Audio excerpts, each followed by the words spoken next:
people, Ojukwu said. You can't. They were killing Biafrans and throwing them inside lagoon. Lagos Lagoon there. They were massacring Biafrans. And then you expect a full-blooded Biafran to just keep quiet and watch you? Do you think we are Yorubas? Yes, or do you think we are Hausas? Hausa and Yoruba, if it pains you, then begin to do something for yourselves. We are not Hausas, we are not Yorubas. You kill our brothers, you go in for it. You kill our sisters, you go in for it. Enough is enough of you massacring Biafrans. From 1967 till date, you have killed well over 12 million Biafrans on the altar of this one Nigeria. So one of the factors that fueled Biafra agitation is Nigeria government. Fulani, Mujahid Arab, because they hate to hear that. Now they are saying they are African. Now they are saying they are Nigerian also. Fulani Mujahid Arabs, that's whom you are. I know you very well. Forget your takia, forget your lies. It's not sticking. You can say you are a couple. You are originally Arab. And Arabs are known for their wickedness upon Africans. They are the people that sold our brothers and sisters. These Arabs. They can modify you as much as they like. Modify you, you become very white. Modify you, you become very brown. Modify you, you become very dark. We know you. How you are. Because from your characters, we know you. Also, Chewazia, they will go side. They will go and side the Fulani. That's why you're seeing all these sabos. That's why you're seeing all these afonjas. That's why you're seeing somebody like Indica. Go and call her here. But she looks for my trouble this morning. That was the first time I entered into your space. She said she's not Arab. You're not Arab, Umush. You think your takia is still sticking? It's not. Fulanis are originally Arabs. They are Mujahid Arabs. What they do is they'll go to an area, attack your women, rape them. They begin to have a new breed mixed with you. Then they give themselves names. Before you open your eyes and close, no, we are Africans. No, we are Nigerians. Now they are Hausas. Very soon they'll become Yorubas. No wonder. What do you call him? Said official Labat said that they are now the Yorubas and the Fulanese are now these sisters or brothers. How can you be a sister to your brother? So, ladies and gentlemen, thank God we are woke. We now found out that the people that be ruling us are Arabs, are Fulanis. They are not indigenous in that geographical location called Nigeria. They are not. Then they are now using Islam to chop off people's necks. When will Hausas wake up to this? When will Yorubas wake up to this? When will Middle Belt and Biafrans wake up to this? They are using Islam and even fake Christianity to deal with us, because the kind of the Christianity they brought is that they are don't worry, just hold your hands, give them your neck, let them cut it off. After all, you go to heaven. That's a brainwash. A brainwash. But thank God the great Christians have woken up and they are tackling their problem. But Islam, when are you waking up to tackle your own problem? Because your problem has no mekotarism. Islam, your problem has no help, is not coming from anywhere for you. To open your eyes to understand that this is a mirage. This is a brainwash. Go and kill your neighbor. Come to heaven, your own heaven. And then you'll be given 72 virgins. Last time we saw in a mosque where they were fighting. Guys, did you see it? Hope somebody's still hearing me. Brian and University just be giving me some signs, so I know somebody is hearing me. Can somebody hear me? Yeah, go on. And I just be giving me yes, 100%, something like that. So I know people are still here. You know, they attacked. They started fighting in the mosque. You know what brought the fight? Some people now realize there has been a lie. That it has been a lie. There's nothing like a 72 virgin anywhere. Male 72 virgin, not even female 72 virgin. Then when you're talking about gay, what is happening in the world, they will pretend they are against gay. No, they are the chief bringer of gay and lesbianism and all those things. And somebody is so proud saying that he's a Fulani. You're not supposed to be covering your eyes and go and hang yourself. And say, how come you are one like this? Because you go and take a twisted history for yourself. Change your accent. You change it so that you attract some little sympathy and some little confusion and some little love for yourself. No. That's your kakia. We understand it. Enough is enough of your kakia. It's you walking hand in hand with Islam. It's Fulanization ahead with Islamization happening at the same time that is creating problems in Nigeria. It is what it is. They don't even have peace among themselves. Yesterday I heard that the MA was under attack for alleged disrespect to Prophet Muhammad. They attacked him, his own brothers, his own religious brothers attacked him, that he disrespected Muhammad. Sanusi, an Islam. So when you even get converted, you don't have peace. You are not converted, you don't have peace. No, we must take this freedom by fire, by force. We must be free. We don't want to continue to coexist with these people and all the people that have accepted them and their religion. Ask me, what did Sanusi do? Sanusi, MS Sanusi, bought himself a customized rug, ladies and gentlemen. Not stupid things that matters in these people's eyes. That's how they tell them, I'll give you 72 virgin, kill others, kill everybody, chop their neck off. I'll come back, I'll give you 72 virgin. Nonsense things. Listen, this guy bought a customized rug. Engraved, a customized rug that was engraved with his adopted name. Khalifa Muhammad Sanusi II. A rug. Now put it in front of his throne in his house. So whenever he passes, he march on the rug and pass. And so Islamic clerics said, what? How can you be marching on Muhammad?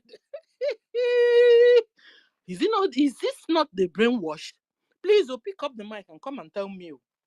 Or is it me that have a problem? That somebody bought a rug, a customized rug with the name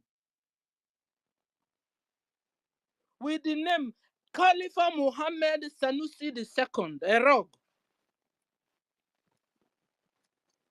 What did they do? I'm trying to bring you in University and I'm having problem. Please, Brian, check if you can bring back University. Welcome, IK Kinsel. Yeah, you go. And let me also make him a co-host back. You understand?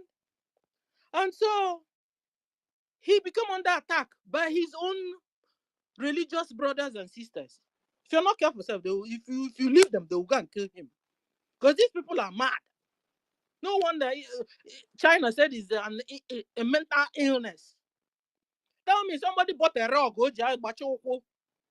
just to beautify his throne. They now started attacking him.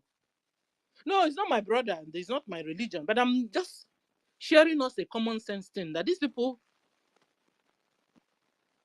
nonsense has become their problems. And you can't continue to coexist with people like this. You can't. And in the name of this same religion, Musa will bundle his boys to Biafra to fight with Biafran armed forces. And those fallen Nigerian armies, you know what they do? They go back to their homes, to their mothers. Mama, oh, your son don't die because he's serving their nation, Nigeria. I will give you 300,000 naira to shut up your mouth. Don't talk. The poor woman, after all, they've purposely made her poor, purposely don't give her light, purposely remove food from her mouth, purposely don't give her water. What will they do? They collect the 300,000 and zip up their mouth. Because by now they should be asking, our son, where are they? Where are they? You guys took them to Biafra land. Where are they? Stop taking our sons to be killed in Biafra land. Let Biafra go. That is what I expected from the Hausas, from the Yorubas, from the Middle Belt. Stop. But they wouldn't say it because they've collected money. The mothers, the Islamic mothers, they've collected money. And that's why when they are killing our Biafrans, Allah Akbar, zoom, Allah Akbar, zoom. And somebody in the other space was saying, that the real problem is Fulani, not Islam. No, it's a lie. The two are the problem. They are working hands in hands, like one of my friends, hands in hands. Fulanization and Islamization are working hands in hands. They are not the same thing, but they are working together. And they are carrying the agenda fast. So you can't call Islam without Fulani. You can't call Fulani without discussing Islam. Because when the Fulani finish killing, what does he shout? Allah Akbar or whatever. So one of the factors that has brought Biafra agitation has been killing us and killing and killing and killing and killing, and that was what brought Mazen and the camp. Brought Ojuku. Brought finally Simon Eba. I said finally. Brought Brian. Brought University. Brought IK. Brought Ugo 247. Mr. Snow. Tina. Emeka. David Nana. All of us. Eze be not here that soon begin to live in the house. Ochuko. That was what brought. They want to finish us. They want to annihilate us. Self-defense is not a crime. And this is also why they must leave our brother. From the other side, they just arrested in Norway. He is defending his people. What's his name again? Dr. What do you call him again? Can somebody hear me? Or am I talking to myself? Chuba, Dr. Chuba. Dr. Chuba. This is why Norway must release Dr. Chuba. Dr. Chuba said enough is enough of Cameroon killing his own people. The same thing that is happening in Nigeria and with Biafra, that is the same thing that is happening in their own. So release Dr. Chuba that he didn't do nothing. Release him. If it's true. Because I don't believe it still. Has our PM discussed it? Yeah, he has reposted.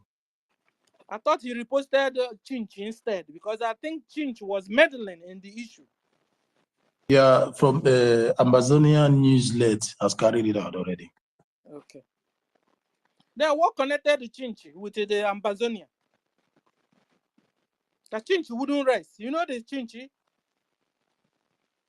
Because it was the same party she carried out, so she was practically pointing at our prime minister, saying the same thing will happen to him. So that's what she was practically pointing by calling our prime minister midget. Understand? So the work of Chinch now is to point at all the freedom fighters because she is a mixed breed of Fulani that are killing us. And so this is why she doesn't care that people must be free from the hands of the Mujahid Arabs that are killing us. Is that what she wants? How come she's always on the wrong side of issues? Chinchi is always on the wrong side of issues, always. This your frontal lobe is not working. Meanwhile, you first of all said these other people that is not working. It's your own that is not really working. David, you're welcome. So, Kingsley, I give you the mic because if you leave me, I'll continue. It's been long. I opened this. So, Kingsley, David, you're welcome. Kingsley, you have the mic. Yes, good afternoon, my sister Stella. Co-host Ibrahim, Emeka, David, Biafra First Love. I greet all of you. Welcome in this afternoon, and I'm just very happy to be in an opportunity to speak this afternoon.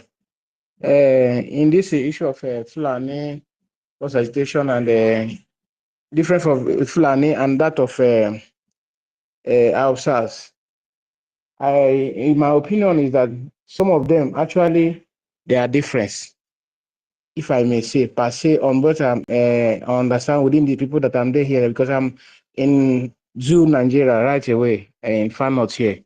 So some of them have already been understanding what is happening.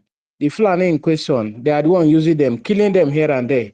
I have many videos that they are slaughtering people like an animal, being the Fulanis. So even the Hausas, they are being pained, only that they cannot voice out their grievances, like our peer and Mr. Mazin Namtano have created awareness for all of us. They cannot say anything again because they have already carried them in the pocket. They have already get them already. They have already conquered them. So in that issue of Chichi already exposing himself already. He already exposing himself because that is to show you that he's one that sell our leader.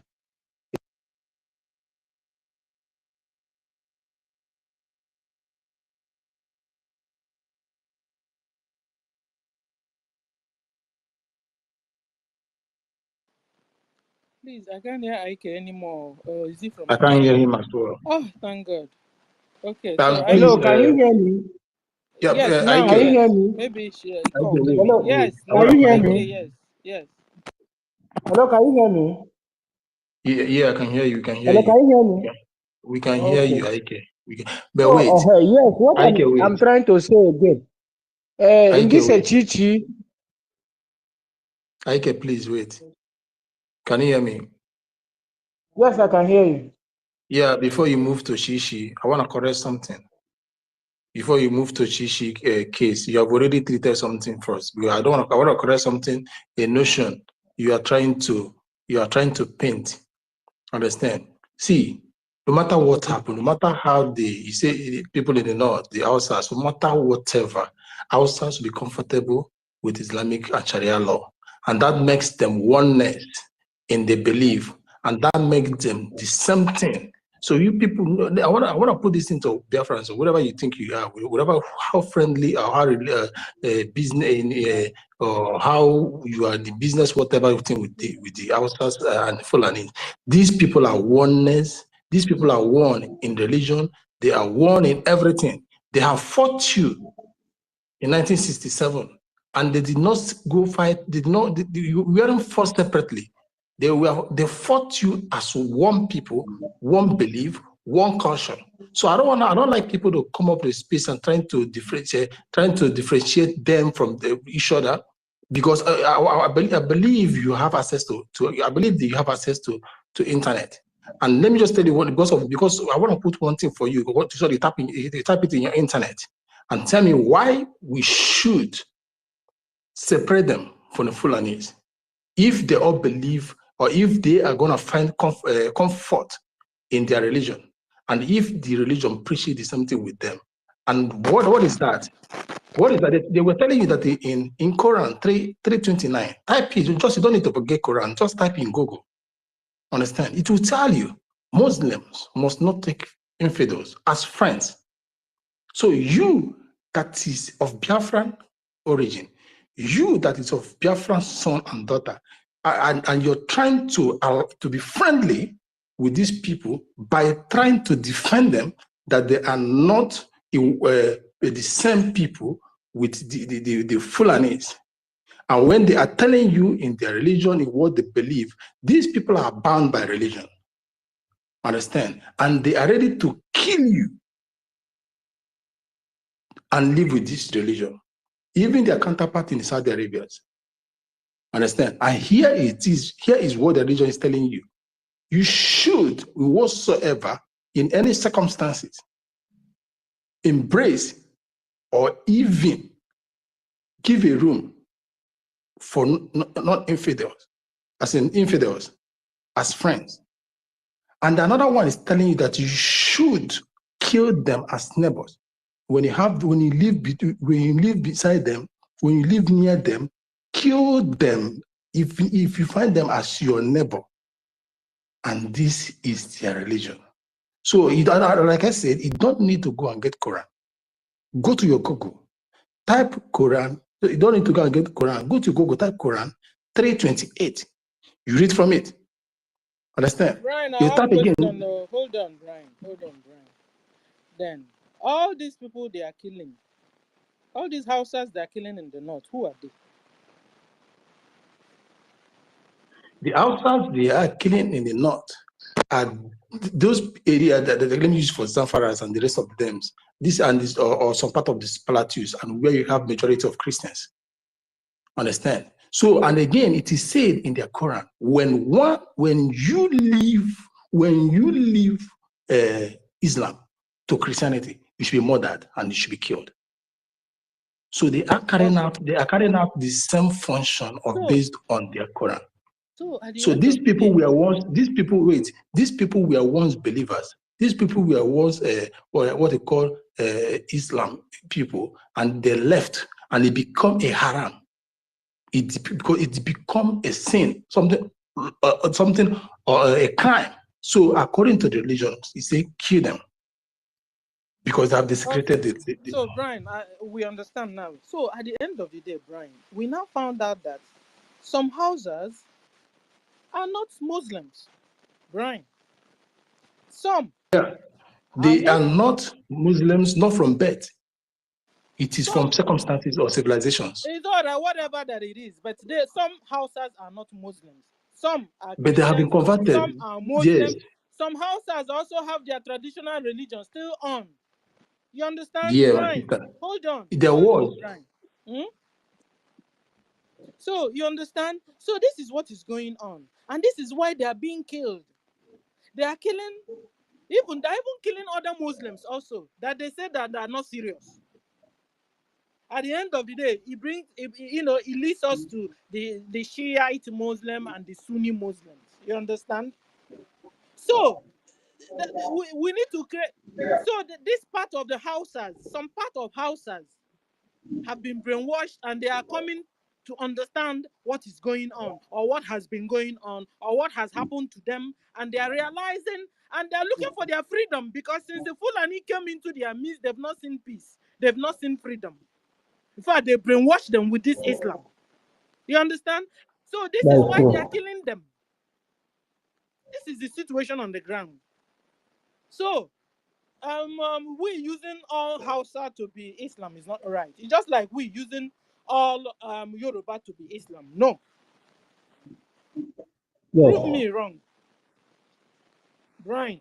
I think you get my point. Yeah, sorry. I know where you're going to.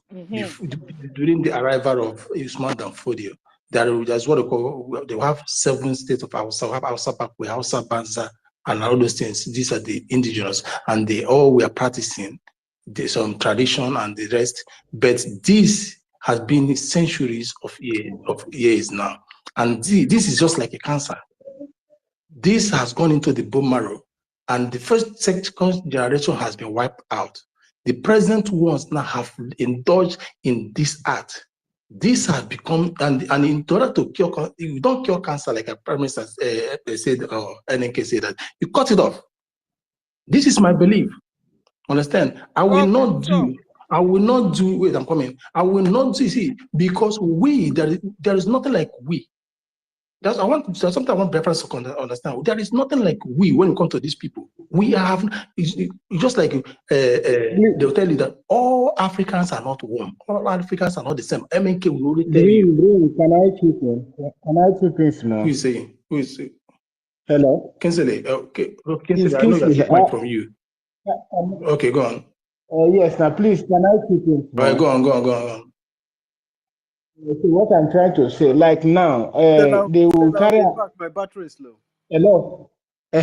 All of us that in Southeast, which is Biafra land, you know, we are not behaving the same now. Now, all these Afonjas that are fighting in all the space, that this is this, the other one is that they are trying to fight a PM by all means, but of which all the Biafra have already understand they are the one collecting money, selling our people, killing them before now. But now, at least many people have realized their mistake, then follow the person that knows road. Then what do we say about them? Can you say that all of us are the same like them? Okay, Kinsley, let me tell you one thing. That's that now. If you cure a madman, it can never cure memory. Ntamu. No matter how you cure a mad person, you can never cure Ntamu.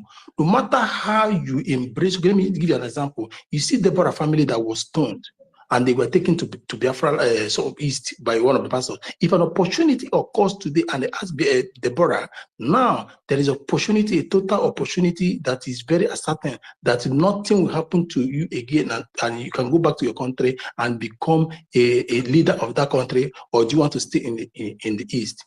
That the same family that you rescue, they will tell you, I am going back. Because you can never leave who you are.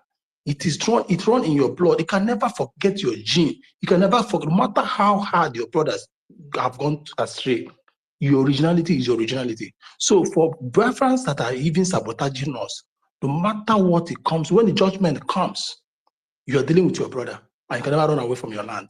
So that is the two different cases. They are not similar in any form. They can never be. So if no matter how you call a madman, a man want them. No matter how you try to. What you are trying to tell us now that the whole Hausas they are Muslim. Is that what you're saying? Okay. No, Sister Stella, you're not getting me right. I'm not saying listen to me. I'm telling you that no matter whatever that happened, they will still find it as in they will see it as in their comfort zone to still be with their brothers. Even the Muslims that have been Fulani are not Hausas, please. And the Fulani Hausas are sick and tired of Fulanis, I tell you. Okay. Then let them start. Let them make a step first. What you now ask? How many Hausas are left? Okay. The real and Hausas are left. What we still ask again from the beginning, the champions these things. So let's Kinsley go on with your stuff. Many people could debate on this. Sorry, let me attend to something. I'll come back. Okay. Let me attend to something. David, you have the mic. I'll come back. Kinsley said you will be back. Okay, mute your mic. Mute your mic, Kinsley. Mute your mic, please. Mute your mic, please, Kinsley. David and Nana, you have the mic.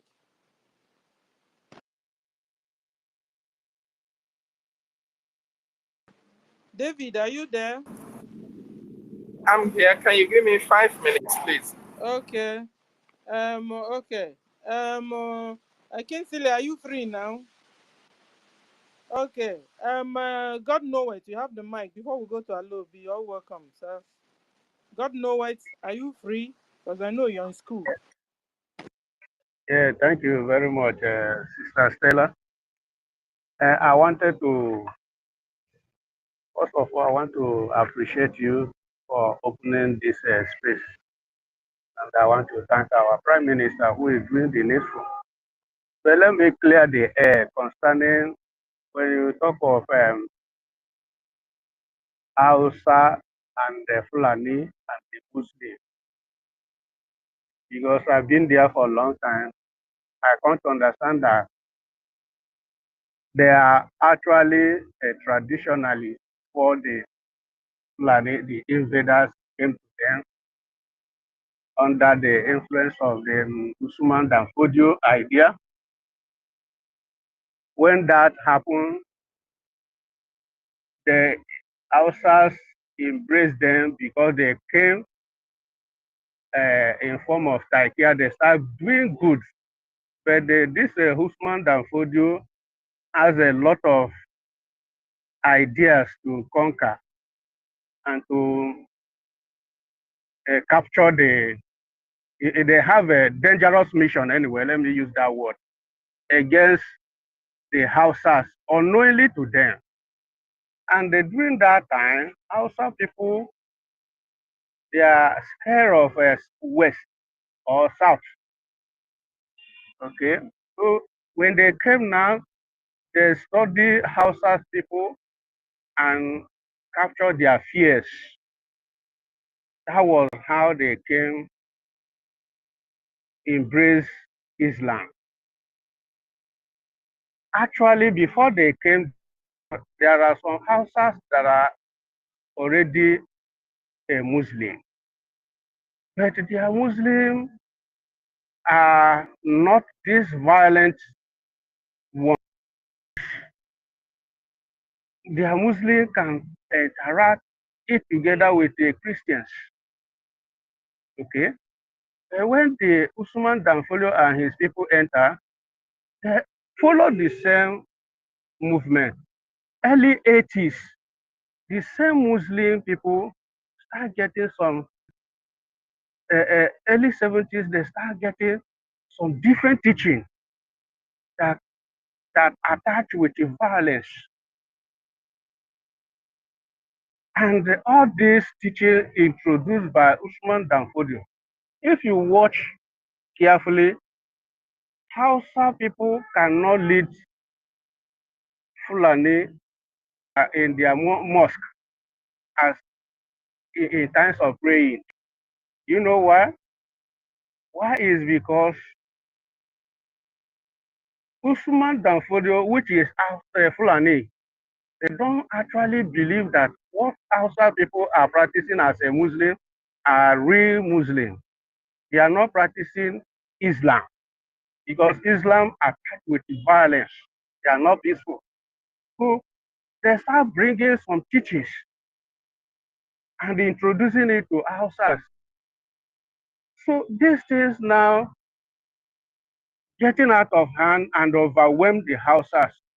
Some of them still argue on that teaching, while some embrace it. That was why you see some Fulanis killing those Hausas who are even practicing Muslim, because some of them don't believe in violence. From day one, Hausas in Muslim, they are not violent. They eat together with the Christians. They are together. Along the line, they start overwhelming Hausas in order to take over their land. At the end of the day, they concluded and they captured the Hausas based on that religion things and other things that involved, because Hausa people, they embrace them, they leak all their secrets, they start killing the Hausas king and what have you. Everything now went. The conclusion of that, they conquered Hausas. Then they now officially introduced Islam. That is where we are now. So those Christians among them are the ones which we Biafran introduced Christianity to them. As of those days, some of the Hausas Muslims move. This is the peaceful part of it, because from the beginning they are practicing. They don't hate Christians over there. They are just dissenting. You will not even see. You will not even know. They don't differentiate from the Christianity and the Muslim there. It's we Biafran that introduced Christianity, and they so much converted quickly and nobody disturbed them, because they see it as a religion. Because all what Hausa people want is peace. Their Muslim Hausas preach peace. They are Christians are alike. They are all eating together in a good harmony. So I have a question. Until this, Hausas as people, are they originally Islam? not at all. Not at Okay, all. so They this are religion. originally. Okay, so this religion, Islam, is an strange religion to them. It's just like saying that that Biafrans are originally Christians. No, we were not. What really happened in those days? This traditional medicine things, traditional things. During the Abraham days, they practice traditional sacrifice and what have you. All those things, traditional things those days. So along the line, Christianity came to Africa. You understand?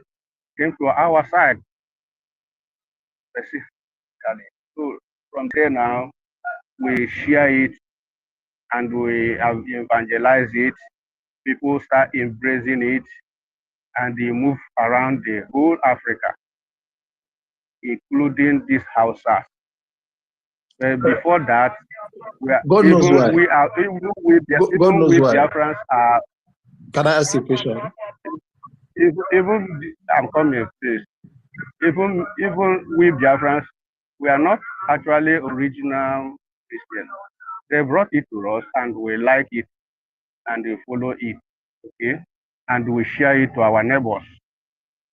Until Usman Danfolio and his people came and converted everything to be violent. Okay, go ahead with your question. Okay, Stella, wait. You're asking question. I want to ask both you and the God knows why. 1967 to 1970 war, was it religion? A war is political.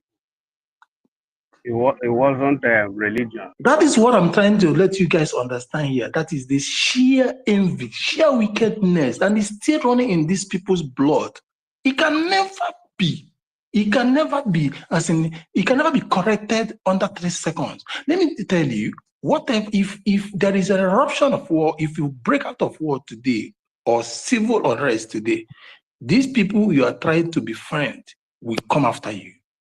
Let's forget about this part. They have this sheer hatred. Please, about we're not who defending them. Or we're not defending.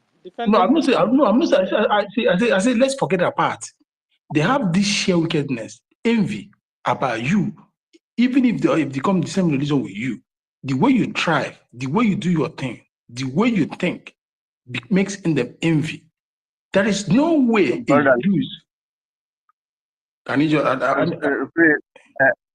please don't jump into that conclusion. Listen, when Usman Danfolio overwhelmed them. I did not ask about Usman Danfolio. God knows why. I did not ask you Usman Danfolio. I asked you 1967 and 1970 was it religious war that caused that fight? He said no. I'm trying to tell you that it was a sheer hatred. And this thing was what happened between Zeke. When Zeke wanted to embrace these people, we are one, we are one, we are one. The oneness Zeke sold out today. Sold out is what we are reaping today. His weakness had become what affected every one of us today. And now we're going home. So let us, I beg, give me 30 seconds. Let me say something. Let me say something. The problem we are having, like our brother God Moment said, God Moment, there's something I want to confirm. So what he said. The problem we are having here is that there's a foreigner that came into the land who doesn't have a land of his own, and he came with his religion.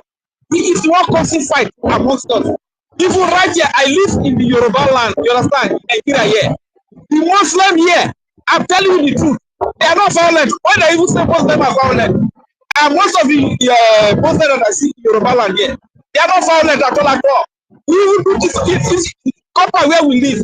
You cannot differentiate between a Christian and a Muslim. The only way you can differentiate is that on Sunday when Christians are going to church, or when Muslims are going to pray.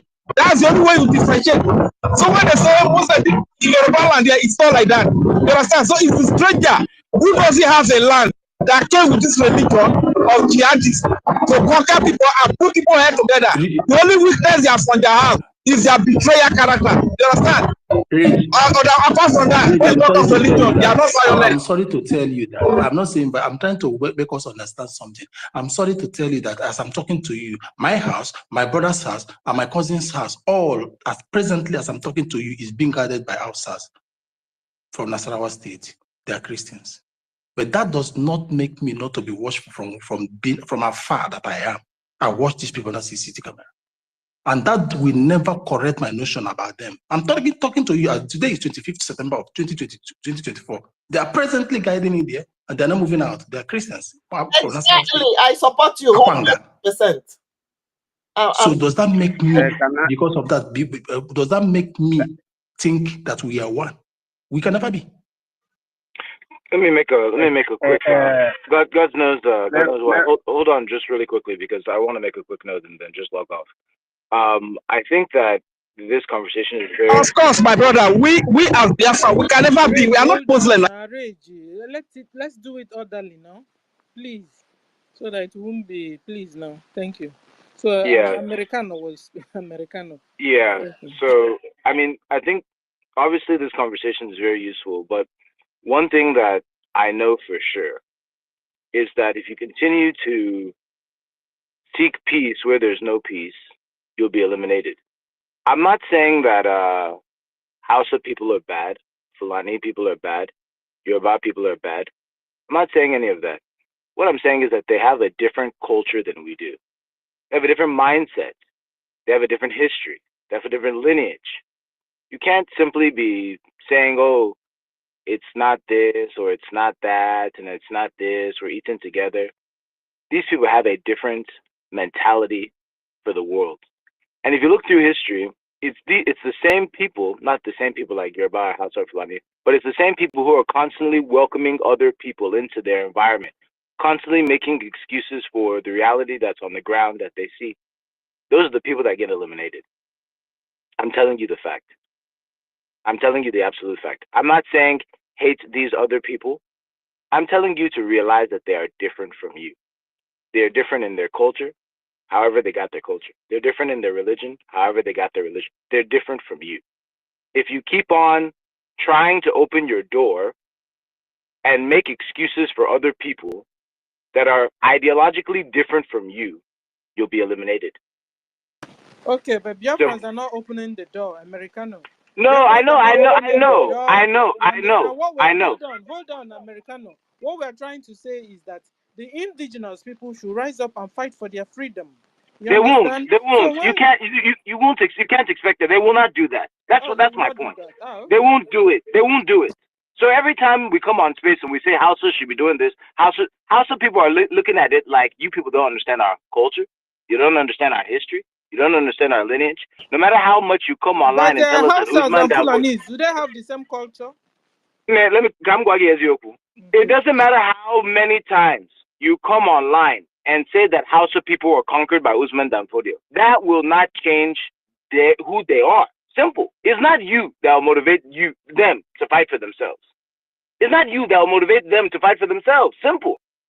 So if we're sitting here waiting for Yoruba people to want their own nation, or Hausa people to wake up and realize that Fulani people have useless them, we'll be waiting until forever. That's the only point I want to make. My brother, Americana, God bless you. You said it all. We don't motivate them to stand up to fight for them. No matter how much you tell them. Like a Yoruba person now, you cannot tell them that you want to plan together to build, to fight for freedom for a better future. They won't do it. I'm telling you, a lot. Let me tell you, along the line, somebody appear and give the good money that can take care, give the good old one there. Powerful food, confirm amala and wedu, confirm bakery, and all those my brother, that Yoruba guy, he go drop the idea, leave you with your freedom. Go get your freedom by yourself. I'm basing this off of the fact that we have different culture, different ideology, different lineage. We have a different way of looking at this life. Simple. No matter how many logical things Yoruba people, you'll be online with them, you'll be thinking that they're very logical people. You'll be having debates, you'll be blah, blah, blah, blah, cho. At the end of the day, you'll realize these people do not have the same idea, culture, ideology, lineage. They will not do what is logical to you, because to them is not the logical thing to do. And the Americana. The thing is that what freedom means to me, it's not what freedom means to Yoruba man. Exactly. Freedom to Yoruba man may mean a very good old one there. Exactly. Okay, a very good occasion for one there. Simple. That might be his definition to freedom. Exactly. That is beyond that for me as a Biafra. You understand? So Exactly. Rage and Americana, what we are talking about here, what makes ethnic group, ethnicity, is people of the same like culture, ideology. And that is what makes us one, from coastal to hinterland. And there is no way a coastal and hinterland, no matter how bitter or they fought each other, no matter how the connection on the world tried to divide us, that culture and ideology, and we never leave. We will always come back at the slight of something to remember this was my brother. And please, can I 100% correct? 100% correct. Okay. Can I come in? Can I say something? Wait, I'm coming. Everybody hold on. So at the end of the day, from all I gathered from you guys, our government, or let me say it this way.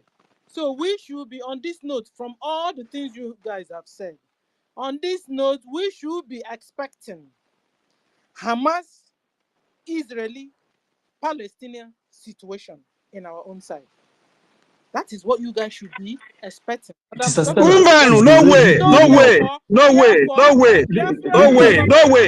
What Mr. Teller is saying is true. You are not getting it. You are not getting it. Hold on. Therefore, Biafran armed forces, beef up your armed forces. Like, spend the more than half of your money on security. Because if we are relaxed like that, it then means that Fulani will swallow houses.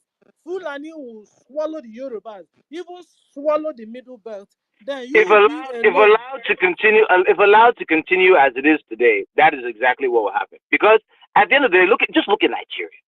Is it not obvious to even the blind, deaf, and dumb that if you wanted Nigeria to somehow pretend as if it wanted to protect its own citizens, that you would just do sort of a regional police, a regional security force? What reason in 2024 does Nigeria have the security architecture that it has, given the demographics of Nigeria? Given the fact that there are clearly different cultures, clearly different ideologies, clearly different lineages in Nigeria that were pushed together, what reason in 2024 is the security architecture such that people who do not share the same religion, share the same ideology, is supposed to be governing your security? If you don't see that there's an agenda and you continue to waste your time talking about people who will never change, you've already. Auntie Stella, I have a question. Rage, we are moderating this stuff. You put your hands up, Rage. No, I want to ask a question. Yeah, please. Somebody was talking. Sorry, Mr. Stella. Somebody was talking, and you are coming on. Understand? You first allow him put on the. Okay, apology for that. Okay. I was targeting him as soon as he dropped. I go enter. It's okay, brother. So, like Americana, you are raising a point. Understand? Because it even in the green chamber and the red chamber, it is not only Fulanis that are there. Our SARS are still there, and they are still raising the same. As in, they are still protecting each other when it comes to matters arises, and that is why they are telling you they refuse state police and everything, because they know it will checkmate them. You are going to a point there. Why? Because of these people have become of the same ideology, irrespective of whether I was once a traditionalist, now I am a this person now.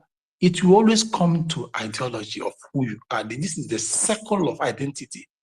This is evolution of identity of whoever I am. It is in 360 degrees. You dare not move out of that circle. So you can never, if a he go that is smelling, no matter how you perfume that he goat, it will keep smelling he goat. So it is in these people, and you say there's somebody that say that, does it mean that okay, Sister Stella, oh no, Somebody said that, does it mean that these people have already 1 million of them from Palestine, from Hamas, already in outside land, embedded there, welcome there, training already, waiting to take over, and we are saying no. And now at this very point, we don't know who is Yeshua. We don't know who is Yeshua's brother. We don't know who is a good person. So the best thing I believe that is best for us is to treat all of them with one measure.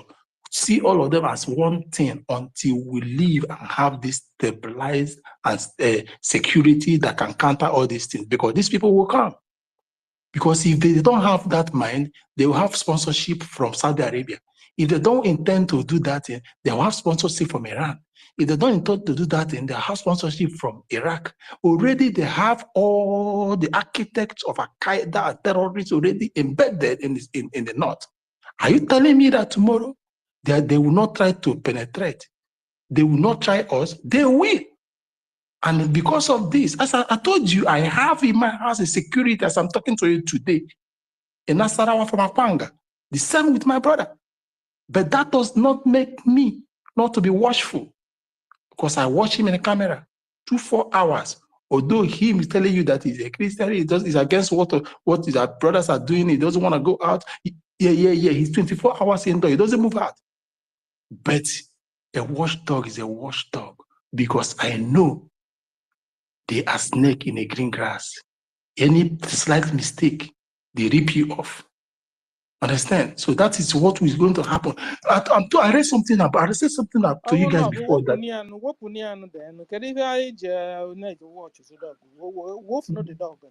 There was something that happened. There was something that still let us allow him there. I don't want to air it in public. There was something I read to these guys. I read to us here.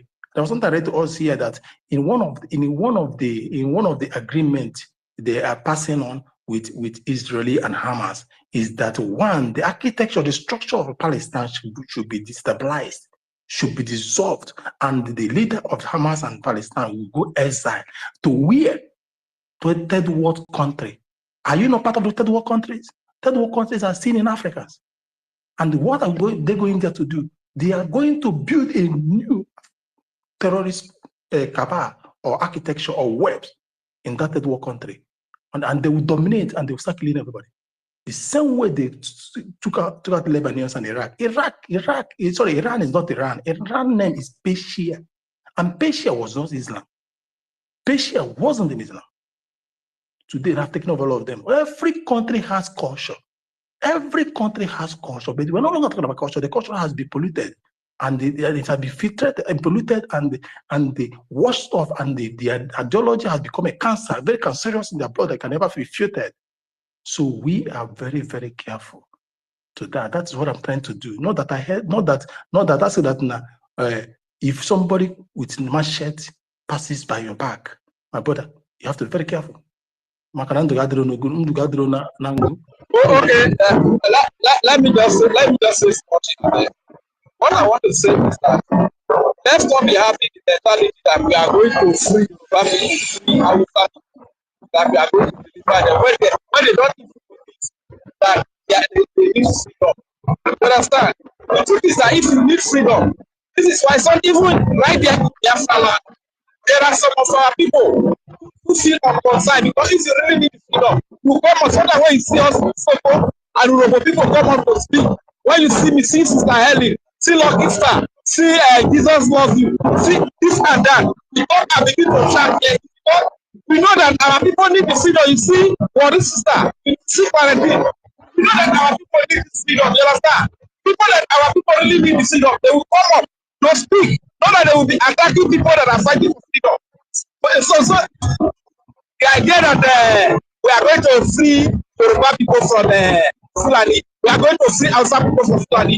Did they tell you that they need freedom? Did they tell you that they are in slavery? You understand?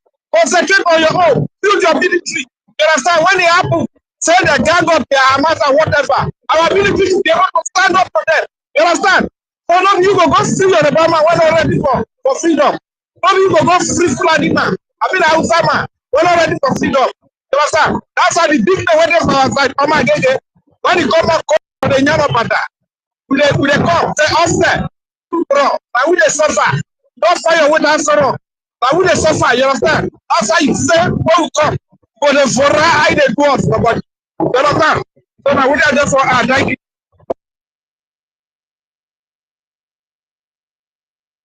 So, you don't have anything to say? If you don't have, let me give mic to Alobi. Okay.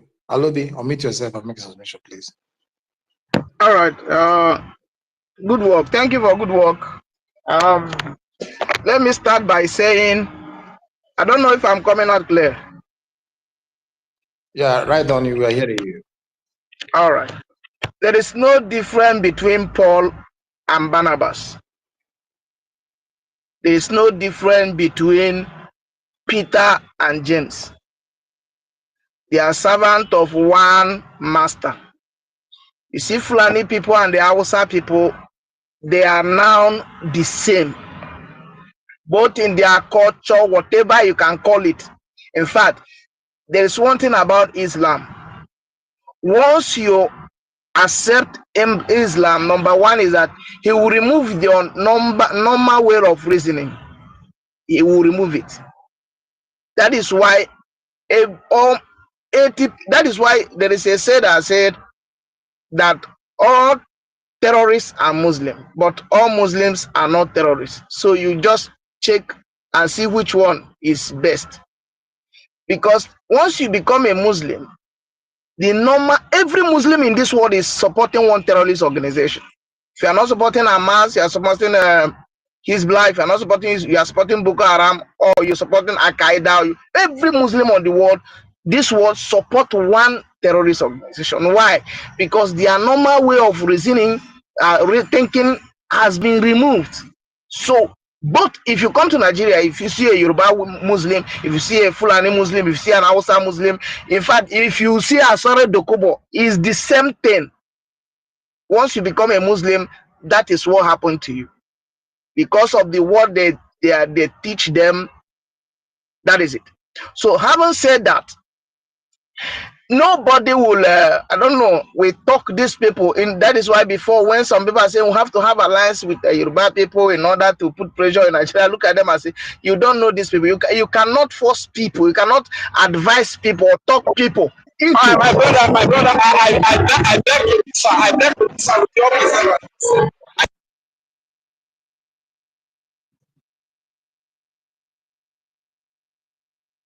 Alobi, continue. What kind Unmute of your mic. place is this? Bikono. All right. So you cannot talk people into fighting for the freedom. Once you are born a free man, you will fight for freedom. But once you are born a slave, you have slave mentality. Anything costs freedom, you don't know. As long as you eat or drink, even if you are sleeping at the gutter side, it is not your problem, because you are born, your mentality is like that. That is why if you see, no matter how those of us who are from the southeast, so-called southeastern Nigeria, what I mean southeast is including the people that call South today. The reason why, no matter how we hit each other, no matter how we fight, it is easy for us to rally around in one common goal is because we are born free people. The way I will solve matter, the way I will solve problem now, that is where somebody from IKOM in Calabar will want to solve the same matter. That is where somebody from Warri, we want to solve the same case. Somebody from Enugu will want to solve the same way, because that is how we reason. And it is easier for us or everybody within this geographical space to rally around for one common goal because of the way we think. Because we are one people. But this Hausa people, Fulani has conquered them for many years. They have changed their culture. They have changed their way of life. In fact, they don't even have brain of their own anymore. That is why sometimes when people say some Fulani people come to our space and say they are attacking people, and laugh. I say these people don't have what it takes to attack our space, because now cow brain most of them have. So the reason why you cannot, it is difficult, even if you use dynamite. You remember before last election that brought Tinubu in, when Yoruba nation were protesting. You see, sometimes they were protesting about Abiyokuta and some other places. In Radio Biafra then, I told them that as soon as Yoruba man become a president, forget it. They say, that day on the Radio Biafra, they say, oh, I want to spoil our alliance we're building with them. I say, no, because I know these people are staying in Yoruba land for a very long time. Today, did you not see it? Even the restructuring they were shouting for during Abiola time, now they are on power. Do you see anybody talking about restructuring? No, because it is not in their brain. There's what they call happy slave. These people are happy slave. They are okay. They were not okay. Anytime you see say they are not in position of power, then they begin to cry foul. But we that are from the southwest, we call Southeast Nigeria. I mean both Southeast, let me Biafra territory. All of us have one mindset. That mindset is freedom. We want to develop our land, we want to live like the way other, because we travel far and wide. We have men of, in fact, so we want to do those things we are seeing outside. We want to bring it home. Even though that those who have as a governor in our land, sometimes they travel out, they will not bring any good thing home. They only go there to load our money. But we know the reason. Somebody here talk about state police. Let me tell you, if you bring state police in Nigeria today, it still will not work. Yoruba Fulani will still conquer Nigeria. If all of us still stay in Nigeria, then can you see what Ebubagu do to our people? See, they will conquer Nigeria with the help of British, because you cannot drag Nigerian government to ICC and they will pay you attention. Look at, okay, should I talk about this guy from Ambazonia? You see in the news that the ICC arrested him or something like that. Now, do you know how many times we have wrote petition against the zoo in International Criminal Court? Did they do anything? No. But there is a way they, even when our own brother from Enugu State was a president of, what do you call it, International Criminal Court, just few years ago, did he do anything? No. Because Fulani is controlling. British is using these people to control Nigeria and to keep Nigeria down. And if you like, create even local government police, they will still control the head of the police and control who control the head of police and cause mayhem. See, this is ideology that the Muslim brought, violent. And if you cannot be violent, you cannot conquer, you cannot defeat these people. The only language they hear is violent. That is, some of you don't know that there's what they call Isba police in the north. Those Isba police is just the same thing with Hezbollah. They are growing now. Just wait. If Nigeria continue to be one, in next 10 years, you see, even all this one we are doing, and you see our. Are you not seeing that some street like Bayelsa and the Warri, they are now putting their mouth in the streets to pray, block the highway when motorists are going on. When people are going to work, what can you do? You can't do anything, because they control the army, and they're still going to control everything until the end of Nigeria. Like the reason why they are succeeding is because Fulani, outside people have adjusted, they have lost their system, and now this one we're saying there's the difference between Hausa and Fulani. That one is in this body in the House of Assembly. Have you seen Hausa people fighting against Fulani people before? They go to Northern Forum, Governor Forum or whatever, Arewa Forum. They don't have. In fact, like I said, there's no difference between Paul and Barnabas. And before I drop, there's something I retweeted now on my space and my ex.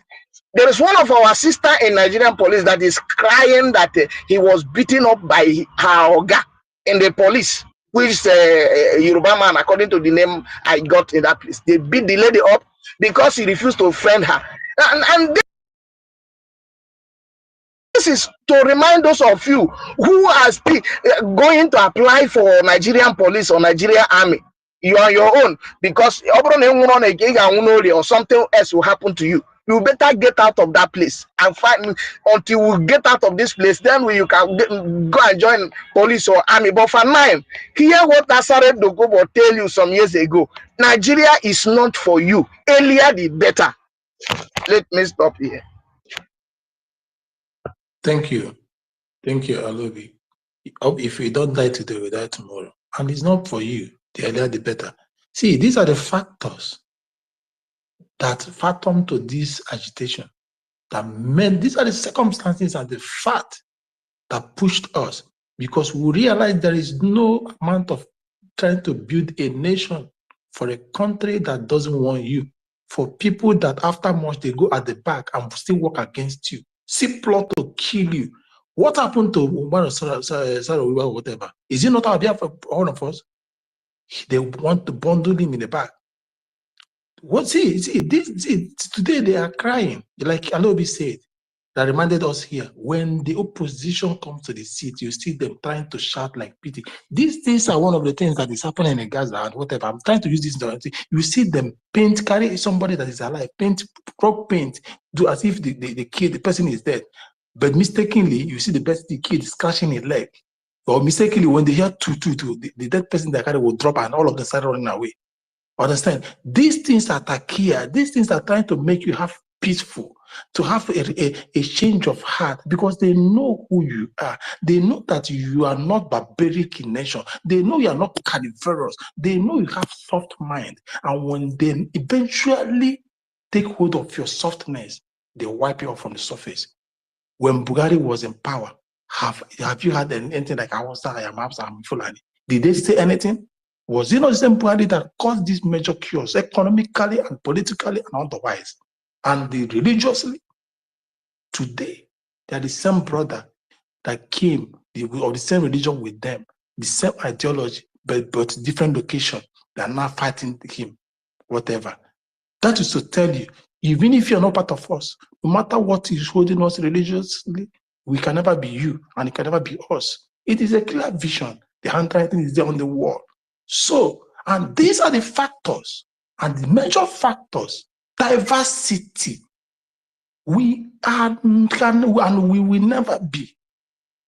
Diversity in cultures and religions and everything can never automatically change. Something that has been in centuries of life. Do you know what a century is? 1 century is 100 years. How many years, how many thousands of years has these people lived in this kind of thinking before the amalgamation? And you think all of a sudden it can change? My brother, Agochara, Adara Guantamu, it will still be there. That art of madness. One day you will see the person catching fly on the air and eat it when there is no fly, because that moment is still in the person. So, fellow Biafrans,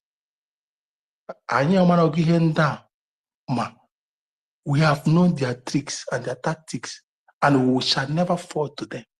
And we will never fall to them. No matter how benevolently, how kindness we try to show or our heart is, to avoid being stabbed at the back when you back them. Sister, I don't know what you have to say. Or give Mike. Yeah, thank you very much. I wanted to conclude my statement before someone takes it by asking questions. I said all these things by the Fulanis. Fulanis they are foreigners. They came to so-called Nigeria with a dangerous agenda to conquer and take over and Islamize.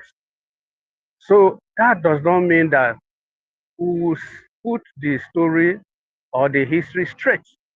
How did it? Doesn't mean that we are not getting it. Yes.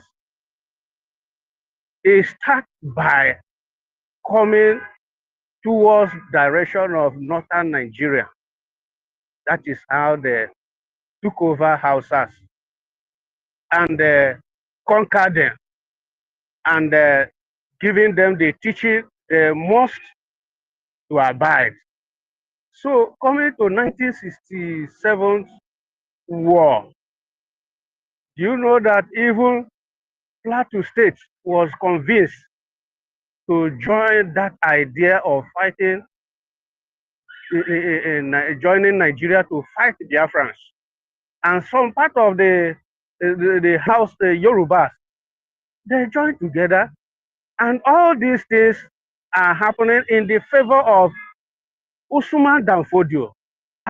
So today, my friend, you see that no tribe that are not is backing up somehow with this agenda of the Fulanis.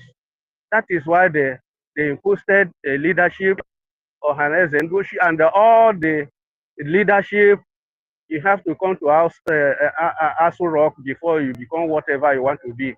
So on all this, that is the movement, and it will, according to their target, it will end up in their own favor, which they are here in Nigeria, because their mission is to take over. That doesn't mean that. Last time I was hearing one on the other side of the space, one of the Fulani was saying that the British has conquered you, and the nature of the war is that when they conquered you, you are no longer have any ancestral land, you are no longer of yourself, you are just a common tenant, and all this nonsense you stop. That all of you, so you call yourself Nigeria, you are a tenant. You don't have to, you have no say. I confronted that guy. I thank God they gave me their mic here. I was very, very annoyed for that statement. If you say we don't have ancestral land, our forefathers are not living there before the so-called British, they came to us and conquer. Thank God their children has rise up and say enough is enough. It was like, oh, this is one of the Biafran men. Yes, of course, you go to my, you watch over everything and discover that, yes, their children, our forefathers, the British put bullet and the gun and bullet on the forehead. They agree what they don't want to agree. Will you blame them? But now their children have rise up and they say enough is enough. I pity those other tribes that are still joking over what is going on. Actually, there is a problem, and there is a war going on. OBJ said last time that we're sitting on the keg of gunpowder. Yes, he know it all because he's one of the caucus. He know the inside and the outside. You know what I'm trying to say is this, brethren. Hausas are not like a Fulani. From day one, they convinced to embrace Christianity. Okay? Before they call it in Christendom, they call it conversion. They converted you. Before you were converted, means that you convinced. It's happening in your heart. You convince that, let me follow this way. This is the way I will go, and my children will go and die until the end of our life. That is a decision. When a man decides and convince where he will live, even if the same person was conquered and a slave, doesn't mean that it will remain like that. You know, because you know what he believes. You know what he believes. Just in Biafrans, you know that Biafrans are serving the Fulanis. You know that Biafrans are serving one Nigeria for years. But that doesn't mean that we don't know where we are coming from. It's inside the spirit. They brought the Christianity to us and we embrace it and we see some peace inside it because they are not violent. We embrace it and some of us drop the tradition and the medicine and what have you. Doesn't mean that you don't know where you're coming from. But so much thank God that Mazen Nnamdi Kanu and our Prime Minister Simon Agban, first of all, started from Ojukwu. Ojukwu say no, we cannot continue in. It's full of violence. How can somebody just in the broad daylight and cut off someone's head, and the person will be jubilating? It's not part of us. It's not part of our culture. Ojukwu was going from one meeting to the other, until we come in conclusion that we can continue with this particular movement.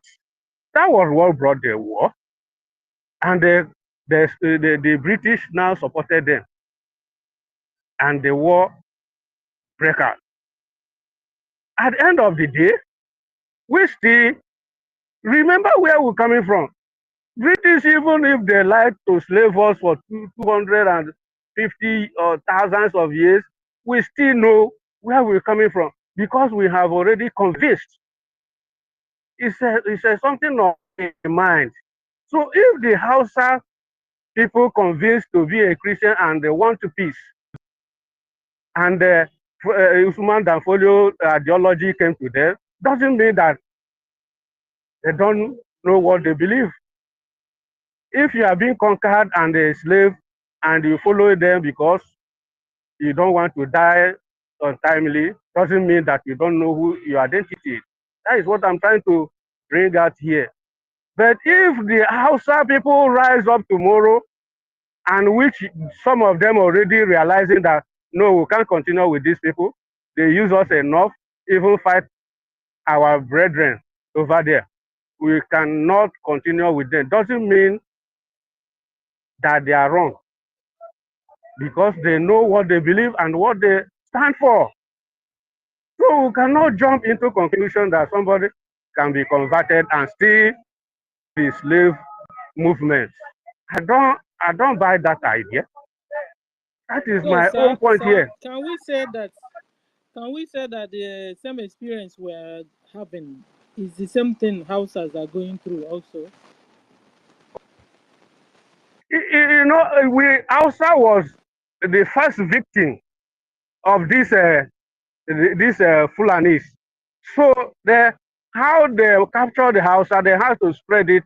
They believe that the same way they will capture all other tribes, and they are planning and doing it speedily to make sure that they capture everybody, and that is their mission to date. Okay, so that is the point there.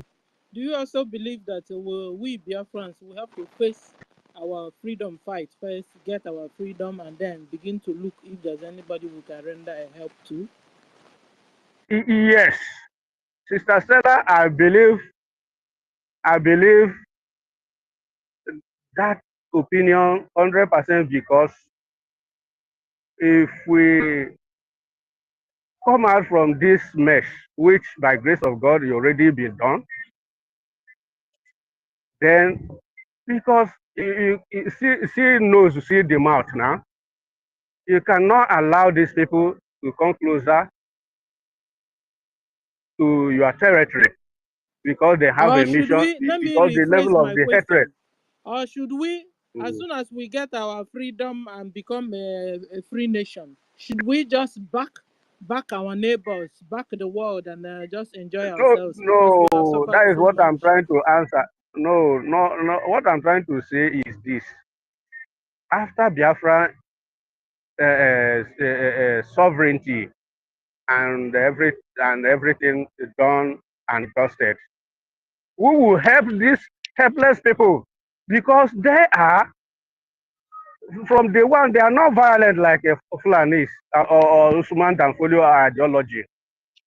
Okay, and is for our own good. Okay, because it's for our own good. God knows. Can I ask you a question? Excuse me, please. For we to help them because they need help. The truth is that they don't know where to start because they already marched down. They already marched down enough, so they don't know where to start. So they will voice out and they hide their face. We will actually go and rescue them, because you rescue them, you rescue yourself too. That is my point. If you say, oh, it's not my business, they will still on your doorstep. You can survive it. What of your children? So God knows you have why. to chase these God people, knows. chase them and chase them to where they come from. That is my point there. God knows. Go ahead. God knows. Have you heard this word? God help those who help themselves. God help those who help themselves.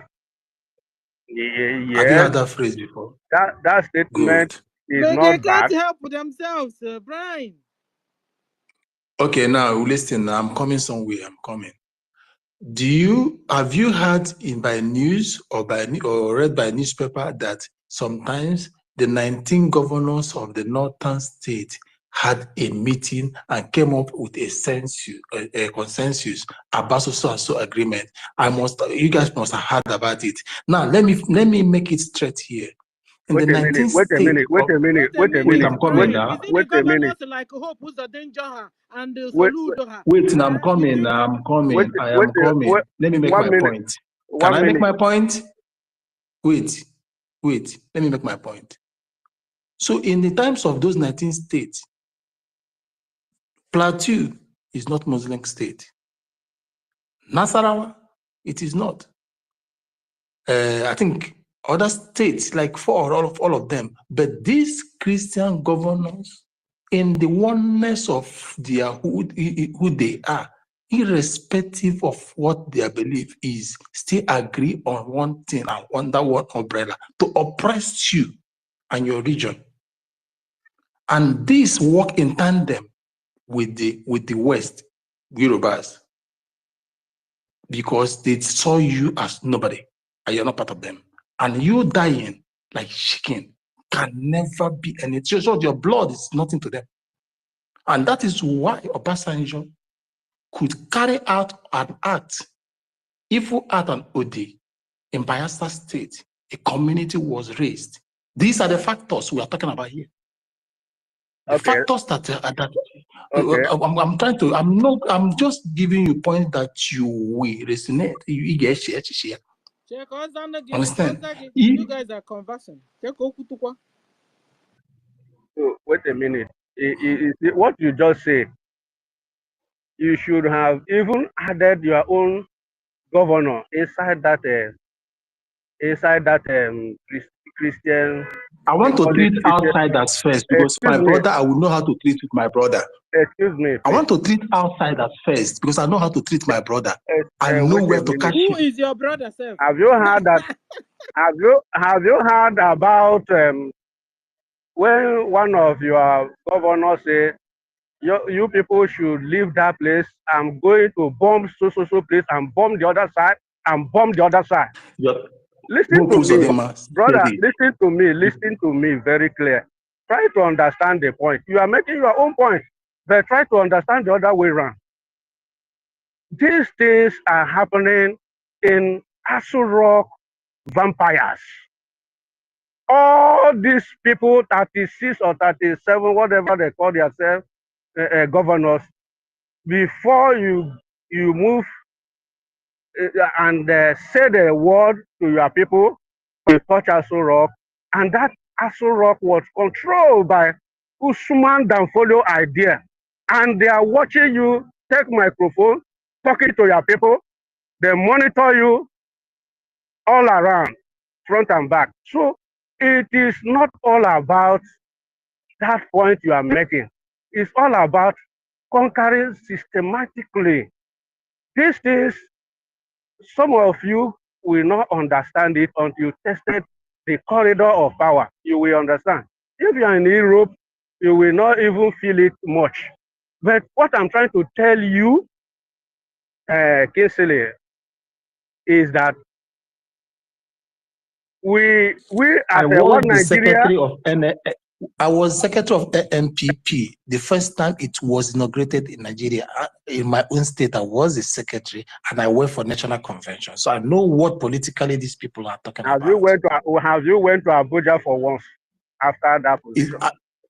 I lived in Abuja.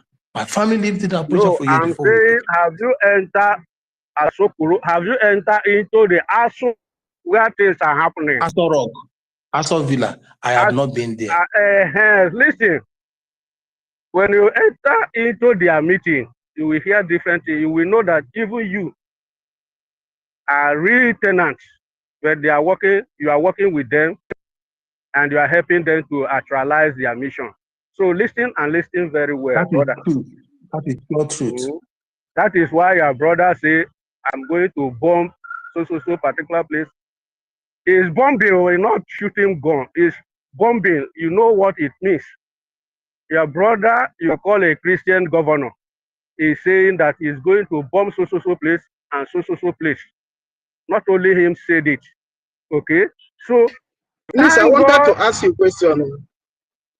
Thank God that our people say in Nnamdi cannot come up and say no.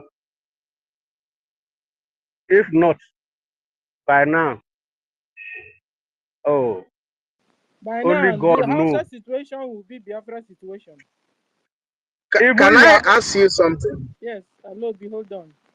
God knows it. Alobi wants to ask you a question. Don't go. Yeah, go ahead. Go ahead. Okay. The question I want to ask you, you are saying that after we do all this stress and fight and get Biafra, we should now go and help the remaining Nigerians or those who choose to be in Nigeria to fight to liberate Fulanis. Is that what you are saying? What I'm saying, I say no to that. What I'm saying is, even for you to assist yourself, when someone sleep with, and this particular person is a good friend of yours, and now you chase the person, not that the person is far away from you, is very close door to you. Are you still, your wife is still safe? Your wife, now, what I'm asking you, that is not the question he asked you. What I'm trying to say is this: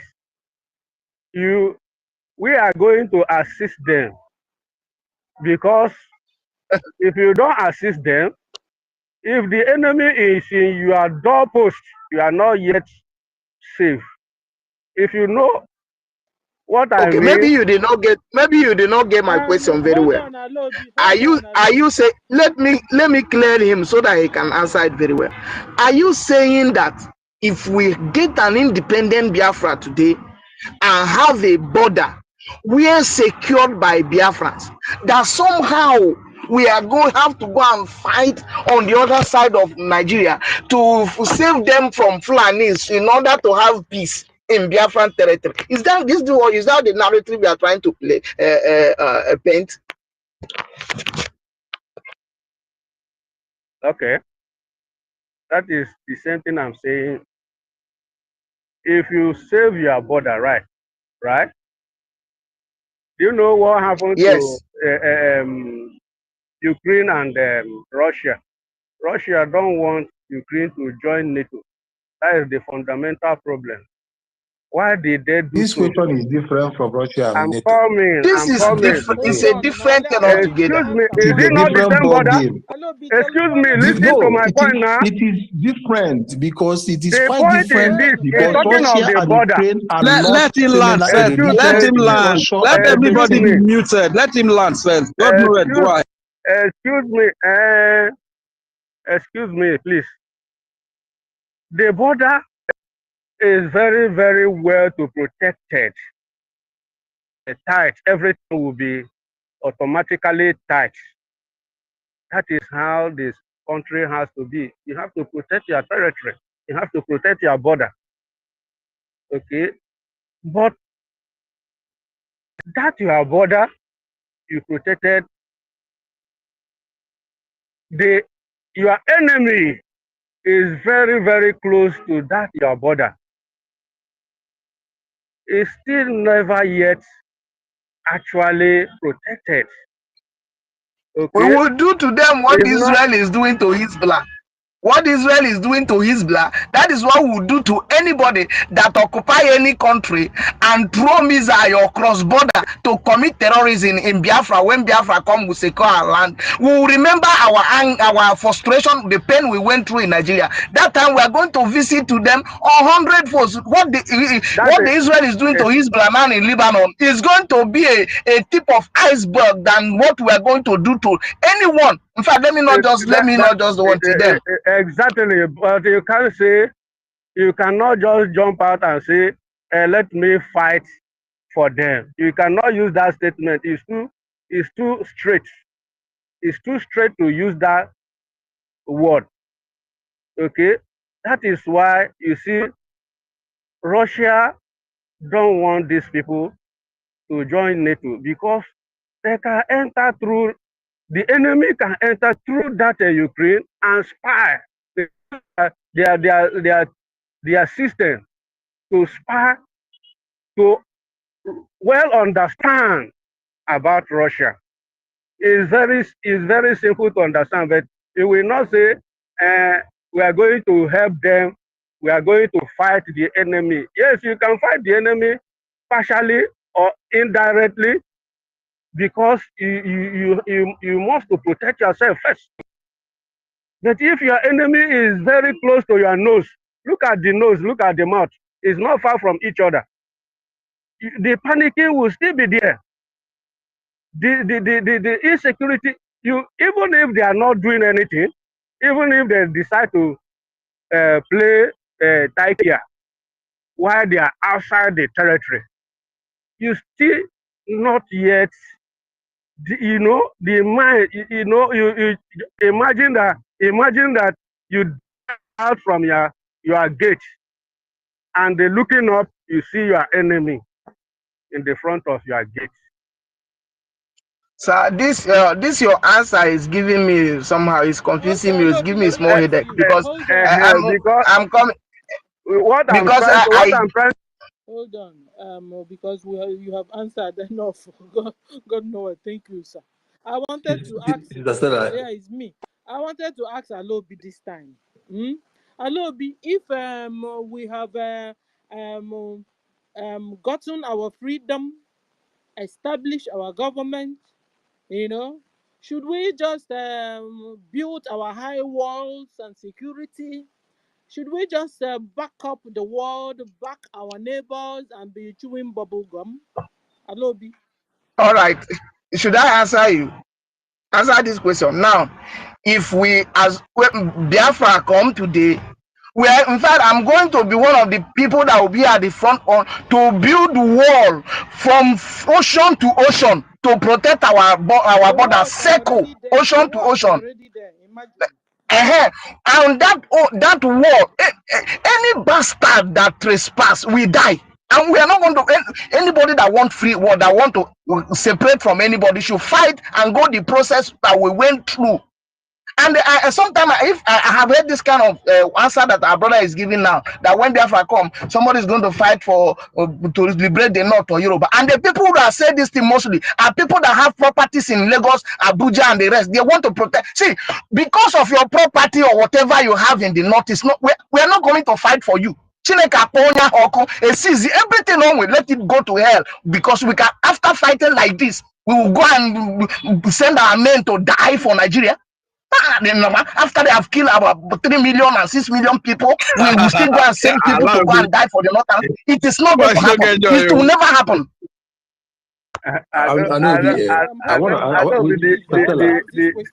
You're answering yourself again. Okay. You're answering yourself again. Sir, hold on, sir. Sir, Brian, hold on. Rage, can you answer this question? Let's hear what you say. Rage, are you there? You want to answer to the question? I am here. Which question are you asking? Okay. I said, when we have gotten our freedom, built our nation with high walls, security, should we just back the world, back our neighbors, even when Fulani Mujahid are rampaging there. We should just back them and stay in our own country and drink beer and chew gum and forget our neighbors and the world? That's Okay, thank you very much. That's a very good question. The truth is that when we get our Biafra, a fight that we are not called to fight, we will not be involved in it. And I will go with Alobi that even this our world, if we go build and reach heaven, and our military, if we go establish like times 1 million of Israel military, that is what I will be in support of. You understand? That if you call me, if the people that want help call for our help, and we have the ability to help, fine, we can help. But if the people feel like they don't even need freedom, because what freedom means to you is not what freedom means to them. Why should I stress myself because they have enemies there? They like me, they surround us with enemies. They like me, they give us ring of fire. You understand? We build our defense in a way that we become a terror to all of them with their ring of fire. Thank you very much. Okay, thank you. We'll go to Jaja. You're welcome, sir. Let's go to Jaja. Hold on, I want to say something. Brian, hold on, sir. Let's go to Jaja before they knock him out. Jaja, you have the mic. You're welcome, sir. Before we go to Ifeanyi, I know you've been there. Please, these people are from Nigeria, Biafra land. Jaja, are you there? Yes, I'm here. Okay. Good afternoon, everyone. I salute each and every one of you. Stella, I hope you've finished cooking, right? Stella, have you finished cooking? I must open my mouth. No, I have not yet. My tortoise is still on the fire. As well. Should I ask you the same question? When we have gotten our freedom, our USB, established our government, built our high wall security, beat up our armed forces, should we just sit down and back our neighbors, even when we know Fulani are rampaging within our neighbors? Should we just back the world, back our neighbors, and be chewing bubble gum, sir? Jaja. Thank you. Is that the question that Alobi asked? Is the question alone be answered? Okay. I greet each and every one of you. My sister Stella, thank you for always being here and keeping it real. And my brother Berian, I salute you from here. Mazi, is that Mazi Fine? I salute you. Mazi David Nana, my brother, I greet you from here. Rage and Fury, I salute you. Mobility, I salute you. Good, God know it. My brother, I greet you longest time. Alobi, I salute you from here. Simon, that's our Ada Chicago, I greet you from here. Emeka, my brother, Emeka, it has been long. I salute you. Mr. Snow, my brother, I salute you. University, I greet you from here. Our own Eunice. Eunice, I salute you from here. Antina, and my own sister Chinwe is here. I salute each and every one of you. All protocol duly observed. My brothers and sisters, the mission for Biafra is very, very simple, and that is to restore Biafra first. Biafra first is our target. Once Biafra is restored, we are not going to back those that are our neighbors. We will not back them. Because one thing a black man has failed, why a black man always failed, and I will use the narrative of Mazen Nnamdi Kukano to answer this question. Mazen Nnamdi Kukano, our leader, said that one day a woman called the police for her neighbor that refused to send her child to school. And afterwards, Mazen Nnamdi Kanu was curious to know why did this woman have to call police for another person's child, because he refused to send him or the person. He didn't tell us specifically whether the child is a male or female. But for the fact that that child did not go to school and the parents refused to send the child to school, that woman called police for the parents. And he asked the woman, why did you call the police? He said that he'd been suffering from arthritis. And he never knew if this child that they are denying education now will be the one to do research and find out an antidote that will cure arthritis. Then he will not be able to do so because the parents denied him education. And Mazen Nnamdi Kanu said he learned a lot from there. That by the time you're protecting your neighbors, you are at the same time protecting yourself. Had it been the walls of Gaza was protected against all these terrorists that are throwing bombs in the land of Israel today, Israel will not be suffering and fighting the things they are fighting today. There are things they're supposed not to be fighting that they are fighting for today because they allowed their neighbors. They did not secure those neighbors, that territory, to fish out those bad eggs among them, to keep that territory clean, to make sure that there will be no external forces. Before external forces will come and touch their neighbors, getting to them, they would have stopped them at the gate. So Biafrans are going to man their gate. We are going to take charge of our gate. Because one thing many people did not understand is that you are a leader in one place or the other doesn't really make sense. If you don't have control of your gate, you will still suffer the same thing that ordinary person is suffering. So our neighbors are going to be protected the same way you will protect Biafran. Because by the time you're protecting them from the Fulani invading them, we, the Biafrans, will make our land very clean for any external forces. Because once they cannot enter our border town, how can they get to Biafrans? Thank you so much. That is my own understanding to that question. Let me speak on the topic. Thank you. Thank you. Let me. Wait. No clap hand, though. He just answered his mind. He have Stella, you not don't happy answered now. for You the don't rest of us. person went back you up a bit. No, it's for he did not answer for the rest of us. He's just speak his mind. Jaja. Very Jaja, can you hear me? Yes, I can hear. So, Jaja, you failed to remind them that even Egypt built a high wall against Palestinian and Gaza, and even the center of Islamic, the Saudi Arabia, refused to go and carry the Gaza people as refugees during this war. They refused to let them in, and even Egypt refused to let them in through their war. Having the same belief, the same religious belief and everything, the same doctrine, why did they refuse to let them inside their own country? Why? Because they believe these people will come and infiltrate them and scatter their peace. No, it's not it only. That They stay there and continue to deal with the Israelis. That is not the question that was asked.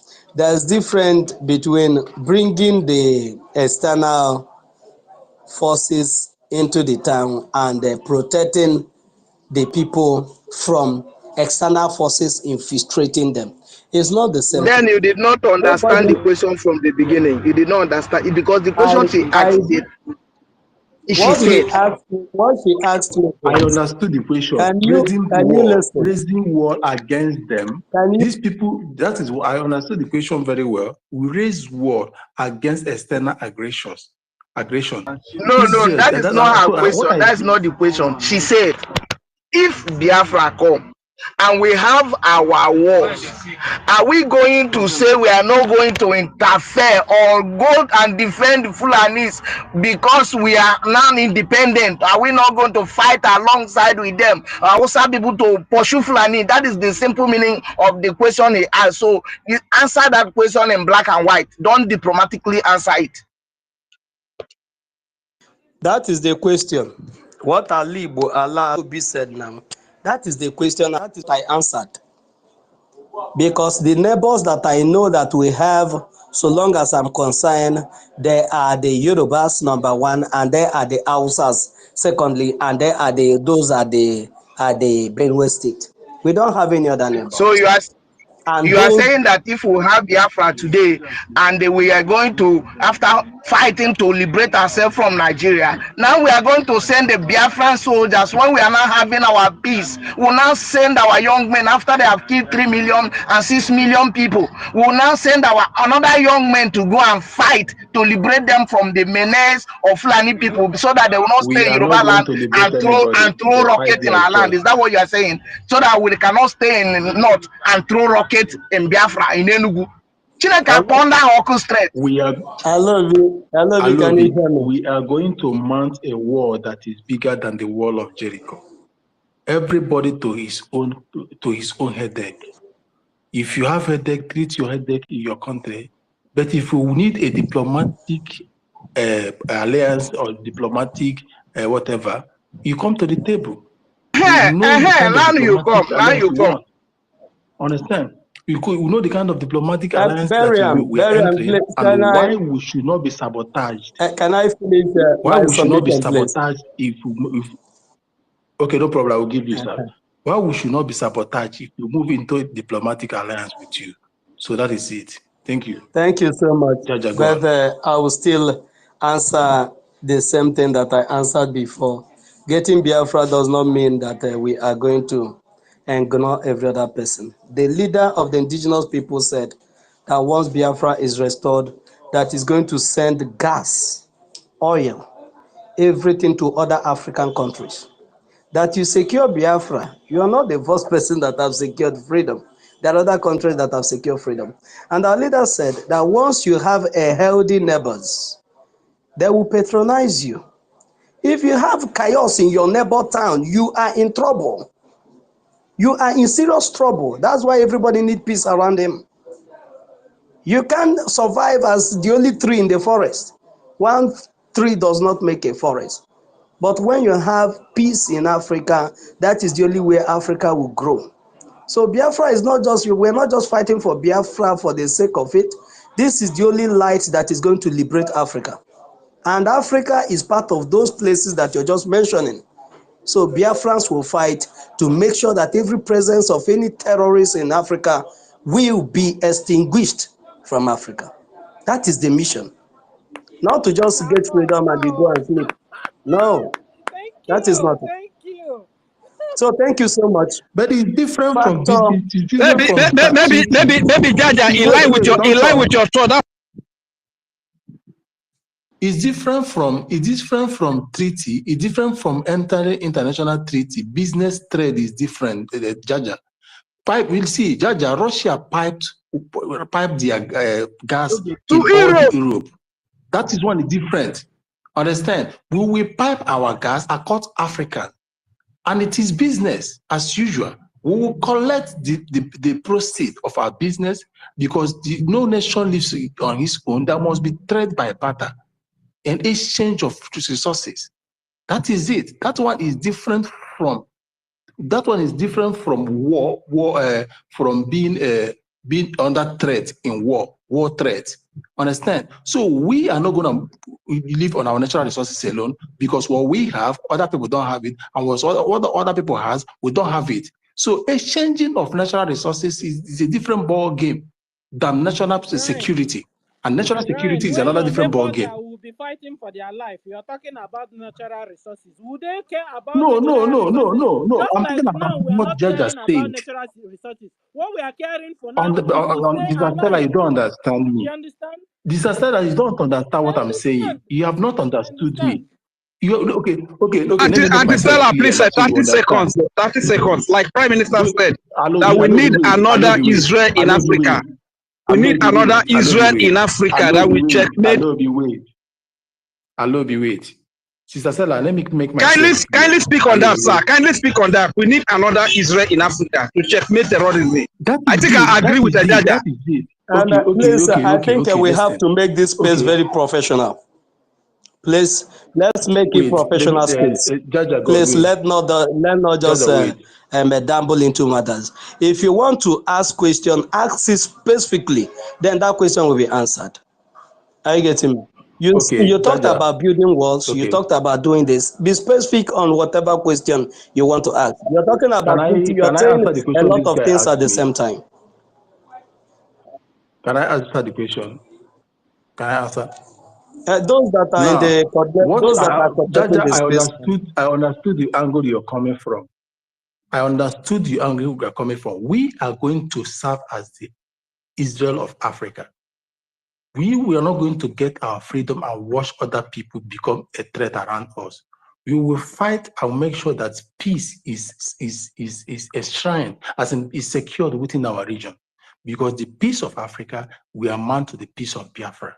Because if we eradicate terrorists in Africa, Biafra will be free. Understand? And that is the same thing the Israel are trying to build in the Middle East. to secure peace and pursue terrorism. The same thing we're going to play as the giant of Africa to be, as the head of Africa to be, as the home of motherland, Mother Earth to be. We will be on the front line, on the front of peace and security. And we, in as much as we are on the front of peace and security, we will not entertain anything that will be detriment to our own peace. And we will not move into any treaty or alliances that will not be favorable or will be jeopardizing our own peace. The peace of Biafra first, then second, the peace of Africa. That is where it is. Biafra first, then Africa second, not Africa first, Biafra second. No, it is not done that way. And in going for peace, we will first secure our territory, our boundaries, we raise walls. Understand? Because I want to cite many examples. In America, we have Canada, we have Mexico. I believe snow is here. Canada is a foot, thank God snow is here. Canada is a foot closer to America, snow, if I'm wrong. And then Mexico is somehow foot to the other states. And now America is build wars against Mexico, but does not mean they don't go for treat for the peace. They secure the peace of the North and South Americans close, because leaving them will be very porous to the national security, will be detriment to the national security. What am I saying here? What I'm trying to say here is that Biafra will first secure their territory, and in our slogan, it shall be Biafra first, Africa second. And when we are done with that, we will make sure that the peace reign in all African, especially the Sahel, because the Sahel region of Africa is a threat to the fundamental human rights, is a threat to national peace, is a threat to national security. So that is all I believe we're going to do. Understand? I am not moving a motion that we will ignore the neighbors. No, because if you ignore the neighbors, it will reach you. They will be there. You will see the Saudis and the Iranians coming to the neighbors when they will and pay them off, and from there they will plan evil against you. That is what I believe in, and that is what we are saying about. Oh, thank you, Jesus. Now you understand. So you are coming on my side. Thank God. Thank God. I appreciate that, Brian. Oh, because when we now have our freedom, Africa is in our neighborhood. The next Africa very close, or Sahel very close to us, should be Yoruba land, Hausa land. Thank you, sir, for appreciating that. Okay, so and we'll go to Mr. Snow. Mr. Snow, you have the mic, sir. Jaja will come back to you. Mr. Snow, are you there? Our minister, you're welcome, sir. Your hand is up. Yes, my sister Stella, good morning. Brian Williams, Jaja Godson, Rage and Fury, Alobi Eunice, Mobility, Worry Sister, I see you. Atai GK, Emeka and everybody on the space. I greet you all. I don't know if I'm coming out clear. Fun girl, I see you. Right on, we hear you. All right, before I go to the topic, I just want to clarify something real quick. So the defense of the Biafran border is not a question, it's not even a thing to discuss with anybody. The reason why we are fighting is to preserve our life, the lives of our people at home right now, the generations yet unborn. That's the reason why we're doing all we are doing. So after the restoration of the independent state of Biafra, the United States of Biafra, our borders will be protected like no other. So that's not going to be a question. And any foreign threat that comes against the Biafran people will be met with something they've never imagined. Just imagine the kind of innovation that we're going to have as a people. So the defense of our land is going to be second to none, like I said. Now, coming to the earlier question, to be honest, we can relate with our neighbors. We can relate with our friends, those who are around us. but we're not going to fight any fight. This is my opinion. A fight that is in Nigeria for Yorubas or Ariwas to be free. We're not going to do that. We've lost so much people to that entity called Nigeria. Now it's a difference between the fact that we're going to create an economical viability region that will benefit Biafra is different from fighting with or inside of Nigeria for any of the ethnic or any group that is left in there. Whoever is left in there is going to be in there. If they are fighting for their freedom and as a nation, Biafra, because we stand for truth and equity and justice, if they reach out to us, we're going to help them. That is going to be according to the government description. But this help is not going to be to send our soldiers to fight for them. It's going to be a diplomatic help. Now, when it comes to speaking for what Nigeria does to the people in the territory, the Biafran government will be able to stand and say, yes, this country, we know they do this. We know they are like this. We know they can do this. We know they've been doing this. It was done to us. Our case can be used as a point of reference for them, but not for us to send our men who were killed by the same people to go and fight. And it's not going to happen. I mean, when you listen to that, you're going to know that that is not going to be possible. It's not, I don't know what will make it make sense. I am clapping for you here. I'm actually clapping for your answer.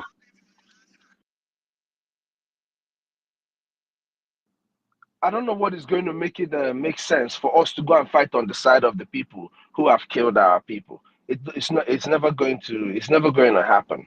I will never co-sign to anything like that because that's not who I am. I will never, ever negotiate with a terrorist. Just the same way, if you support the terrorists to fight me, I will see you as a terrorist. I don't have repentant terrorists in my camp. I will never have a repentant terrorist in my camp as a Biafran. That's one thing that I know, and that's pertaining to the question that was being deliberated on. Now, coming to the topic, the factors that are led to the agitation that we're now in a restoration of our freedom of our nation is all of those evil, all of those grievous sins that we've listed. Those are the things that are the factors that is led to the agitation and now the restoration of Biafra. And those factors, they never change. I was just talking to somebody this morning and I said to this man, I said, Nigeria has, even after the genocide between 1967 to 70, it has remained a consistent genocide in our land. As I speak with you, what they are doing is an act of is a genocidal act. Inside the terrorism act, inside the terrorist act that the military, the supposed military of Nigeria is carrying out, is genocide. It's an ethnic cleansing. That's a genocide. So they've continued on the genocidal line with our people. It is all of this that is the factor. The fact that I'm here in the United States and not with my family back home is part of the reason why we're agitating. I've missed so many bets in my family. I have so many nieces and cousins and nephews that I don't even know. I've only seen them, some of them, on the phone. These are the factors why we are agitating. The fact that our young men, women, will do all sort of illegal things to make a living is the reason why we are doing this. The fact that we have, even though some of them are stupid and crazy, working as nurses here, working in the warehouses, doing whatever kind of job, and they are professionals in the field that their parents Telunku, Kolani suffered to train them in school, and they end up in Europe, in the United States, in Canada, doing all sort of menial job. Yes, it pays the bills. Yes, it takes care of your family back home, but that's not where you are supposed to be. And all of that is the reason why we are agitating, why we are seeking for our own nation. Those are the factors. Those are the factors that is fueling everything that we're doing. The Fulanese are very simple. They are Mujahid Arabs, like my sister will call them. They are not friends of anybody. A man who comes to your house and you give him a plate of food and he finishes eating and he goes into the pot and pulls your pot, sits it, puts it in between his legs, eating it, and you want to put your hand or kupugaka, it can outside your door, cannot be your friend. The killer of your father can never be your friend. There is no man that has killed your father for his selfish gain that will turn out to be your friend. So Fulanese are nobody's friends, and they are not from the geographical location known as Nigeria. Daluna everybody. But in all of this, may we not forget, for us to be able to get into our nation, we have to do our due diligence in supporting, in making sure that we make a proper financial contribution. The greater population of our people who live abroad have something that they're doing. Those in the United States, over 3 million Biafrans in the United States,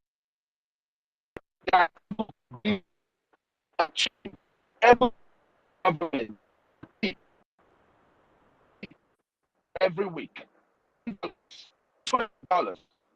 Give this government a tip. Pay your liberation. Give us that tip. Liberation. Or the favorite.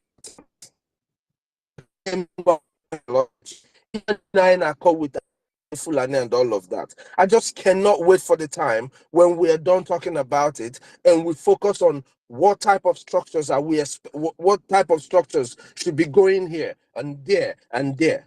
You know, focusing on the things that makes our land better. That is after the restoration of the independent state of Biafra. So my brothers and my sisters, I want to encourage us all. You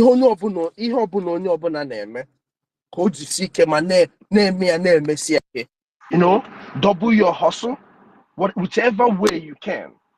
If you're part of the 50,000 men and women who are going to be willing to give this government $50 every week unfailingly, you just set it up there and forget about it. Join this line. Join us in this.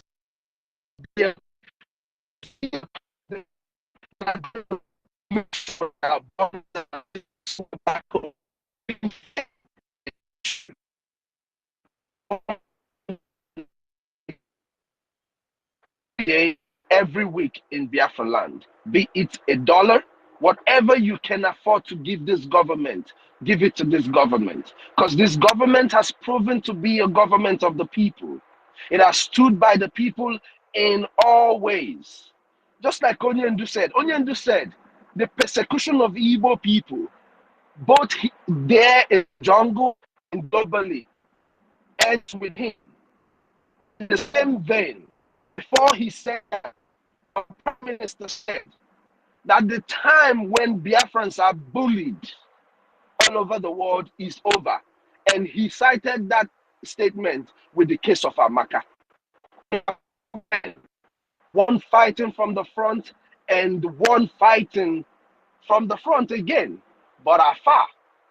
But the both of them are saying the same thing. They're speaking to us in unity. Consistently for fun. I remember when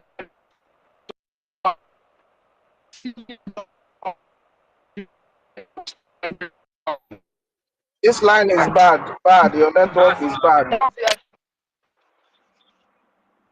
Can you guys hear me, please? Brian Williams, please. Everybody confirm you're hearing me. Okay. Okay. Mr. Snow, are you still there? There is frequency going on your network. Can you guys hear me? Are you on the road? Yeah, but on the road? I saw Sister Stella say she can hear me. Okay. I can hear you, but anyway, let me just round up. I was trying to point out the fact that some months ago, our PM pointed out that if they give him tanks and a few other artilleries, that he will stop the quest. That is a key to us, that we need to procure these things. For us to take Obinze down, everybody talks about taking Obinze down. We need strong artillery. So we need to double our hustle. We need to double whatever we're doing so that we can be able to accomplish all that we intend to. Don't forget, we're not just fighting a war. We are on a revenge mission. If it does not prick your conscience, it is over 3 million children that were starved to death. Just stay hungry for 2 days. Staying hungry until they died. Talk about parents looking at their children hungry until they died. These were done to our people, my people, your people. Over 500,000 children were shipped out of our land to different countries in the world. We do not have trace of our family members. 500,000. This is almost like the number of some countries in the world today. And that's at 1967 to 70, over 500,000 children were shipped out.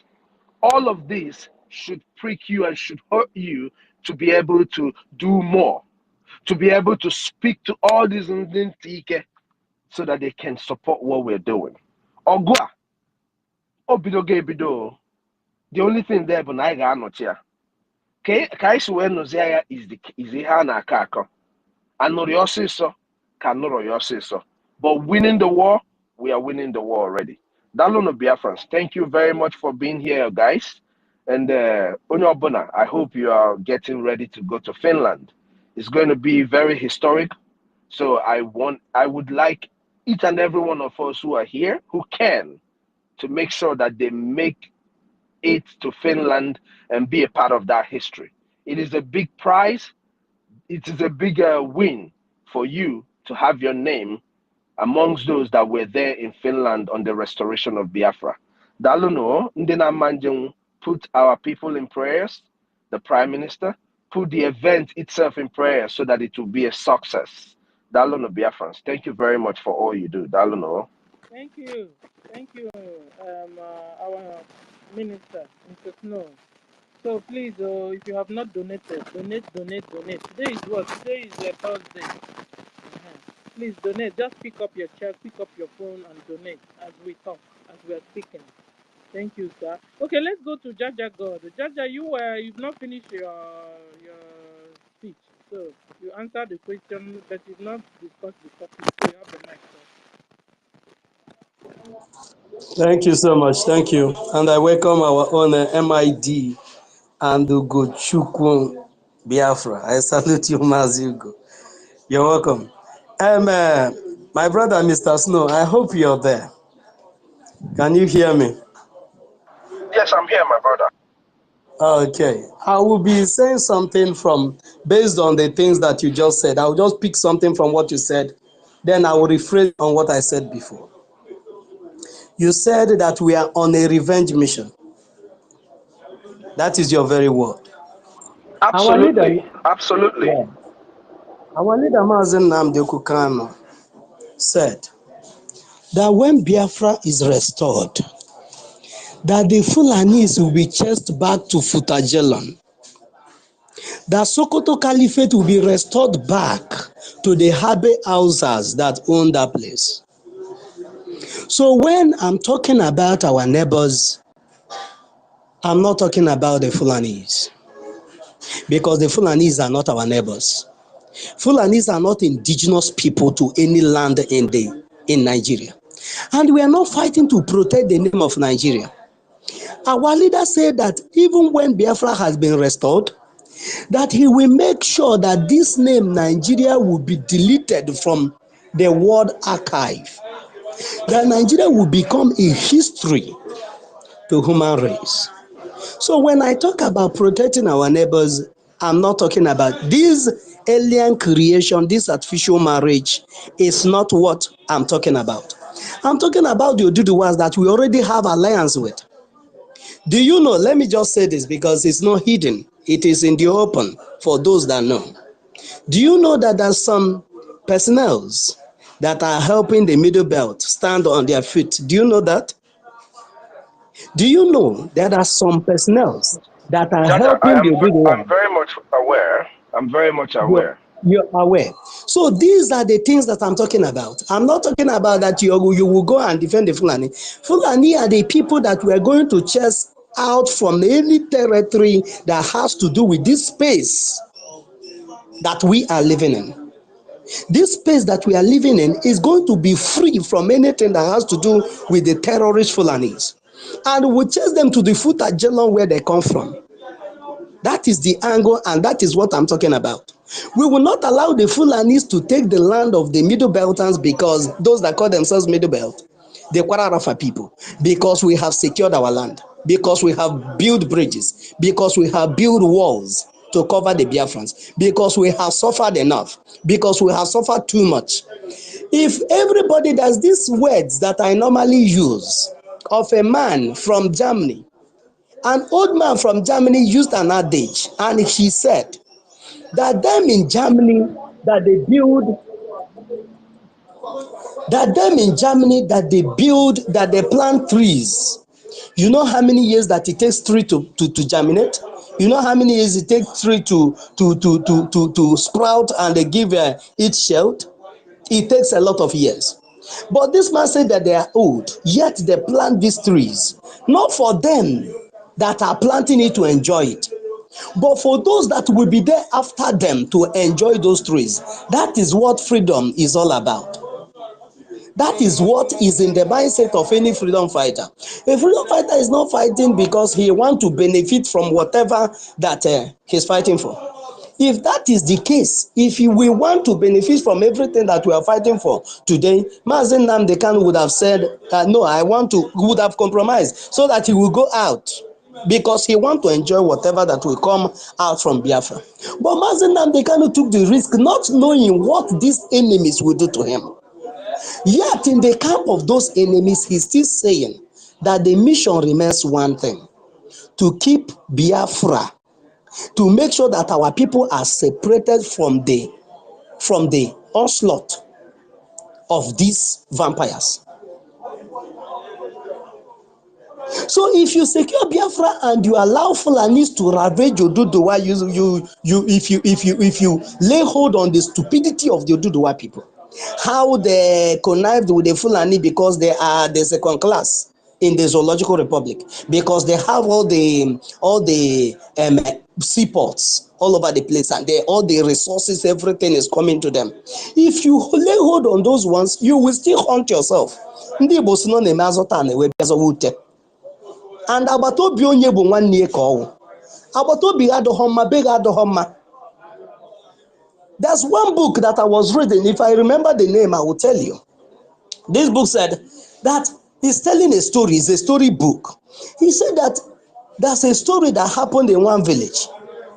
That there's a big man in that village. He fenced his house and everything, put all the security measures in place. And there are robbers that are robbing in the next town. And he said, can anyone hear me? Yes, I can hear you. I can hear you loud and clear. Just go ahead. Okay. And this rich man said, what is my business that the criminals are robbing in the next village? After all, my house is safe. The next day he heard that the criminals are advancing towards him. He said he doesn't have any problem. After all, his home is fenced. Not until the thing get to his house. And he discovered that his fence, that his little fence, can only do that. They can only stop people from seeing what the activities going on in his home. not the people that are determined to come and take him and stop him from Britain. And these people break and enter into his house and get him alive. What does that thing teach us? That you must have, had it been he went on and do everything as his big man, he bring out his money and say, let those criminals that are robbing in the next village, we want them caught. Those criminals wouldn't have get into his house. If we allow the Fulanis to ravage other neighbor towns and take their land, their ancestral land, and occupy them, you have not gotten freedom for yourself. That is when you will see fight on Israel.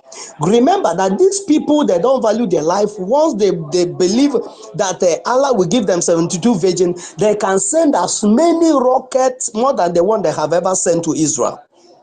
Israel is doing currently what they would have done a long time ago. Had it been Israel has stood their ground and made this ethnic cleansing that they are making now, home cleaning that they are making now, Israel will not be attacked regularly as they are suffering today. But thank God they have woken up. So nobody is talking about having anything to, we will never have anything to do with the Fulanis. But our border towns, those people that are our neighbors, must live freely as a people. That is why we are fighting. That doesn't mean that you will now leave a Biafra territory porous for people to invade. Then we have not secured anything. But our main target is by the time Biafra guys otagorana.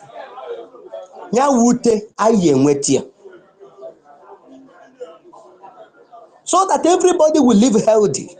And the future of our children, when they go to school, when they go to anywhere, we will not be afraid that rockets might be shot against them. We will build bunker, but just for formality, for the sake of it, because nobody can predict when wars will break out. That's why we'll be building all those things, and that's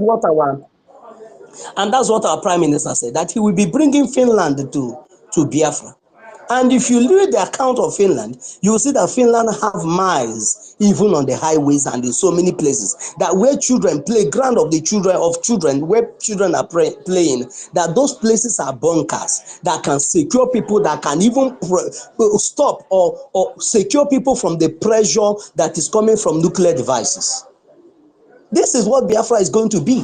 So not that when we get Biafra, we will now live inside Biafra and allow Fulani to be killing people all over the place. No, Fulani will be sent back to Futajelan, where they come from. That is what we are saying. And that is what exactly this topic is also saying. Factors that caused Biafra agitation. The factors that caused Biafra agitation is because of the blood test of the Fulanis that the British saw in the Fulanis, that made them to hand them over, that if we must protect our interests in this town, if we must protect the British business, which is Royal Niger Company, we must give it to people that are so brutal, so that they will keep these ones that are very wise, they will keep them down as long as they can. These are the things that have brought our agitation. And these are the things that have made us to say that never again we will allow our people to be used as a sacrifice to keep Nigeria as one.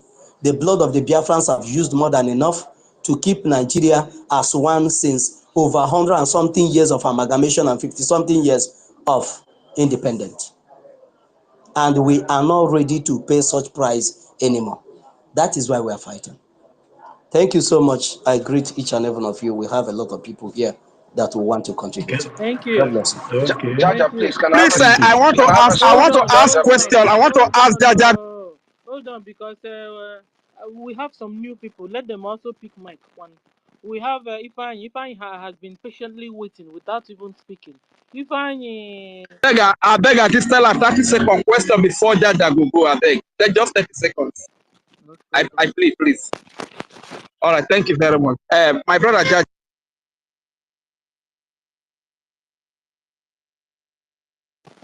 Oh yeah, now speak. I can't hear him. Can you hear? Can somebody hear me? They have started to go to space already. We can hear you, Stella, but You Rojan, mute us. nobody can hear you. He muted us. No, He you're muted doing magic everybody. here. When we muted, you were speaking. You now unmute, you Oh, stop speaking. So you okay. like doing a magic. Can you hear me now? Yes, we can. Can you hear me now? Okay. It is true that the relationship between Fulani and Yoruba is like a relationship between husband and wife. And you know, they have a lot in common, usually a very big religion in common. And that's why the Afronjas are always coming to speak in favor of them against our freedom.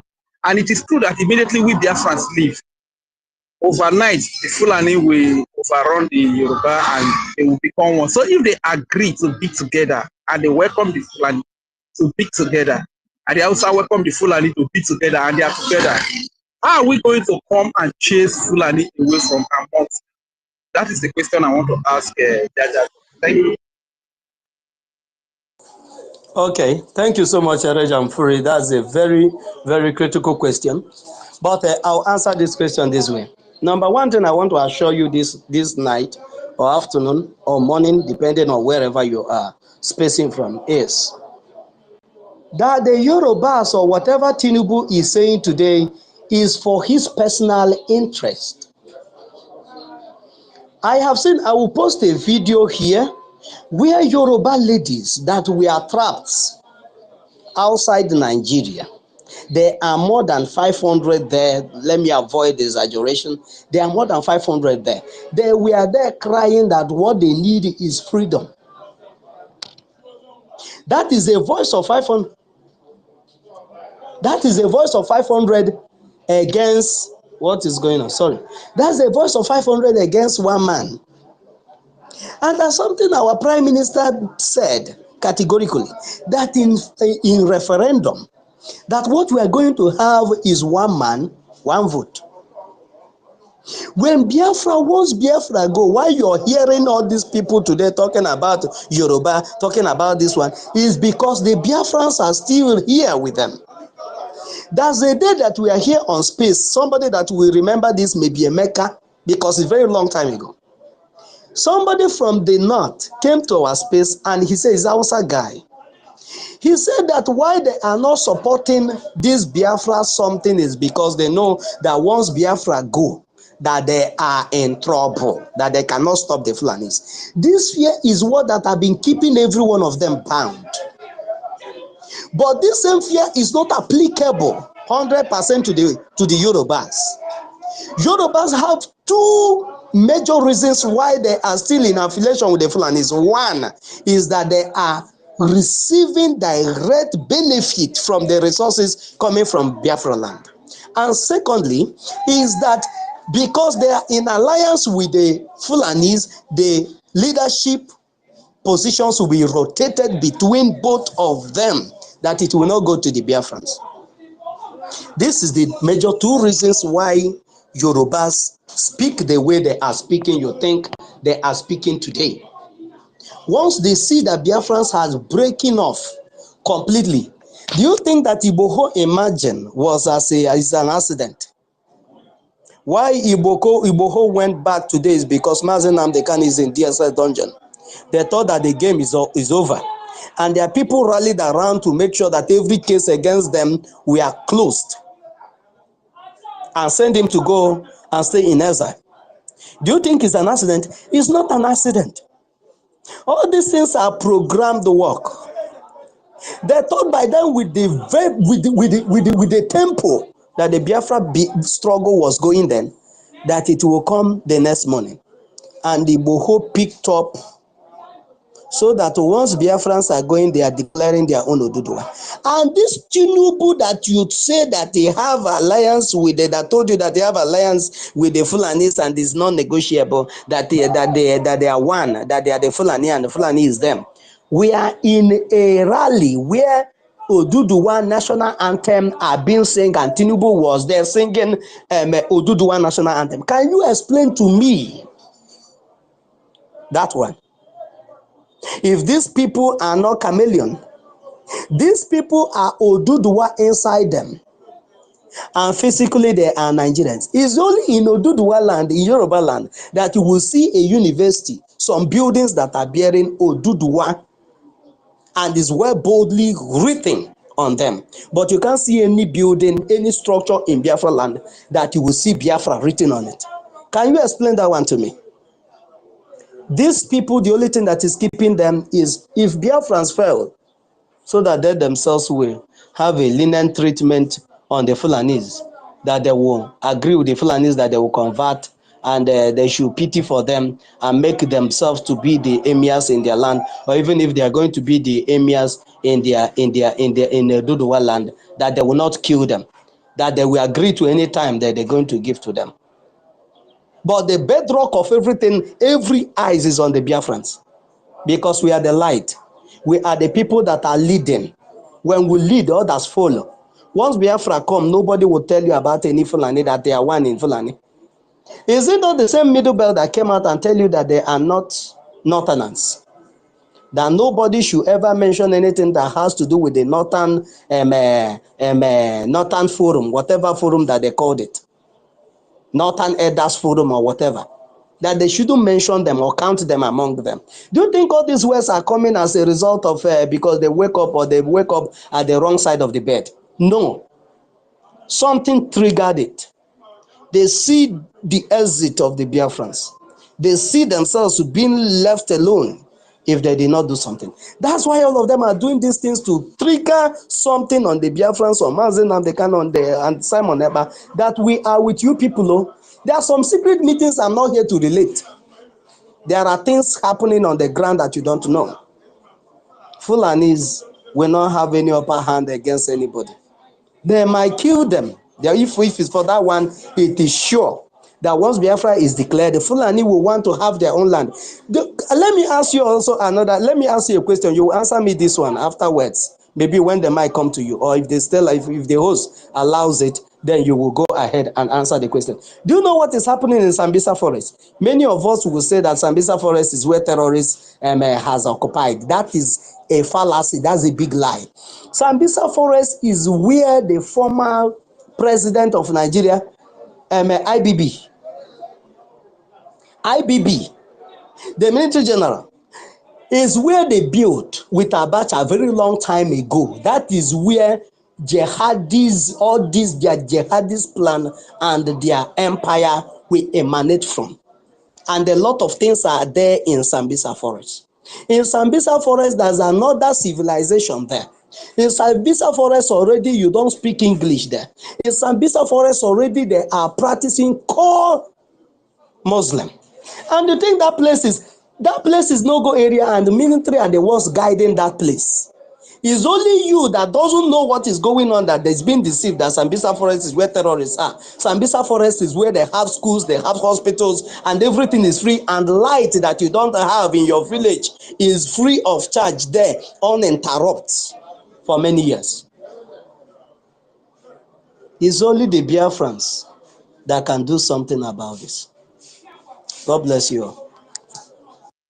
Thank you, sir. Stella, please, Okay, can I so clear something with Jaja? Just 5 seconds you before. have the mic, sir. All right. Yeah. Jaja, I just want you to get something that I said. I don't know, maybe you missed it. This is what I said here. You know what the brother who raised this very question was saying is that we're going to send our soldiers. That's why Alobi was feeling the way he was feeling. But the Biafran government is going to have relationship, of course, with our people, because the Ariwas and the Oduduwas are our people. We should not forget that, in as much as they are not our brothers, or in the sense of Biafra, they are still our people. We used to have a cordial relationship with them before the creation of what you have today as Nigeria. So what I'm saying is this: when Biafra is restored after 2nd of December and everything is set in place, right? We're not going to push or get our soldiers into whatever territory the Nigeria is left with. We're not going to push our people to go and continue this liberation fight that we are fighting. But government will have what is the word they call it? It's going to be a diplomatic. Is it going to be a diplomatic? It's going to be a diplomatic arrangement in helping those that are left in the region. And don't forget, once Biafra is gone, the whole region is destabilized. The whole geographical location is in shambles because Biafra is coming from its original being, the way it was from the beginning, which is part of what the people in the jungle claim to be Nigeria. So that alone is going to destabilize the place. Now, whichever way they decide to continue running the system before people finally wake up and say, oh no, these guys are gone, we can do it. Until they get up and say we can do it and seek for the Biafran government, help and intervention, the Biafran government is not just going to jump into another government and start telling them what to do or pushing our soldiers. It's not done like that. In the real sense of it, we're going to, of course, make sure that we sack Fulanese. But that sacking of Fulanese will start from the restoration of Biafra. Because the restoration of Biafra is going to give them a shock awakening. Because most of these people still think it's not going to be able to happen, but some of them know it's already happening. So that is going to wake them up. And once it wakes them up and that they rise up to asking for our help, then, of course, if Nigeria is not broken into pieces as we are expecting it to break, and they now go into doing what we have already done, we can stand in for them as a government, making it clear that these acts happen. Then when they need help, if the government sees it wise to give them help militarily, maybe by the border, protecting those by the border, the government is going to do it. But what our brother said earlier is that we are going to need to send our soldiers to fight for the people that are left inside Nigeria. And that is what I said I oppose. To build Biafra to be what we expect, we need the other nations around us to be up and doing, just like the Prime Minister said, just like Onyendu said. But in terms of sending our soldiers into another territory to go and fight, no, I'm not seeing that happening anytime. That's all I'm saying. I don't know. Thank you so much, Mr. Snow. Thank you so much. Berian, please hold on. Hold on. There's something I want to say. I want to ask you a question, Jaja. Hold on. There's something I want to say on what Mr. Snow said. Mr. Snow, can you hear me?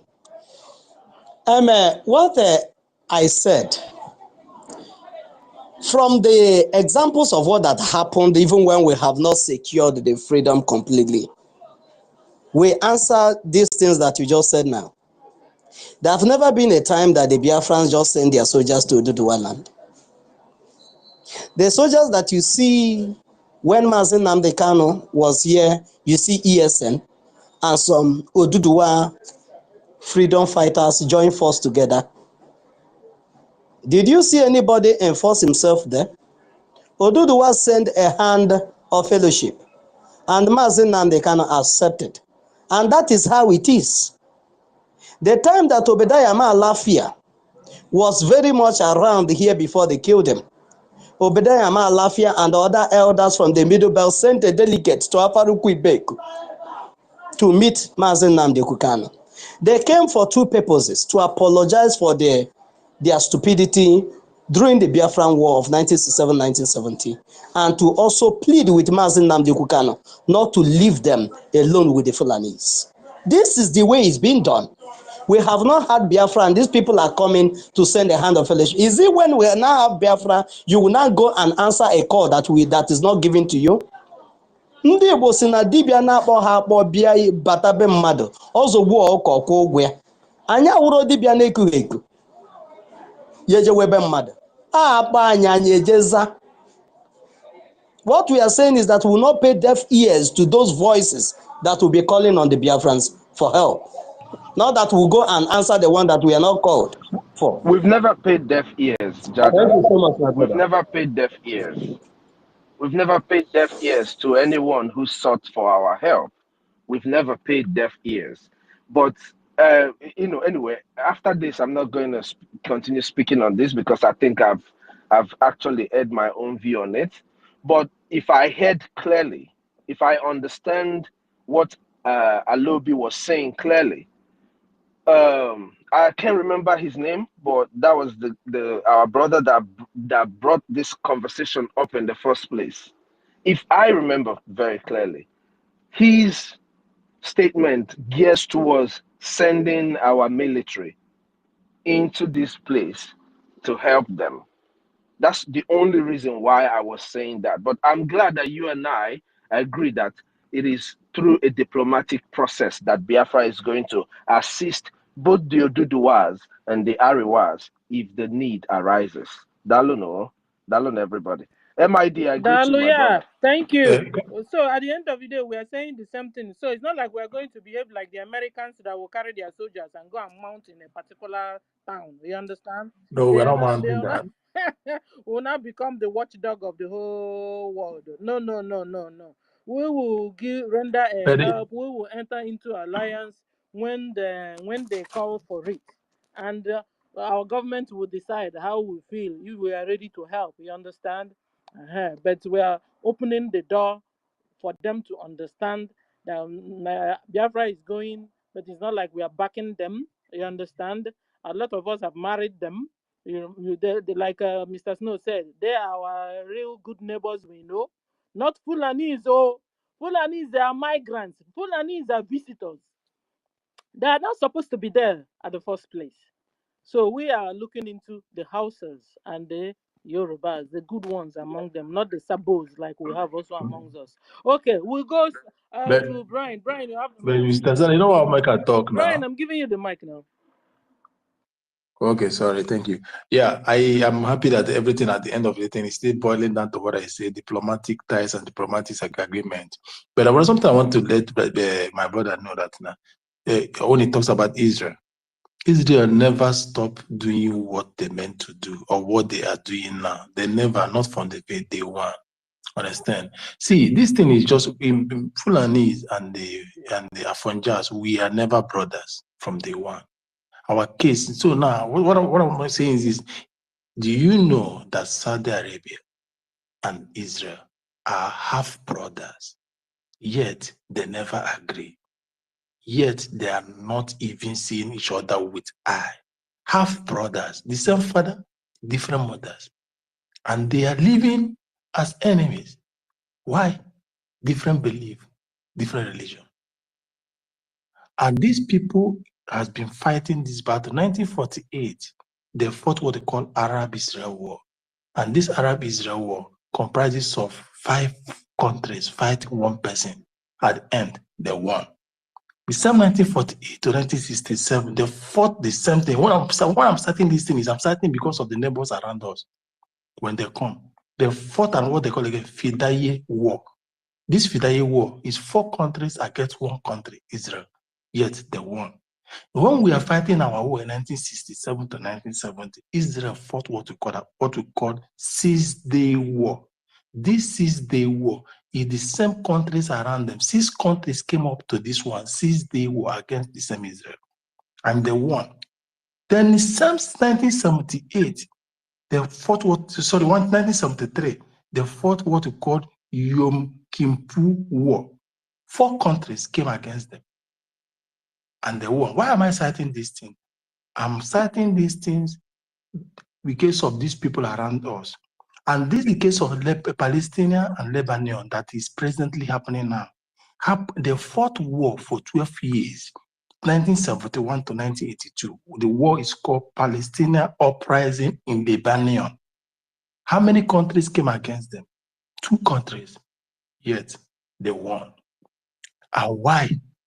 We are never brothers with Westerners, with Yorubas, the West. And neither are we brothers with Hausas.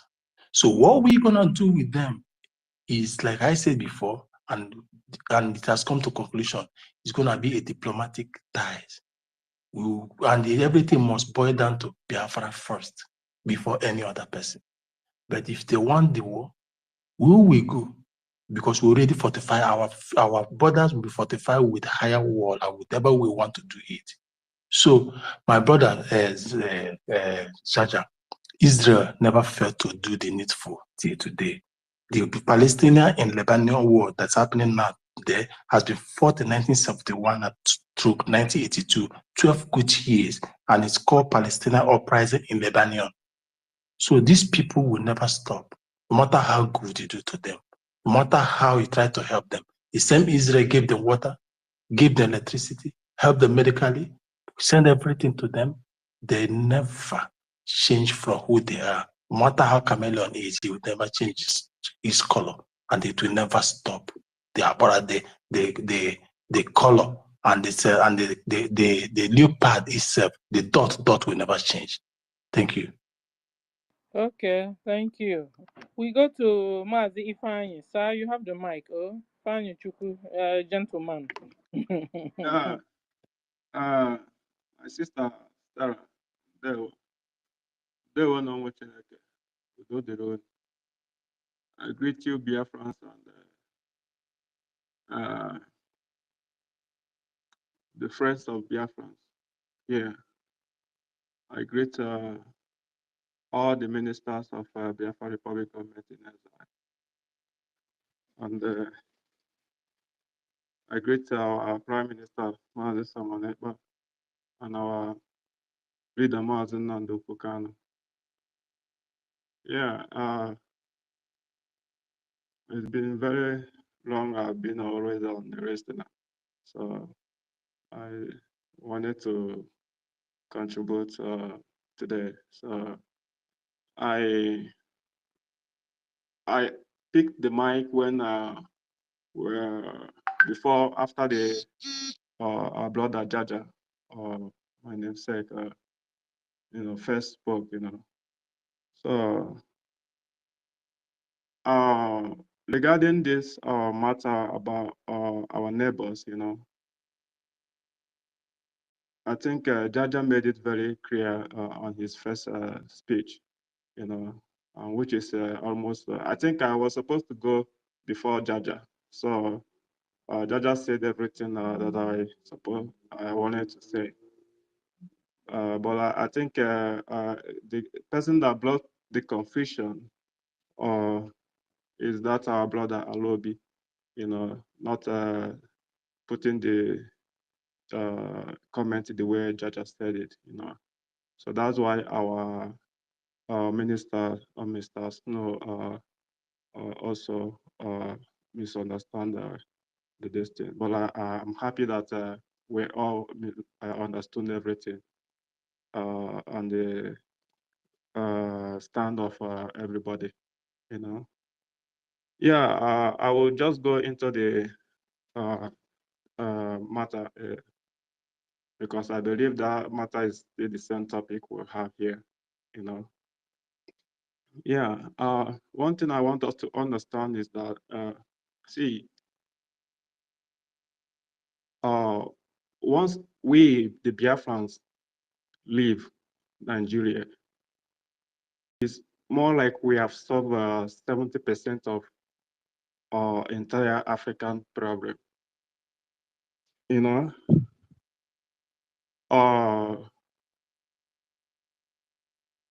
because I've traveled around Africa, so many African countries, and I've seen that the reason why they call Nigeria giant of Africa is because anywhere you go in Africa, you must see the presence of Nigeria.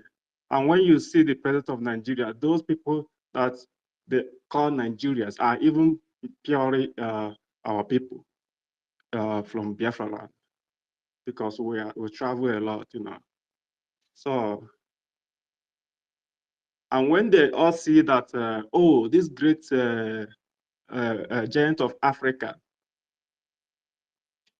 we just defeated them to leave from the zoo, great zoo of British. We already solved 70% of African problem. Everybody, even cockroach or ant, can rise up and fight themselves. So that goes to exactly what our brother Jaja was also saying, you know. So coming to the why we are here, you know, we also have to understand that somebody like Mazen Nando Bukana and Simon Ekpa and the Friends of Biafra are helping us, you know, they help us to be here because without Mazen Nando, a lot of us will not have voice. Without Simon Ekpa, a lot of us will not stand here today. And without the friends we are making, the good friends we are making around the world, we can't do it alone.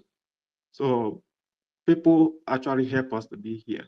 That's why we will help others who also help themselves. It's not, we are not going to help people who are not helping themselves. No, that's interference. That's a kind of invasion.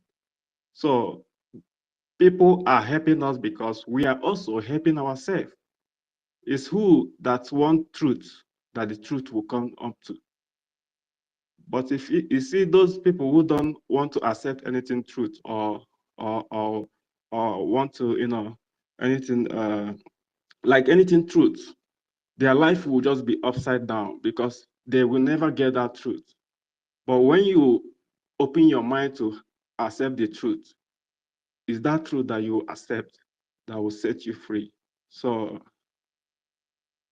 we are going to help our neighbors, and I've followed Mazen Nande Ukukanu since 2016. You know, I have followed him very closely, and I know he said it in one of his broadcasts that we are going to help our neighbors. That's how we are going to become whatever we are. If we want the safest nation in this earth, our neighbors also have to be, you know, safe. You know, so, and he also demonstrated it while he was in prison. That's 2017-19. You know, one of his videos is there when he's inside his prison and helping all those our certificate or the people in jail with him. So I think the best way to secure your home is to make sure your neighbors also is secured, because onye ọkụ na-agba n'ụlọ neighbor ya gba nkịtị, ọ gbachaa neighbor ya, ọ ga-abịakwa back to that person, you know. So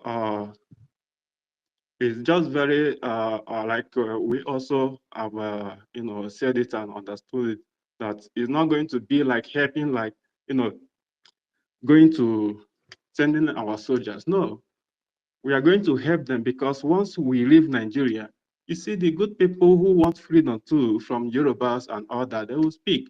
They will, because we have already solved so many problems for them. You know, they will speak.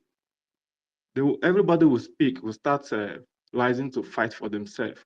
So we are going to help them the way the people who saw us standing on our leg today from Washington, D.C., they are going to help us. So we're going to help those who are helping themselves. So we are helping ourselves. That's why good people of the world will help us. So the help starts from within. So I believe, you know, when a rich man, you know, that's the thing they have in Nigeria, you know. Everybody wants to, you know, have a safe comfort on his own, on his family, you know, to just be rich only themselves, you know. But they forgot that a rich man living surrounded by a poor, that person is still a poor. So, and that is why Biafra is come and join, the meaning, come and join, because people will want to get assistance from us. They will imitate from us the same way other Africans are imitating from Nigeria, because Nigerian civilized is a structure of evil. That's why other African, anywhere you go in Africa, you will see the presence of Nigeria. both in their entertainment, in many things, you will see the presence. So that's the same way the Africans, other people of our brothers, neighbors, and others, they will imitate from us. You know, the same way they are just imitating bad things from the Nigeria, they will imitate good things from Biafrans. So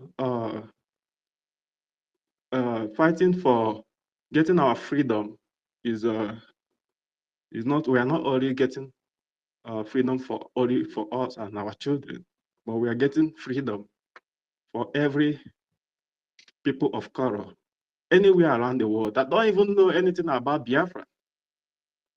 So that is how deep Biafran is. So Thank you. appreciate every one of you, and I believe Chukwu Kabiama will guide us because we are already at the gate, you know.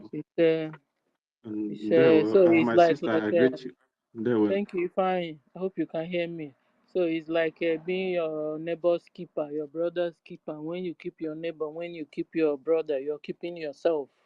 It's a natural law, you know. But like our minister just said it, that they will also ask us for that help. You understand? So that when we are giving the help, they will also appreciate it.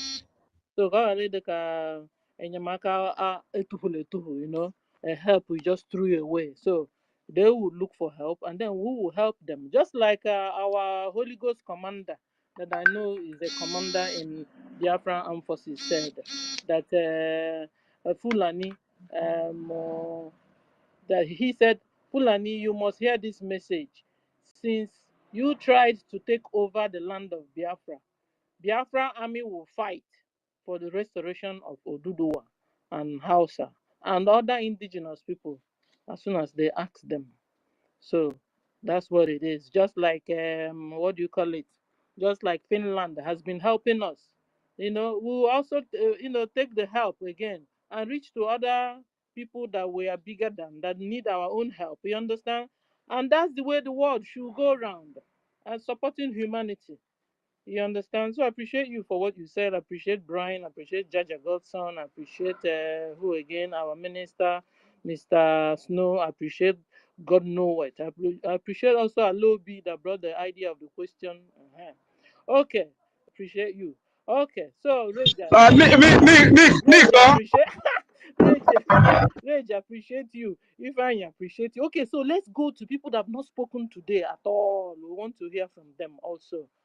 So, veteran, no, mobility just came up. He's been around. After mobility, That guy had been here for a long time. I know that guy. I know he's my man. Just hold on. I know when you came in, mobility, you have the mic, but because your hand is not been up, so I don't know if are you free now to speak? Mobility.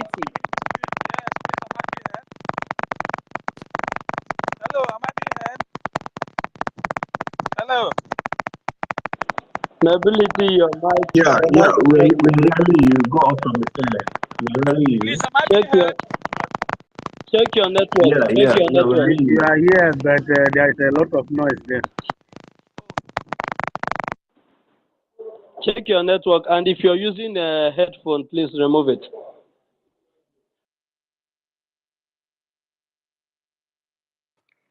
Okay, so mobility is not there. We'll go to veteran. Veteran, are you there? Yeah, please, I don't know. Is my voice coming Yes, sir. out? Yeah, thank you, Stella. Thank you, great Biafrans. Thank you, my ministers on space. Thank you for all you are doing for our freedom, making sure that our voices are heard all the time, 247. I am not where I am now. I'm not well positioned to speak, but I want to thank everyone because from what I've just heard, both Jaja and Mr. Snow, you are all on the same space. You are saying the same thing. So there's no different from what each one of you is saying. You're all saying the same thing. So our sovereignty is our security, and but we are safer when our neighbors are safe. So two of you are saying the same thing. That's all I want to say. Thank you so much. I'm not well positioned where I am now. Thank you so much. Thank you. Thank you. The difference was that somebody should ask first before the help is given or rendered. You understand? Okay. That's what I understood. Okay. So now we have agreed. All of us will agree that they will ask. And then the help will be rendered. Okay. We go to veteran has spoken now. So we go to tech guy. Tech guy, my man, you have the mic. Thank you, Sister Stella. Jaja, I greet you. It's been a long time. I Love greet is you, Jaja. what go man. Okay, go what go man. Fine, no. It's Where fine. that the bomb. Serious? Yeah, that's the bomb. Okay. Well now. Yeah, I greet each and every one of you. I greet my minister, everybody. In fact, I cannot stop mentioning names, but just know that I love each and every one of you. You go Kiabama will lead us to Biafra. Of course, Africans know that Biafra is the light of Africa. And once Biafra is restored, everything they know about Africa will begin to take shape.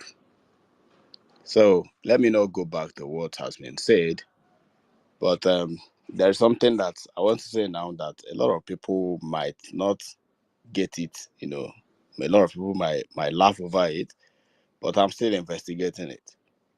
So one day I was discussing with my brother, and I told my brother that Berlin conference, that particular Berlin conference, that Fulanis are in that Berlin conference. Fulanis are invited in that Berlin conference. I am very sure. They were sitting down with the Europeans, Fulani are sitting down there. I am very sure. Because if you check from that 1884 or so, down to when Ahmed Bello was making one speech like that, it's not far. It's not up to, let's say, 150 years. It's not far.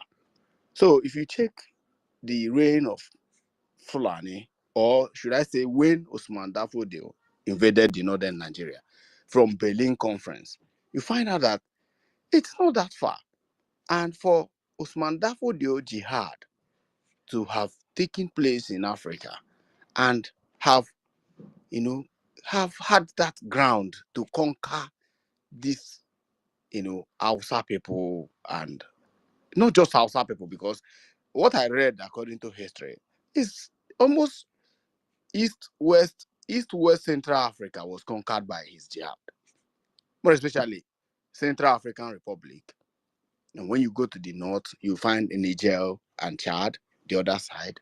When you go to, when you extend to the, to the Sahara, the desert, the Western Sahara, you find Mali and Burkina Faso.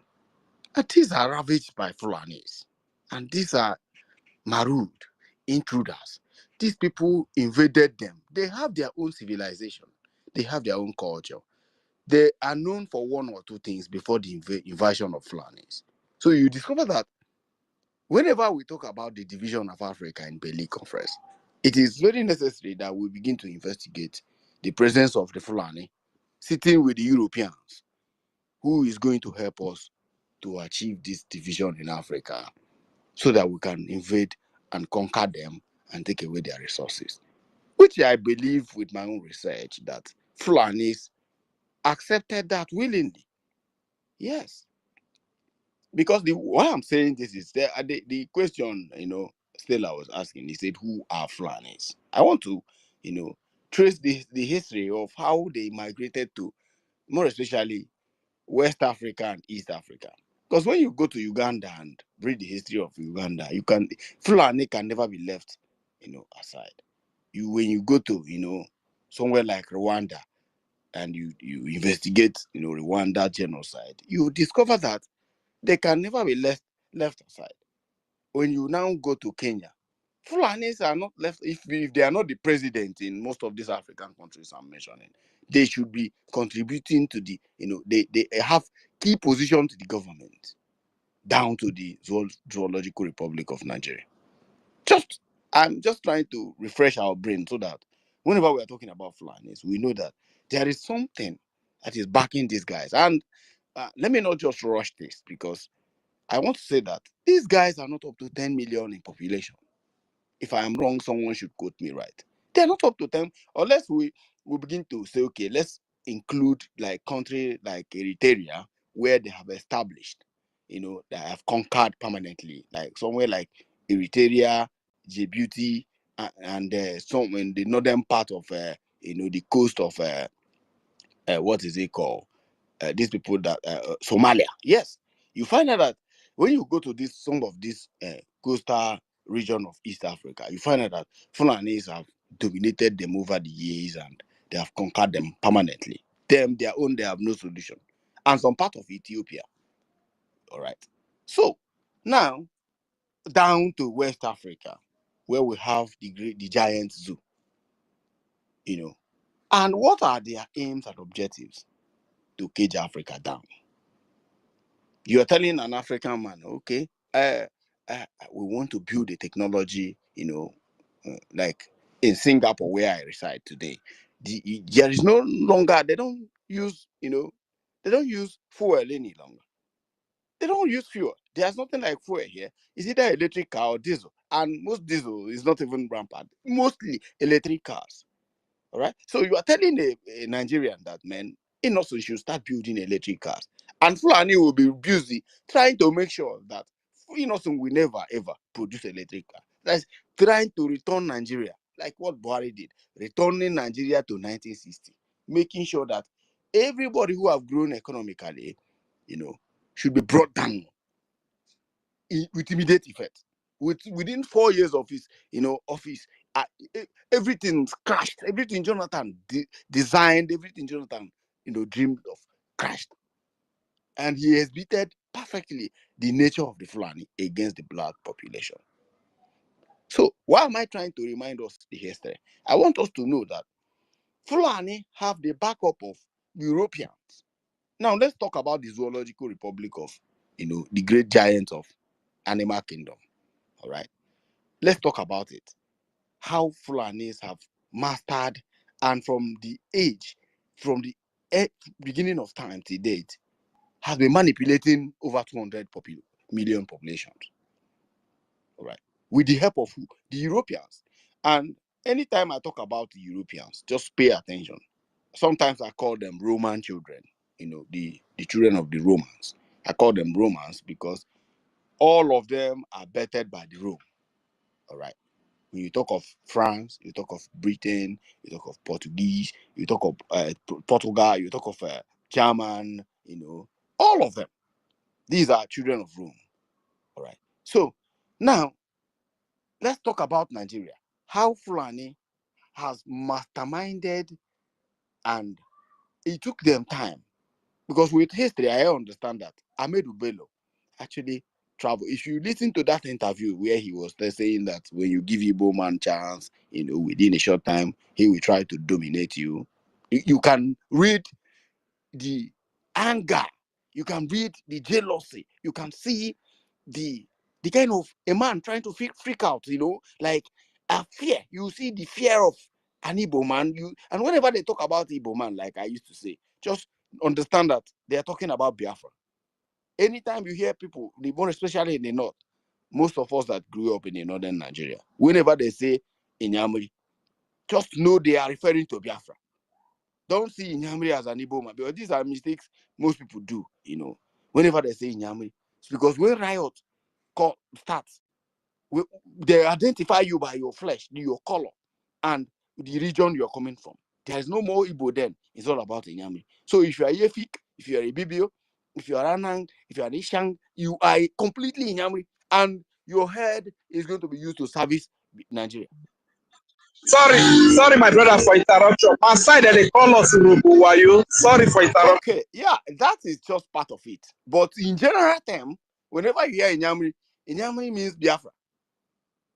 Because when it happened, wherever you are danger, right? So now you can see Ahmed Bello with that interview with that British journalist. You can see as far back as 1950. Look at how this man was answering a journalist. He said he even went ahead and said, okay, if the job is available and we couldn't find anybody to do the job, the whole Nigeria will come to you, Britons, and will hire you to do the job instead of giving the job to Igbo man. Do you understand? So now Ahmed Bello is a staunched Fulani who traveled and who was trained in the Britain. If you see the way he speaks, you will know that this man is not Aboki, he's not ordinary Aboki. He speaks diligently, meaning he has dined with the Britain, he has eaten, he has studied probably in London. Somebody was even telling me he studied in Premier College, London. That's to tell you that, and there are many of them there. Then I'm talking about even before Nigeria independent. They have been in the UK training these Fulanis. That's why you can hear of Malam Gusau. Of course, you may not hear them becoming the president of Nigeria. All right. You may not hear Dan Tata becoming the president of Nigeria. But you begin to ask yourself, where are these people coming from? How did they amass this wealth? We know that Fulanis does not have the capacity to make wealth. They don't have capacity to progress. All right. So how? Now the answer is the Europeans trained them, and their aim and objective is to keep Africa down, to make sure that black man draw them back to where they belong. In return, we'll give you leadership, we'll give you massive wealth that you didn't work for, and then we will make you popular. And at the end, we might even kill every indigenous people and give over their land to you. It's an agreement. Now, the question, factors that causes Biafra agitation. Because the Biafrans are the only people who can stop this. Everybody knows that the moment Biafra is risen up, the nonsense about the whole European, that Berlin document will be destroyed. Biafra is the only one that have the power. And that draw me to why everybody is against Biafra. Should I say it is because of the wickedness of the Afronjas, because of the grave, evil imputed in them? Some of them are acting ignorantly. Some of them knew very well that the only people that can liberate Africa is Biafrans. But because of jealousy, envy, they choose that way. They know that, well, if we can't beat them, we join them. Instead of Igbo man to progress and take domination over. I can assure you that the moment Biafra is restored, after 10 years, Biafrans will be leading Africa. Trust me, they know. So now I have just briefly introduced you whom Fulanis are. And don't take these guys for granted. Because number one, during Biafran War in 1967 to 1970, there was never a Fulani man who carried gun to shoot Biafra. Never. You will not see them. You can never ever see them in the field. Till today, it's very, very rare you see a Fulani man carrying gun. You will only see the minority. These people you capture, you see, if you go and ask most of our soldiers, they will tell you that most people are, you see that most of them are Southern Kadunas, Jos people, the Nupe people, you will never, the commanders of these armies are the Fulanis up to today. Why? Because of the kind of training they have received from the British, that you should stay and command them. Make sure they go deep in the village and massacre people. You see that the people who are killing people are the thief people, and mostly our own Igala people. They are the people massacring people, coming to our land to commit this carnage. Not the Fulanis. The Fulanis are the generals. Say, guy, and this is the problem. How do we solve this? How to solve it is simple. We will go to the head, which is the Fulanis. The people who are controlling 90% of Nigerian resources are the Fulanis. I can tell you that these guys are not up to 8 million people. They are not up to 5 million in Nigeria. And these people have this backup by the Britain doing this kind of a thing. All right. Now, who are running the Arewa Forum? The Fulanis. All the northern Nigeria I can speak Hausa fluently. I can speak Arabic. All the northern Nigeria, from A to Z, are overrun by Fulanis. The emirs in the north, all of them are the Fulanis. The governors are the Fulanis. The Federal House of Representatives, the senators, just mention one indigenous person. You will never see them. The only person who succeeded in Kaduna State then was Yakowa. I don't know whether you guys can remember him. The governor they killed in helicopter, Yakowa. He was the only one who tried to raise head and, and in Plateau State, when you get there, you see that they will elect the indigenous, Plateau because of the Christian background. Then the people who are running the government are these same crazy Fulani people. All right. So now, let me now bring the solution. When Biafra emerge, we are going to have diplomatic ties with the indigenous people, not of course the Fulanis. I don't buy any idea having, because you can never control a man with an Arab blood, just like what my brother Brian said about Israel and Palestine. They do not have solution. It is ideology who has been passed through by the blood. They are the only people in the world who marry their cousins, who marry their sisters within the family. The blood is circulating. So even if they give birth, from childbirth, she will be shouting Allah, Allah, a child. You begin to see the blood vibrating inside that child. So there is no amount of education that will change them. That's why you see them. They will come to Germany. They give them asylum in Germany, and when they are there, they will go and bring. They happen to get paper. They will go and bring their family over to Germany, and they will come and they will marry themselves. They will never marry German citizens. They will marry themselves and start giving birth. You see cousin, sister marrying brother. They start giving birth. You begin to imagine that child they give birth to never ever travel to Pakistan or Palestine or to all this Afghanistan. But the child will begin to behave like them. The moment the child is going to school in Germany, speaking German language, but inside him, he knows that he is different from these German people. And if any mistake, they can get provoked and kill them. You see that is a gene passed in the blood. That's how Fulanis are. And don't forget, Fulanis are Arab people in disguise. Arab people that passed through Sahara Desert and sun hit them very well and they became dark. These are Fulanis. I can confirm that to you. These are pure Arab. Yes, I support you because I've done a little recheck. Later, I will tell us what I found. Of course, they came from Iraq. Everybody knows that. So now you can't change them. The only way is to part away from them. And how do we do that? Some said, well, they have married Hausa people, they have intermarried, and they have given birth, they have mixed together. Well, blood, if I'm not your brother, even in the next 100 years, I'm not your brother. There's always a way I can go part my way, you go part your way. All right.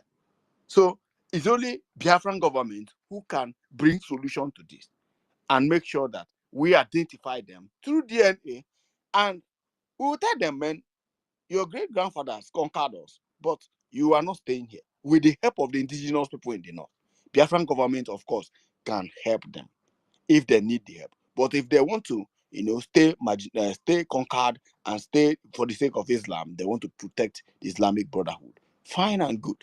Our own is don't use craziness and cross our border. We will use you to feed our crocodile. And I'm praying that this Biafran, this government that we are supporting today, is going to emerge very soon. And once it emerges, the primary element of this government is to protect the lives and properties of our people and any other person who need our help. Of course, the government will with condition, of course, the government, because because one of the broadcasting Nnamdi Kanu, said so many years, he said he's going to pipe oil everywhere. Well, it will be determined by the government, because we cannot pipe oil to your land and you'll be using it to fund terrorism to come and attack us. No. So I know why he was saying that. He also has a reason. With terms and conditions, we will pipe oil to your land. We cannot pipe oil or gas from my state, pipe it to your state, and at the end, you use that oil and gas, convert the money, buy weapon, or create missile to come and be killing my children. It will never happen. All right. So Biafran government, the wealth of the Africa is in Biafra. The knowledge, I told you yesterday in space, I was I traveled to Austin, Texas. I met one of my friends. This guy worked with Open AI. When I mean high, artificial intelligence. He's working with Open AI as I talk to you now. He's a machine. And I asked him, bro, what's up now? I hope you've never disclosed anything. Like, he said no, he's currently waiting. He's patiently waiting for Biafra. That when Biafra come, a lot of things is going to come. Each and every one of us in this space have something to create for Biafra. We have one technology or either book, history. We need, all of us will make Biafra a very great nation that Africa will be like, wow. So Fulani has been keeping these people down for ages. So in conclusion, please, I want you to support this government. Whatever you have, just in as much as this right now, it should be our primary thing. I know most of us are in diaspora. Please support this government with anything you have. It's like, this is the last war. We need to get it right. I don't have this belief that we're not going to get it right now. We are going to get it right, and we need to get it right. How? Because any bullet that goes out will never come back again. We need to replace it with money. These are very expensive. So a lot of people who are asking how do we, because most people who are in Lagos doing business, those who are in Abuja, finding it very there. Some of them are afraid, of buying cryptocurrency. It's very simple. Go to Bybit. You use your card to buy crypto as much as you can, and then convert it to USDT and send it to the Biafran government in exile. Go to our Prime Minister page. You are going to see how. Go to there and click the website. It will take you there. Then once you are there, then follow up the instructions. All right. So you can ask questions. Any of the ministers, you can chat them privately. Chat them. They will give you direction. I said ministers. So chat them privately. They will give you direction on how to donate. This is the highest investment you can do. So that when we get Biafra, we will know how to curb their funjas, to take care of Fulanis. I told you it's a small thing. It's a very small, it's a small program. They will be taken care of wherever they are in Africa. All this, they are Janjaweedism. All this, they are madness. Arabic, trying to expand Islam. It's very simple. How to take care of them is as easy as ABCD. Thank you very much, and God bless each and every one of you. Wow, thank you, our brother. Thank you. So, like you were saying, what I got here is that Fulanis are genetic intermixed people. Genetic intermixed people. INTERMIX. Intermixed people. So Fulanis are Mujahid Arabs. They said that you can find Fulanis in the Western Africa. You can find them in the Northern Africa. Northern Africa is Sahel, no? And then, but they are originally Arabs. This is what I got from Wikipedia, not WikiLeaks. Wikipedia. So you can find them in Nigeria, Mali, Guinea, Senegal, Niger, Chad, everywhere. But they are originally Arabs. So since they are genetic intermixed people, you know what it means? What they do is, for example, what they have done to the Hausas. They entered into a northern land, Hausas land. They started raping them and marrying them and collecting even the newborn ones and all of them. They now change the genetics of these people. You understand? And they started being Fulani houses. Now they are called Fulanis. Wherever you now say nothing has come out, Fulanis will come out, and then slowly they will now tell you they are Nigerians, and they've started telling you they are Africans, but they are not. They are not. They are originally Arabs. Even from their character, you know it. From their character. So you can find the very fair Arabs or Fulanis. You can find the brownish Arabs or Fulanis. You can find there's mosquito here. You can find the very dark Arabs, or Fulanis, they are the same thing. And you can see them everywhere. Everywhere. Everywhere. So, and our brother was asking who is supporting them. They are big papas. They are big papas. And there's something with this Islam, ladies and gentlemen. Like one of our brothers said, I think it was Alobi that said it. And when you Islam enters into your territory, when Islam enters into your territory or your community, it changes the way you reason. Islam changes your culture, the way you even dress, to the extent of the way you even dress, even what you eat, the way you even speak, what you even read. The Islam change even your language. This is what is bad about Islam. And wherever you see Islam, you see Arabs. You understand? Just like our brother said, our Alobi said, all terrorists are Muslims, but not all Muslims are terrorists. You understand?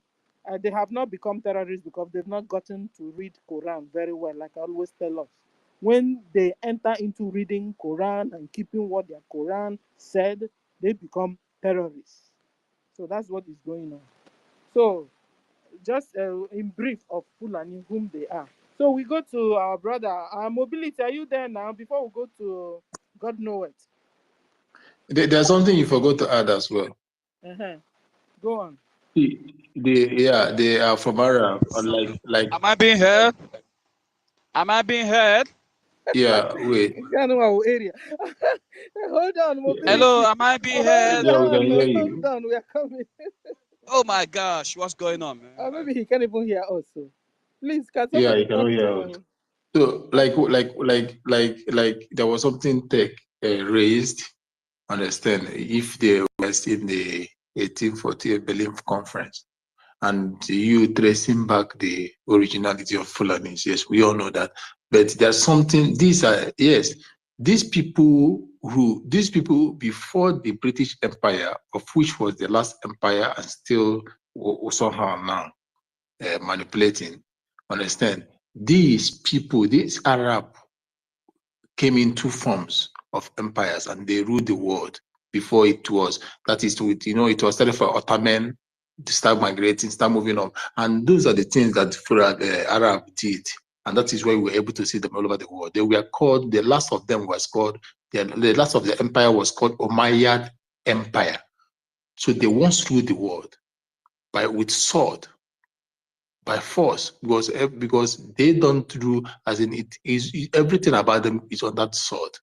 And that is why this, like you stated here, once they come, they change the very demography of the area. They change the very social status of the area, the reasoning. Why? Because they are bringing out this Arabic nature of them. They're using that the Umayyad Empire system. They will change your reasoning. They will change if they see you are the one that, like we never allow them in. If you eventually allow them and they conquer, as in they have part of the cycle, God forbid, say Fulani Biafra, God forbid, they will change your social region, your intellectual, you make you very not mad. Understand? Because it's their system. Even right now in Saudis, as it's a Muslim, they tell you they have to make you poor so that you will never.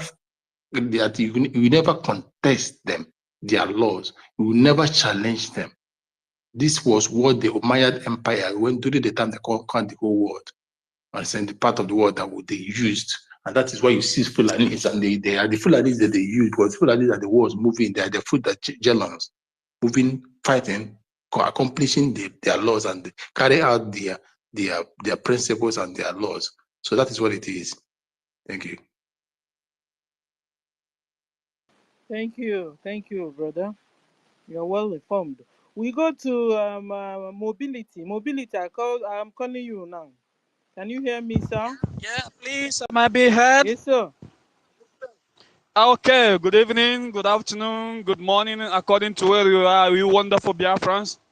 I still remain my humble self mobility. Please, am I still coming clear? Because there was a time you people were complaining my voice wasn't coming out clear. Let me know, please, if I'm It's still coming clear. out It's clear, clear please. now, sir. Go on. Okay. Oh, good. Great, great, great. So you understand? My people, I greet you all, wherever you are. I greet you. Asim onye ji ya jidosi ike o. Chineke ga na-agba anyị ume na ụmụ Biafra na Chineke anugonu anyị. God Almighty has heard our cry, and He said He's going to put a stop to all this rubbish that we have been passing through. Sometimes when I sit down and try to reason, as in when I just sit for like 30 minutes to begin to think about the Igbo race, I'm seeing a picture of a country on its own. You understand? A nation that is so prosperous, a nation that has been doing a lot of wonders, a nation where what we call a magic technology is being run, a nation where everyone is being, as in everybody is being loved. It's just like and as in I'm seeing it as a what will they call it, the Garden of Eden. But sometimes when I try to come back to the reality of life, I say, God, what have we done to be? Why have you decided to punish us this way? Look at the way how bright Biafrans are, how Biafrans are being celebrated all over the world as the best people, and this is how we are being paid to come and be in a contraption where we'll be subjugated by some unclean people who are not even worthy to be represented anywhere in the world. I said, God, this thing, something has to be done. Something has to be done. Look at, okay, let me introduce myself. Although I'm still mobility, I'm chatting from the homeland. Actually, I'm chatting from the homeland. So I have been following this program, not today, not today. So, and we have been contributing. You know, we have been giving our submissions. Sometimes I do host spaces. But the fact remains that these people that they call the Fulanis are truly the ones that have made the hell out of Nigeria. They are the people that have turned Nigeria to the hell it is today. Because I could remember when I was in the when I was in Abuja then, in the northern part, in every time you try to, as in most of the lecturers in that school that take care of projects, anything assignment, we spearheaded by the Fulanis. Even our HODs, they are the Fulanis. That is the educational system there. They dominate in the education. They dominate in the military. They dominate in the everywhere you can find them. But you will not hear them talking too much. You wouldn't hear them showing themselves. But they are willing to put some things the way they want it. You understand? So these Fulanis, I'm seeing them are like more of half-baked Indian. You understand? They are half-baked Indians. So some part of the Fulanis come from Indians. Most of them come from the Arab. They didn't just migrate from Arab. Some part of Indians are the Fulanis too. Because if you follow their cultures and the way they do things, you will see some similarities between some part of Indians and Fulanis. They have some similar culture. Like, let me point out one. Number one that I have to go is they are too much in voodoo.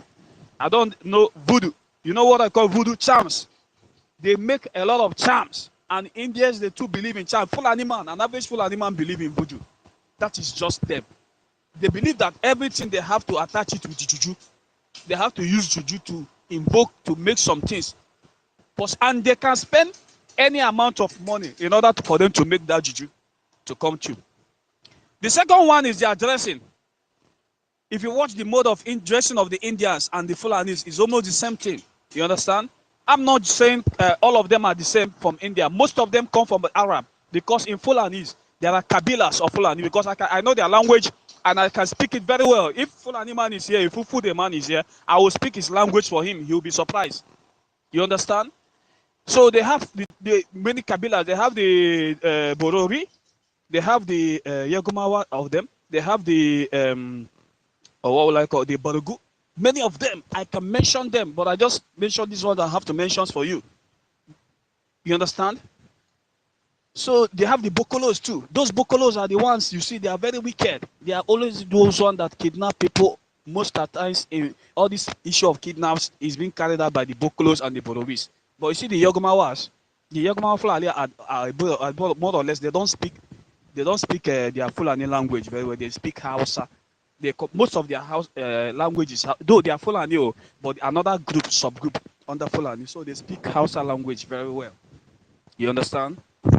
So that is it. Then coming to the table of thought, the Borori and the Bokolos are the one who are putting us into this problem we are facing today as a country, and they are the one who have been committing all this series of genocide across the nooks and crannies of Nigeria.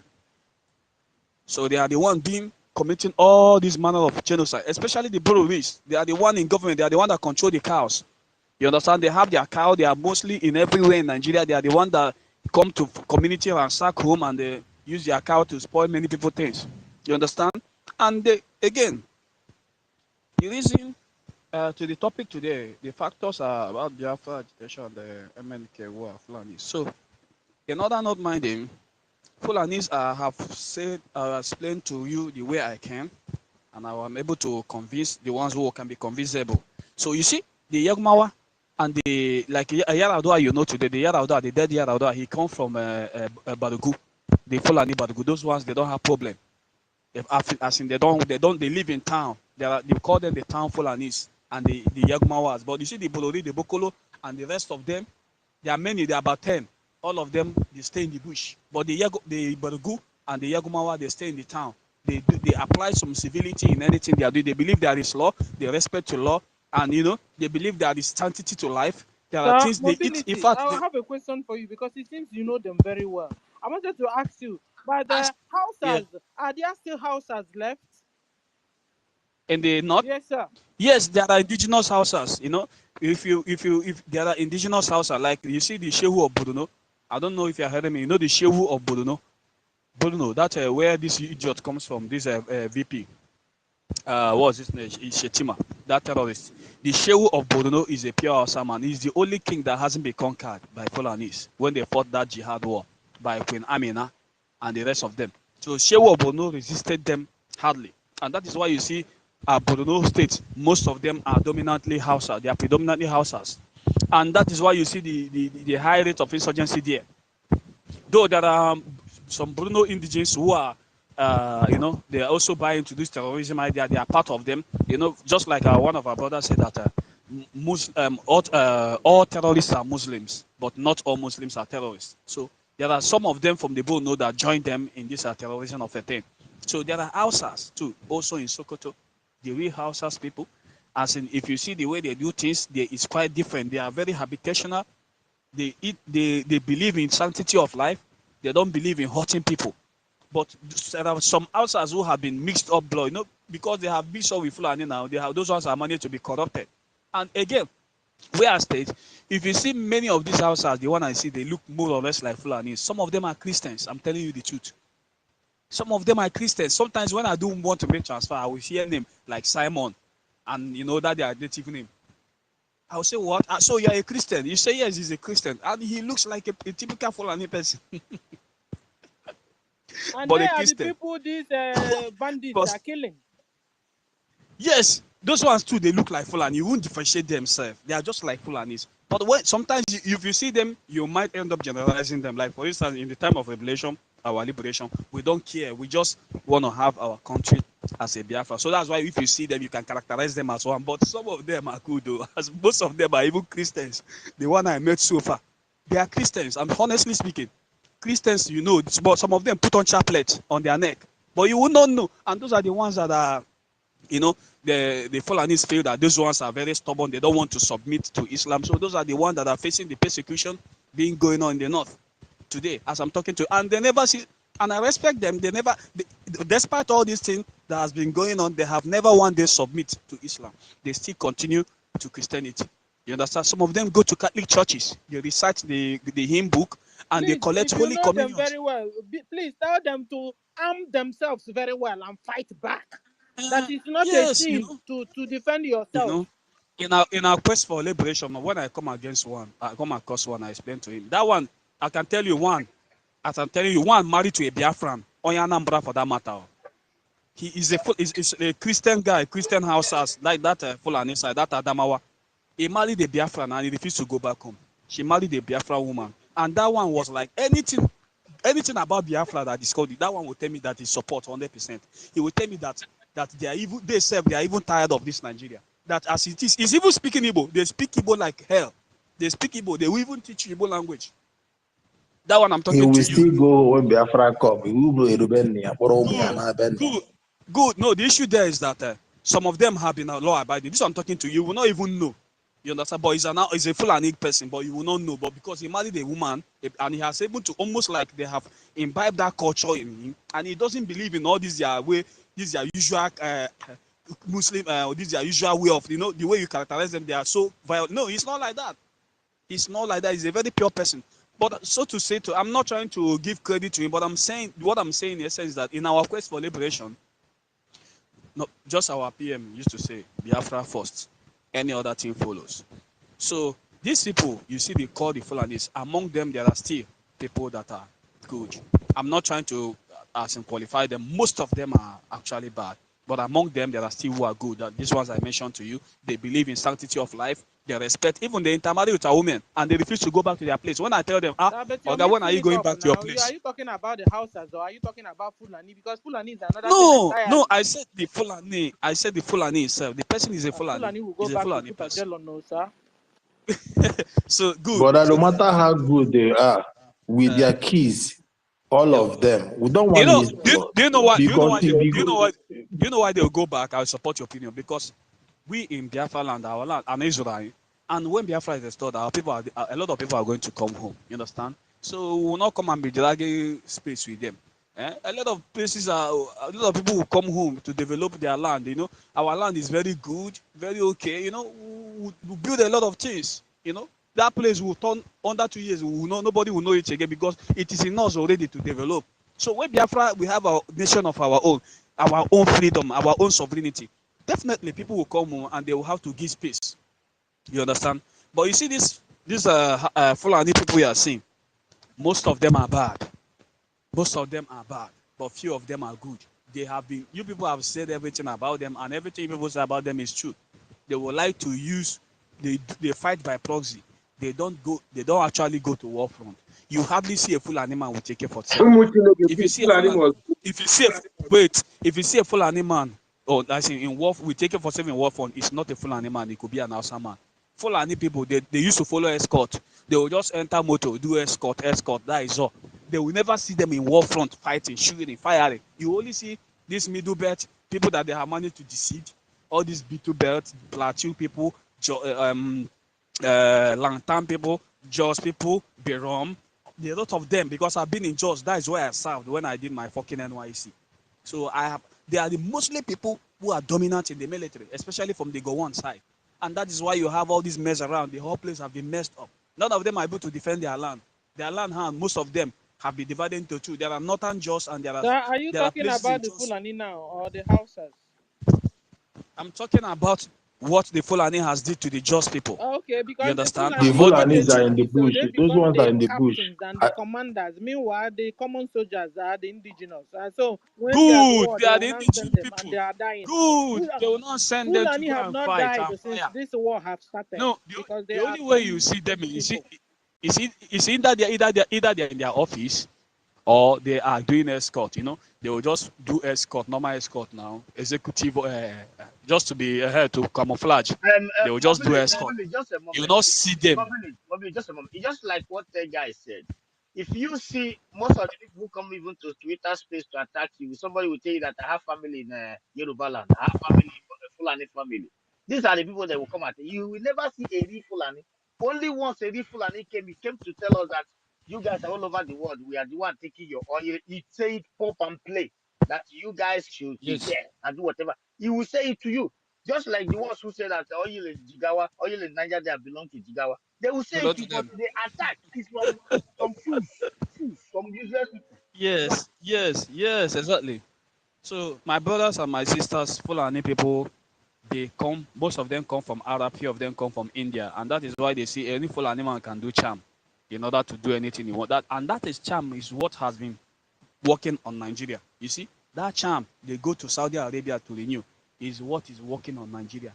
And thank God, we Biafran has able to break the charm, because our own Mobility, do Chibok. you know why they use charm? Yes, go ahead. Why they use, yes, it's not, you are saying pure truth.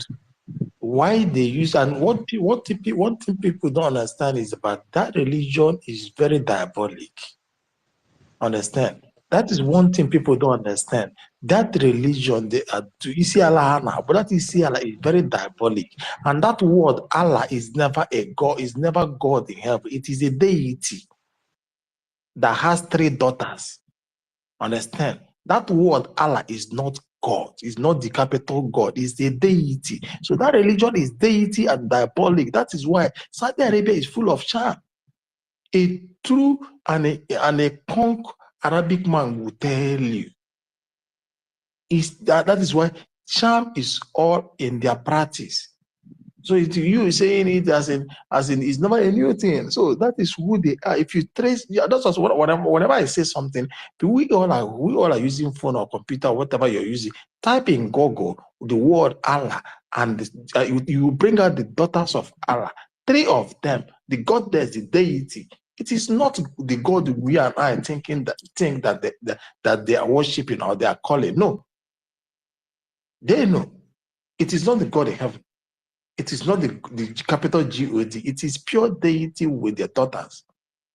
So that is it. Why the voodoo is something there is the bedrock. Yeah, you said the truth, my brother. That is who they are, and that is why you see that there are some kind of ritual they do perform there. Sometimes when you watch that, they are irritating thing. They do irritate me. You will see them using knife to be destroying the inside that their praying place. Is it their holy ground they call it? Some of them will use knife and cut themselves, their own self, for blood to come out. They will say they are doing it for God. They are suffering the pains for their God. That I don't understand. For like I don't know the kind of sin. When I look at these people, I say, if someone will use a very sharp blade or a sharp knife to be cutting a head in the name of to appease his God, saying that he's doing that because of God, that is Allah, then what more about you that is next to him? You okay? What more about you that is an infidel? What will he do to you? Okay, so you understand? These people, like that, the way our sister says, they are not human beings. They are not people to stay with. You will never ask. I don't know the kind of planet these people come from. They don't value the sanctity of life. They don't have common value system. Everything starts from terrorism and end in Islam. That is Fulani for you. Terrorism and Islam. If Fulani man has money today, the next thing is thinking how to do where to get the highest voodoo, how to go and marry one more wife, or maybe to go and cut one person's hand in the name of marrying wife, and how to buy gun, AK-47, that he will use to. They don't buy cars. Some of them don't even value all these material things. They don't value house. They don't value cars. They don't know that, okay, let's reason, let's bring something to reality, or let's bring science and technology together. They don't know that. All they know is terrorism, Islam, and their indoctrination, and the AK-47, and marrying of woman. Because among them, they used to cut their fellow self hand in the name of they want to marry woman. So these people are very deadly. And you can imagine, how can we cohabit? How are we going to have a diplomatic alliance with this kind of people? People that doesn't. So they were able to be in government because the British was able to polish them. I bet you, if Biafrans get at least 1/3 of treatment British give to the Fulanis, I'm telling you, you are going to answer world power in Africa. If somebody doubt me, should come alive. With the way Biafrans are, with the way we are, Sorry, my we are brother, we hustling don't need our hustling empowerment of nature. Britain to be great. No, Mobility. I'm We just don't need saying, British as in, empowerment. And I'm just the giving an Fulanis are not example. deadly. They are not deadly. If you Good. say they are not, just that I we are said the discreet people. treatment. Good to tell you that we have been suppressed in this entity. We have been passing. God, I don't know. If there is a way, people will say a way to bring us, to exterminate us to completely from our land. They will do it and take over our land. You understand? So that is because of our doggedness and our Jewish nature and who we are. If we are not Jew, I'm telling you the truth. Let me come back saying if we are not Jew, do you think we will survive that war? Do you know? Did some of you even know how the war even ended? Did you just that the war just wake up and the war ended? Do you think it was only Nigeria that is fighting the war? Don't you know that there are so many Arab countries that are fighting the war? They feel that you want to come and kill their own brothers, the Fulanis, and from the way the Fulanis use them up. They came to most of these countries, Egypt, Arab country, they support. They say, let's wipe them off. We'll have to wipe those people off. And we doesn't have anything. And God, can you imagine? After suffering all those people, suffering in the hand of Nigeria, suffering in the hand of But they are Arab, and supporting suffering them in the hand already of now, the person that mobility. hates you. Saudi And Arabia is today we supporting see them come already. back. I'm just telling you the truth. If not because of that, we are Jewish people and God is by our side. And that is That what was we why are doing. we because of the covenant, because of the Good we have with covenant we God. have with That's God. why they That is cannot why we eliminate did us. not lose that Good, war, because they because we want can never be defeated in the war. yes, Understand? they And wanted even at that time, the Israel was fighting war in 1967 to 1970. good. Yeah. So the both of us, being the people that had covenant with God, never failed the war. The war, because we can never say God did never change, never fail in His covenant, and that is why we tomorrow till eternity, any war we embark on, we will never be defeated. Do you know what it means to fight militarily? The zoo in the rank of military, the whole world, they sit at the number 39. Google it. The zoo sits at the number 39 in the rank of military, the whole world. Then in Africa, they sit in the first 5. And we Biafra, Biafra Liberation Army is already defeating them. The covenant is still active and is still working for Biafra. And that is why the world don't want us to exist. Because they know if these people establish fully, the covenant will be fully activated before them. Look at Israel there. There was something I read before. In 1949, sorry, 1948, 5 Arabic war, 5 countries from Arabic fought them. They never lose. They won. The same thing repeated itself. Something 6 countries from them fought them. They never lose. They won. The same 71 to 82, what they call Palestinian uprising Lebanon. 12 good years, supported by 2 countries, fought them. They never lose. They won. And today, we are still in the same of Palestinian Lebanon war again. They are not losing. So that is what it is. Thank you. So let me say this thing. The reason why we think after that war of genocide, after fighting Arab people, after fighting all the deadly people around the world, and still using starvation against us, I think if we are not Jewish people, let's say if you are just a tribe in one place in Africa or Zambia or Congo or from one of these countries, I'm telling you by now, there wouldn't be anything like Igbo language again there. There wouldn't be anything like Igbo language. But because we are Jew, and just like you said earlier, we have had a covenant with God. And that is why they were surprised. After all the killing of our own people, we were able to bounce back. And we are even challenging them in population. So, my brother is short. Thank you. Thank you, Let mobility. me just... And you know what I Sister also Stella, noticed? please, I want to ask mobility question. I don't want to interrupt you, please. I just want to ask him question. I beg. Can I go ahead? Yes, sir. Yes, you can go ahead, please, sir. All right, mobility. Thank you very much for your speech. With what I heard you said, I believe you either grew up in northern Nigeria or you stayed in the north. And if I'm not mistaken, I also heard you say you speak Fulani and Hausa very well. Maybe we can speak because I speak Fulani too. I speak Fulani and I speak Hausa. Make una try, make we hear. Try, make una hear. Very, very Koloko, ya keke. yeah. No, labia koloko. Ka abake koloko wala hakeli wa gaskiya, wala hakeli. Mi wore. No so ba jo jamuko. Jamsa go. Labia Akwa nani? jamsa koko, akwa nani ko. Yoshori jala. Eh, Swear one. no mi alumo. No mi alumo. No mi lumo. Ni alumo. Alumo. God, No we will do DNA. We no will do We want to DNA hear between your these two voice. people. We want to hear your voice. Make I call full and make them carry their brother come up for our space. We will do All DNA. right. Ugochukwu and Sister Stella, we will do Thank you. DNA test. Mobility. There is something Yeah, you go said ahead. that I actually want to interject there. All right. So, and after this, I will summarize with Fulani and tell you something. You see, all these tribes you said you decimated differently in the Fulani sector. All of them are one. I also have one. He is a reverend father in Tuleja. I'm telling you, in Suleja, in Niger State, I think he has been posted to Lapai. We used to chat before I left the zoo. He was my very good friend. Like, we schooled in the same secondary school in Zaria. This guy is a reverend father today, all right? And he's a Fulani man. But there's something I want to let you know. I just want to draw your attention there. Irrespective of this, their, different languages, these Fulani different languages, every Fulani person is one. They have one agenda. Remember when they approached Hausa people, it was just these tactics. Some came from Senegambia in form of, I want to marry your daughter, just give me your daughter so that we can farm. I'm telling you how they conquered Hausa people. Some came as an Islamic scholar.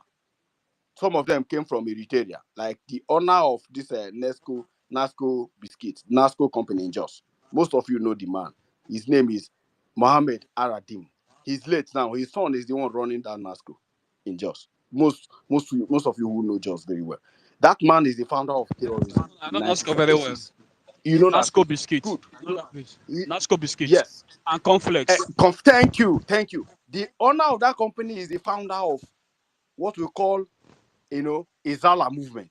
If you are in the north in the early 90s, 1991, 1992, you should know the movement of Izala between Kaduna and these are the people that brought the likes of Erufai and Pantami, the people who pioneered terrorism in the north, the Izala movement. How do we identify them? Then they used to have, big game. So they gashi they are Kagan, they have big game. Then and their trousers don't used to touch ground. You understand? And they have a way of greeting that is different from the normal. If Hausa man used to say salam alaikum, they will put their own intonation. Assalam alaikum. If you see some of the mosques in the north, they are the ones that is crying like they are crying. The mosque used to touch people, right?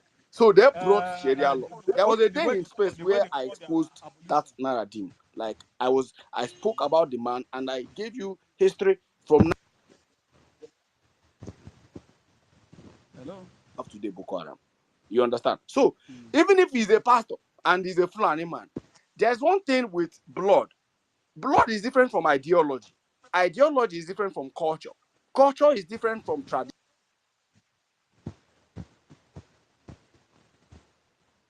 Ideology now enter blood. It will be penetrating from generation to generation. It does not change.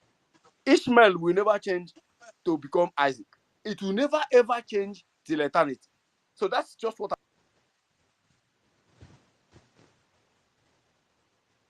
Okay, yeah, thank you, my brother. Thank you very Sister much. I Stella, don't know. can we have the new people that is here? Yeah, we then can continue with the Fulani Okay, language. We are Sister not going Stella, anywhere. let me yield this mic for our brothers to have continue. To mutumin na gaishe ka lafiya ko Allah ya baka ikon Allah ya ga da kai da kyau sosai ko? Nagode. Thank you. I yield my mic here.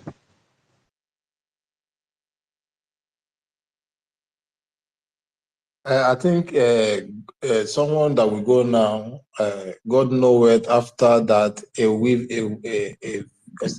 whatever, a whim will go. Please, God know it, or meet yourself. Yeah, I'll mute myself. Thank you.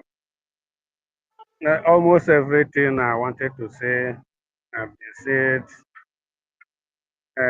All I have to add there is some people asking after the depression of Biafra, how do we go and help our brothers who are being in captive of Fulani, Fulani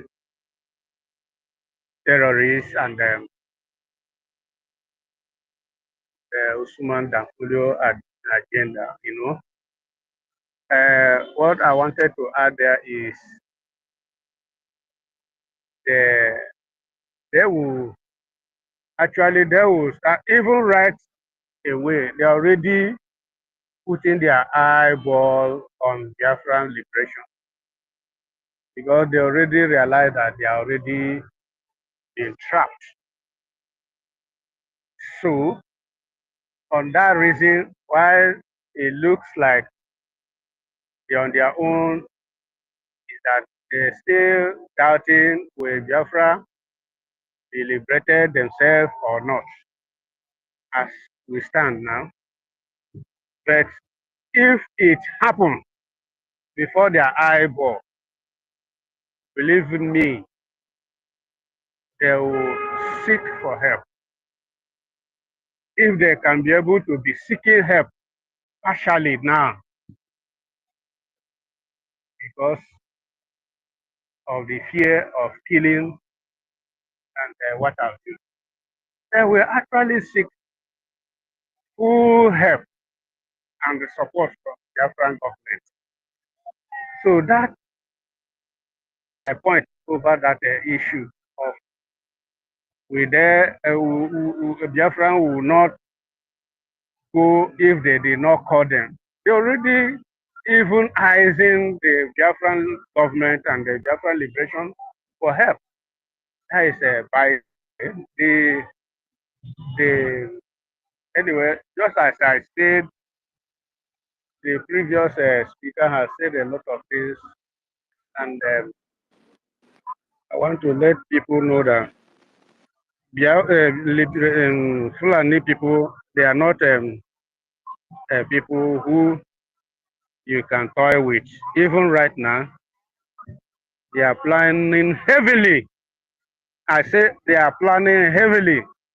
A lot of people that they have already gathered in Turkey now, training heavily for the upcoming war.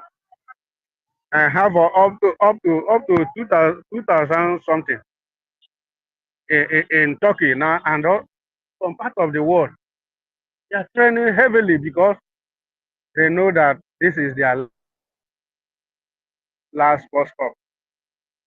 Because immediately Biafran being liberated, immediately Biafran being sovereignty of ourselves, yeah, the whole plan of Usman Danfolio fall and fell woefully, and they can't just wait and see that thing happen. So, my people, there are work ahead. That is why I will urge all of us to continue to pray and do the needful, because there are a lot of things to do on the ground. Even as we are saying all these things, they are on our space in different form, different phase, and listening and watching and monitoring everything that is going on. But we are free people who can voice out what is in our heart, and they will grab what they want. But heavily they are planning. Thousands of men have been training for them to come to Biafra for war, total war. So we also So I planning, just want and to we are getting ready for them. exactly what I want to tell what you are is what that I'm not threatening anybody, but I'm just saying needs for them to know that even our Miro are also monitoring them too. But there are work ahead. Thank you. Thank you. We are also preparing, It's and like we are not undermining them, because at the end of it's like you should tell him that even the so-called Fulani, the ex-military head of state of the zoological kingdom in the name of Babangida, knows that Biafrans are not people we can write off. We can write off. He once told you that if he's sleeping and heard that Yorubas are threatening to destroy the zoo, he will go back to bed. But if it is Biafra, he will start on it. So what does that tell you? God knows. Yes, The go on, message go is on, this. go on. It's true that wherever they are training. Biafra Defense Force is also doing what they are doing. Those of us traveling to Finland in the Lati to declare Biafra is traveling from all over the world. But the Fulanis are not stupid to know that you are dealing with one of the most traveled, the most sophisticated, one of the one of the ethnic group that has one of the like most youth, and most of us, Very stubborn ethnic and group. most of us have been hurt very bad, and most of Fulani very well know. Even the one we are discussing today that was well learned, maybe she's a military in America. She can listen to our voice, that we can grab you, because we are hurt. Our parents are dead. Our people are dead. We have been, we have been scattered all over the world. So anyone that is training in Turkey, if you are listening, because I know if you are listening, you are training to come to die. It's a promise. It doesn't matter as long as you are coming to Biafra land. So if they are training, our mothers, our sisters, wherever you are listening to this, train. Don't be afraid. Train. We are talking about what we are like when our PM said that what we need for Biafra Defense Force, most of us that are not around right now, money. There are men. And some of us are hungry to go out there and do something that eyes have never seen. You understand? We can remember the death of our people. Ugo, don't forget that they have sent from Turkey, they have sent from Saudi Arabia, they have sent from other Arabic countries to come and fight us. What happened? They all died. They came from Sudanese. What happened? They all died. Not today that our brothers are we know some of our brothers who are fighting fighter jets in America. They came last year. They came this year. They all died. Yeah, so they understand. And don't forget, they should forget. They have come from Mozambique. They are gone. They have come from Saudi Arabia. They should not forget that. They should not forget that. So, they should not forget that. Igwe. We all know about this. I travel home December. I was there January. The ones that are there, even the ones that putting checkpoints in front in the center city, they are saying it that these men are not joking. Biafra Defense Force are not joking. Their brothers in the diaspora are not joking. PM is not joking. Government is not joking. The youth of Biafra are hungry. Igwe Putuzo is not joking. Igwe Putuzo is not joking. Before I pick up this mic, there is one state. I don't want to say I'm there, but I went to. There is a state, the former capital of Norway. There is a citizen. They were like, we are discussing about the development, how they are building everywhere, changing. One of our brother here know what I'm talking about, Christopher. I said everywhere is changing. So he made a statement. He said in next 10 years, the people, apart from the bad weather, they are citizens of Scandinavians who not have any time traveling to Miami to spend time. They will be coming to the one city called Trondheim, the former capital. I said the same thing, that we are doing something to develop a beautiful country called Biafra in Africa. And we are going to declare this country on the 2nd. And the reason why is that we want to build a better place where people can come and enjoy themselves and 100% security. That was my discussion with this particular individual. I said, the reason why we are doing this, we are not doing this. Anyone who coming to fight us, because we know what we are pursuing. Some idiots think that we want to have a better place in Africa, and we are ready to fight it, defend it, battle it, shock it. I don't think anyone training in Turkey, believe you me, each and every one of them around the world know how awakened we are. And they know who PM is, no nonsense leader. And they know the citizens and no nonsense. Igwe Butuzo told them that he has in his packet 20,000 of his like waiting. So my dear brother, the reason why I'm saying this is that I want our people who are listening not to, because I've been in a space. Somebody's asking how prepared you are, how prepared. I just listen to those bala blue people. Even some people that I think, I was thinking that maybe they are changing, but just that I have discovered something, that once there is a topic, their mouth run like a woman. And I cannot hide my mouth. People like what they call it, grandmaster. They just grab topic. They will just blah blah blah blah. They just run in their garbage mouth. But it doesn't matter. But the thing is that 99.9% of our people are in for this. I mean, men, home and abroad. So if they like to train, and maybe they are training to go and fight war in Afghanistan, or maybe they are training to go somewhere. Even Nigeria, they prepared to fight Niger. They couldn't. They give them chairman of ECOWAS, thinking that online, they are the 39, is it 30-something best military in the world, number 1 to 5 in Africa. Online. They are number 39 in the world and among the first 5 in Africa. So the reason why they give them that, they were thinking that they're going to help them prevent that oil pipeline, that gas pipeline that's supposed to pass Nigeria. But on surprise, surprise, those that are keeping this garbage called Nigeria have left Nigeria. And it is me and you. Globally, it is us. Everything you hear, Fulani. Somebody take my brother Teja said it here.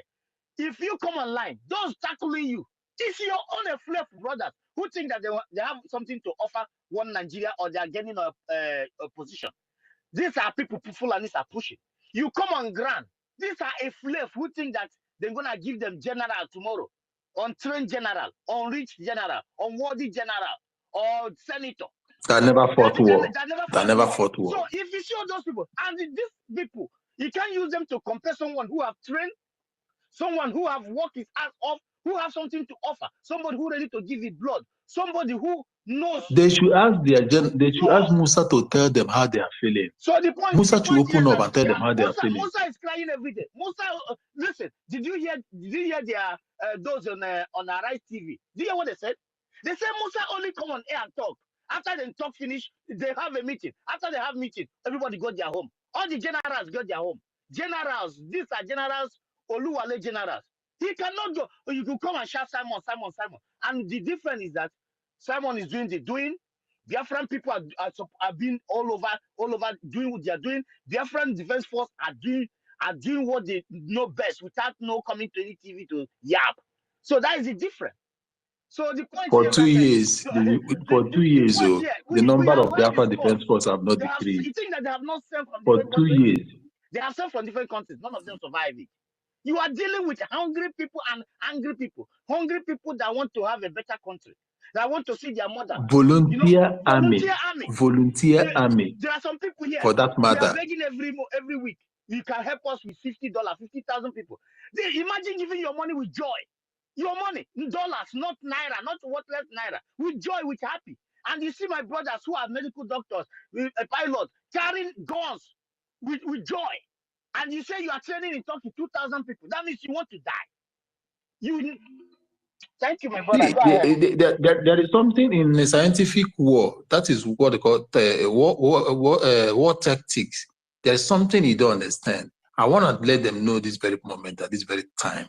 The volunteer army is different from a recruit. Volunteer army is different from an army. An army morale can go down and he will suspend, but the volunteer army can never stop. If you let me just take them. Do you know what they call the movie called Last Samurai?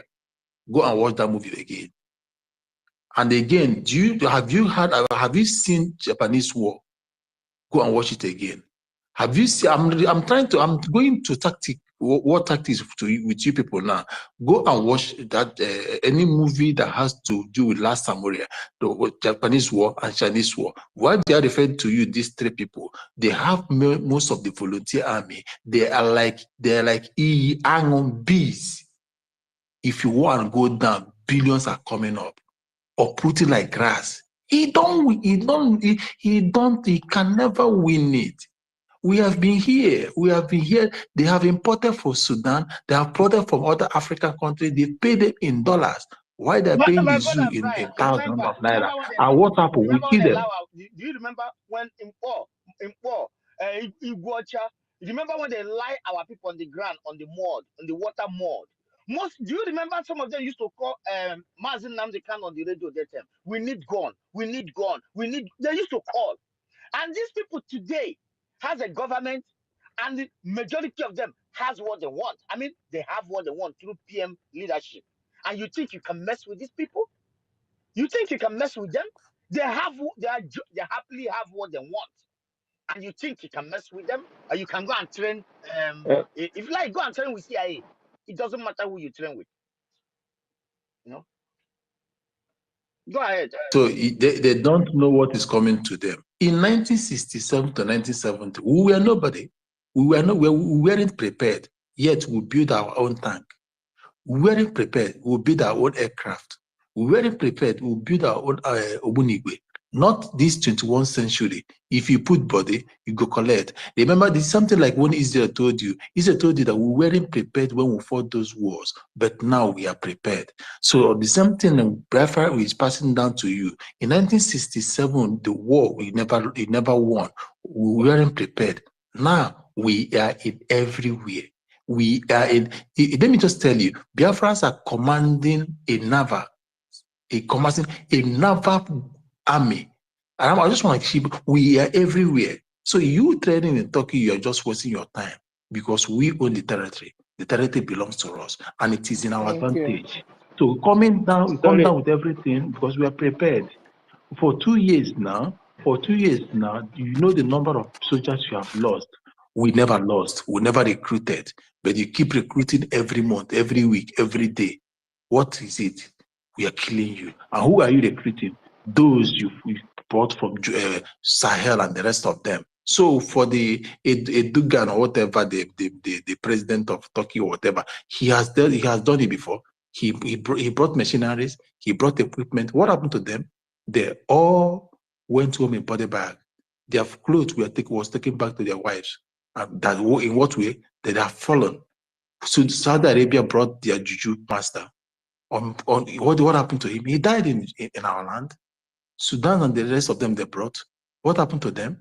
So we are not shaking. We have armies abroad. And we even have reserves at home.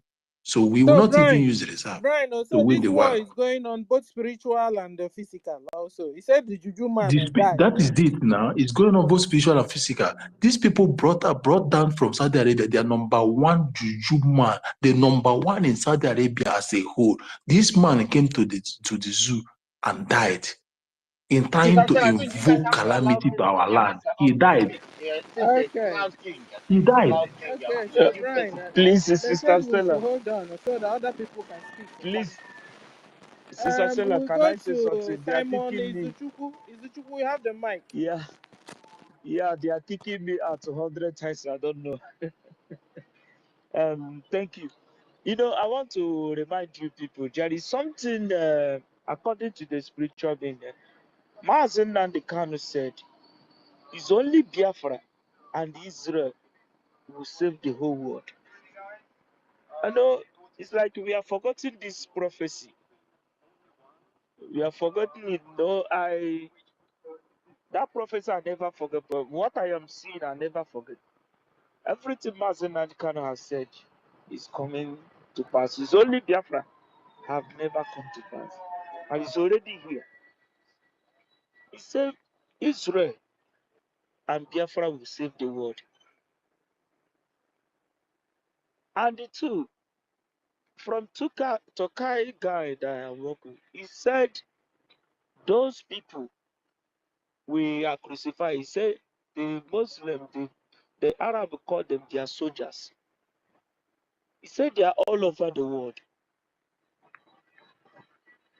There is a lot. He said there is no different than the white people, white European and white Arabs. He said they are the same people. He said that in Africa, the people that is fighting, said before there is nothing like Fulani. Said that name is the name to differentiate the black, the people they capture as a slavery, which they give birth, which their children is the one that is black today that is fighting for them. And we call them Fulanis. He said those people, there is nothing like black Fulani. He said it started from after slavery time. After them, which they began to give birth, they multiplied to the whole world today, which they are using them in Africa.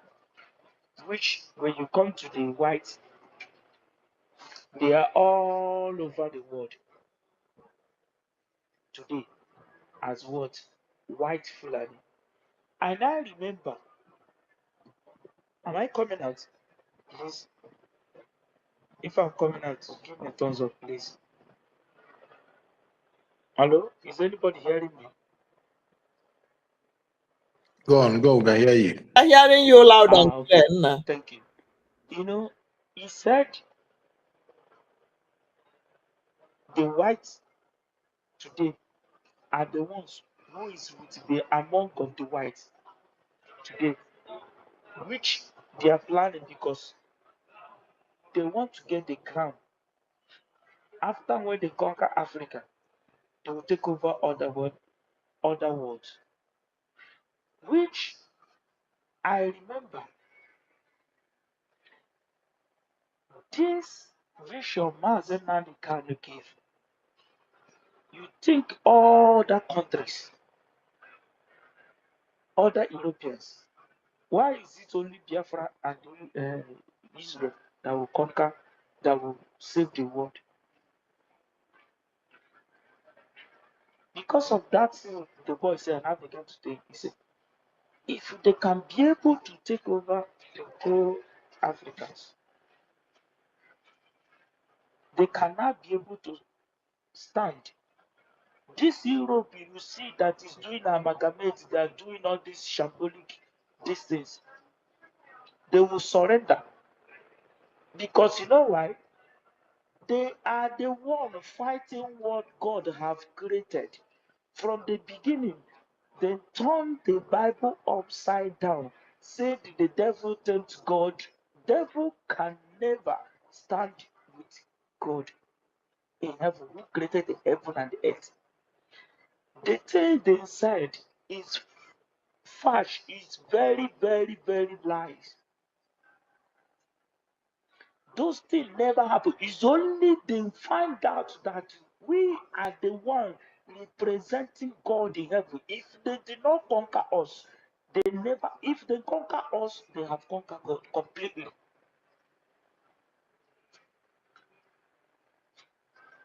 Have you seen what is happening there?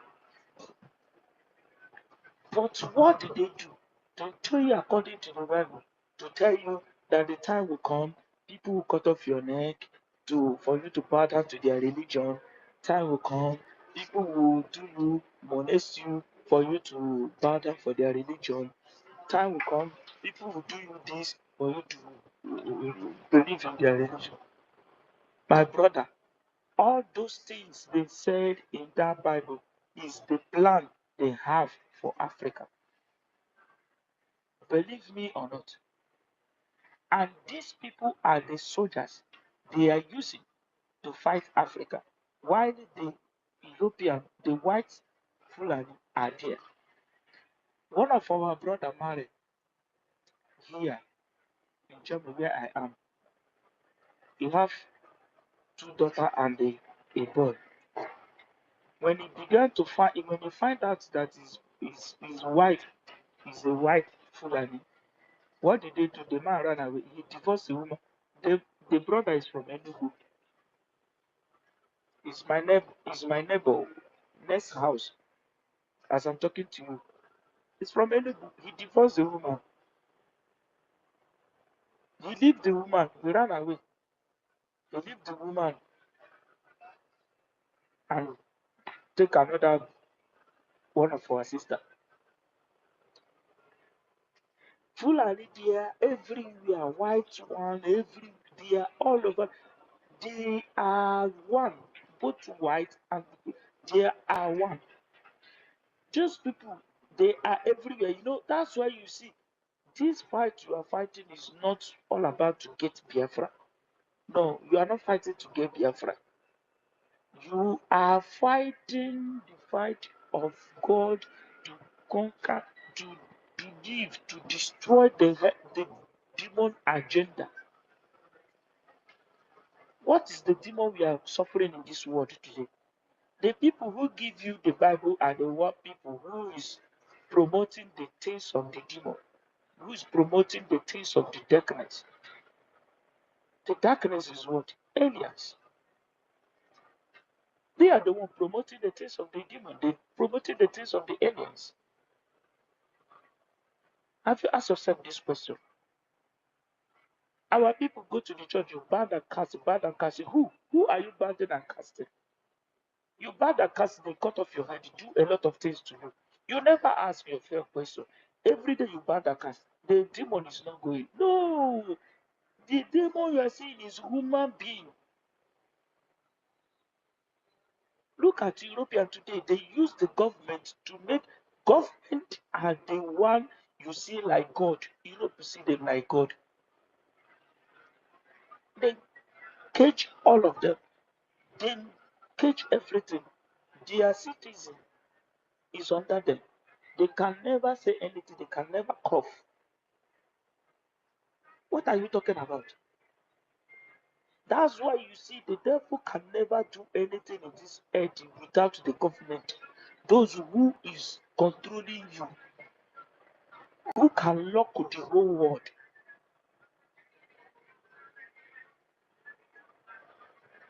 You see, that is the things you need to understand. And the British, am I coming out? Sorry, please. The thing is dancing in my ear, so I don't know. Yeah, just round up, you're Okay, coming out. thank you. That's why you see, I find out that the British, you can't see any country attack British. You must go through the water or use nuclear before you penetrate that country.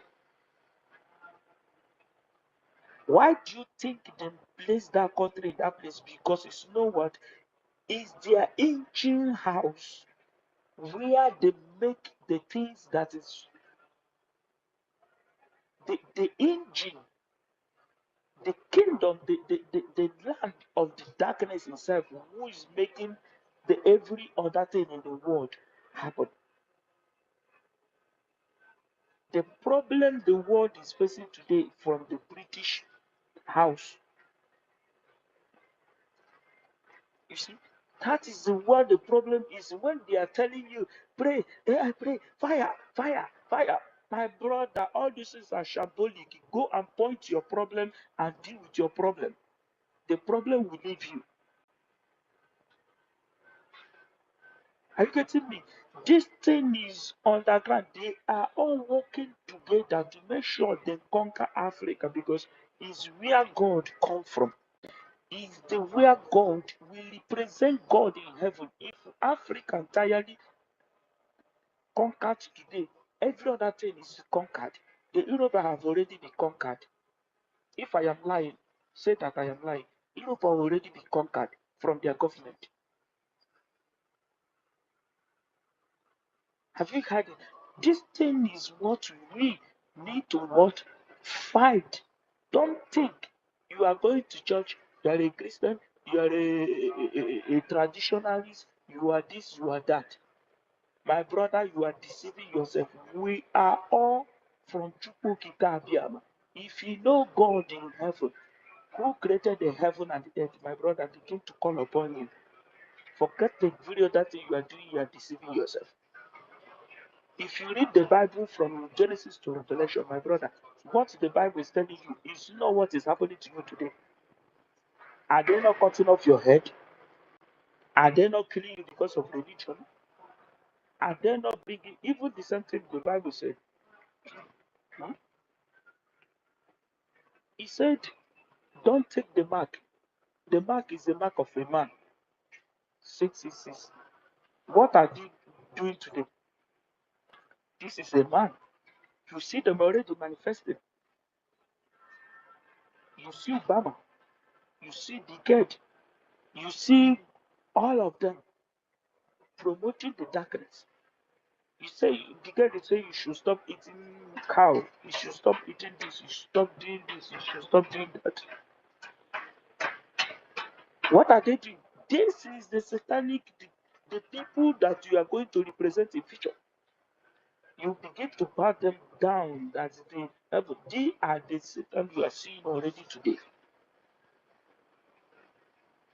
My brother, everybody needs to wake up and fight for Biafra. Because Biafra is the kingdom of God. Let thy kingdom come on this earth as it is. Let us say in heaven. The heaven is where? We don't know. Thank you very much. God bless you all. Thank you. For giving me this opportunity. Thank you, Izuchukwu. Let us learn. Things is going on. They are all one. Thank you. Yeah. We want to go to, thank you, brother. We want to go to a first-time speaker, Eddie Funky. Are you there? Eddie Funky. That's the first-time speaker. We've never heard your voice. Can somebody hear me? Ugochukwu, Ugochukwu Unyedim, can you hear me? He cannot hear you, but I can hear you. Okay. Eddie Funky. Okay, Eddie Funky is not there. Okay. Then Evim, you have the mic. Evim, you have the mic, sir. Evim, are you there? Yeah, I'm here. Am I coming out? Yes, sir. Okay. Good evening from here. Sister Stella, try to be Sister. timing it so that other people can have a mind because there's In people that fact, because I'll soon go to buy food, I'll cook. Because Okay, time it okay. now, Ugochukwu or Brian. You guys should time it.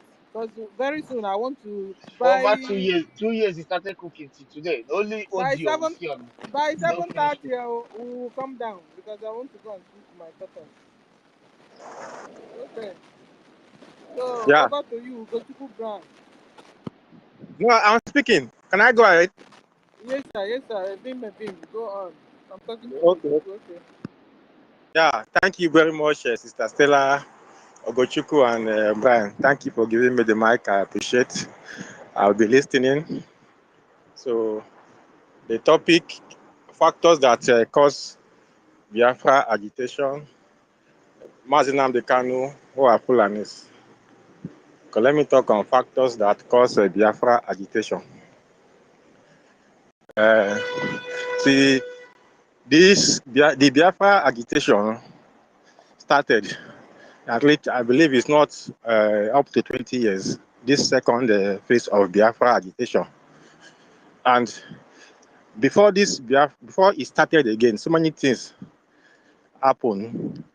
People were just living, hoping that the country is one after the Biafra civil war.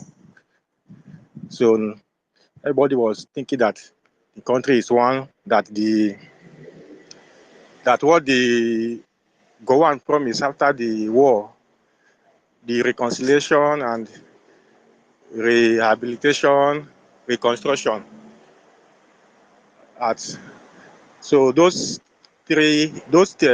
promises were not kept. The Nigeria state refused to reintegrate the Biafra into the Nigeria because they feel that they see the Biafra as people that are in their own mind that these people are defeated people. There is nothing they can do again. So let us put them where they belong. So that's why you see they are always in charge of everything in terms of political power. We hardly see, since after the war, you hardly see that an Igbo man has not become the president in that country. So many things. So, and in a country whereby you don't feel sense of belonging, there is no point remaining in that country. That is one. And number two, another thing is that the Nigerian system is not working at all for anybody in Nigeria. And the only way for the Biafran people to be able to make progress on their own is for them to fight to have their own space, which the Nigeria state did not give to the Biafran people. So the best thing is to fight for them to have their own space so that they can be able to control their space and develop at their own by themselves.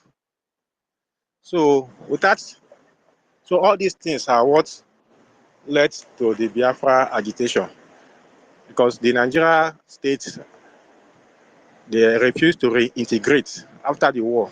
So the evidences are there, everybody can see it. So even now, things is going worse every day. If you look at the issue of Nigeria, what is happening in Nigeria now, Nigeria has gone beyond repair. So the best thing to do is to fight for your own people. Since the people of Nigeria, the government of Nigeria, the Fulani government of Nigeria, they have succeeded in subduing everybody. They have succeeded in subduing all the Nigerian citizens. That there's nothing they can do again. They succeeded in subduing them with terrorism. You come out, anyhow, anything they do, nobody can talk because they have the military. So what they do is that once they take any action that they want to take, next thing you see, they will roll out military and put even only one armor tank. Everybody will be afraid. That is what has been going on. And if a country that the people cannot decide who will become their leader or who decide how they are going to go about doing things or to govern themselves, that country is not a country that anybody will decide and say this country is where you want to belong. If not, we just continue like that without any progress. Take for instance now, same thing that is happening now. Look at what happened in Edo State. And we just pick one man among the people, just one single man. They'll give him military, give him everything he needs, and that man will just decide for the whole state that this is the person that will become the governor. And at the end of the day, they will pronounce him as the governor. The people can do nothing because they will just roll out the military and put them everywhere. Everybody will be afraid. So this is what the Nigerian state has turned to.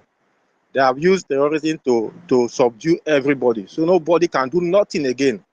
Both the Yorubas, the Hausas, everybody. So the only people now that is fighting for that country, Nigeria, is the Biafran people as it stands today.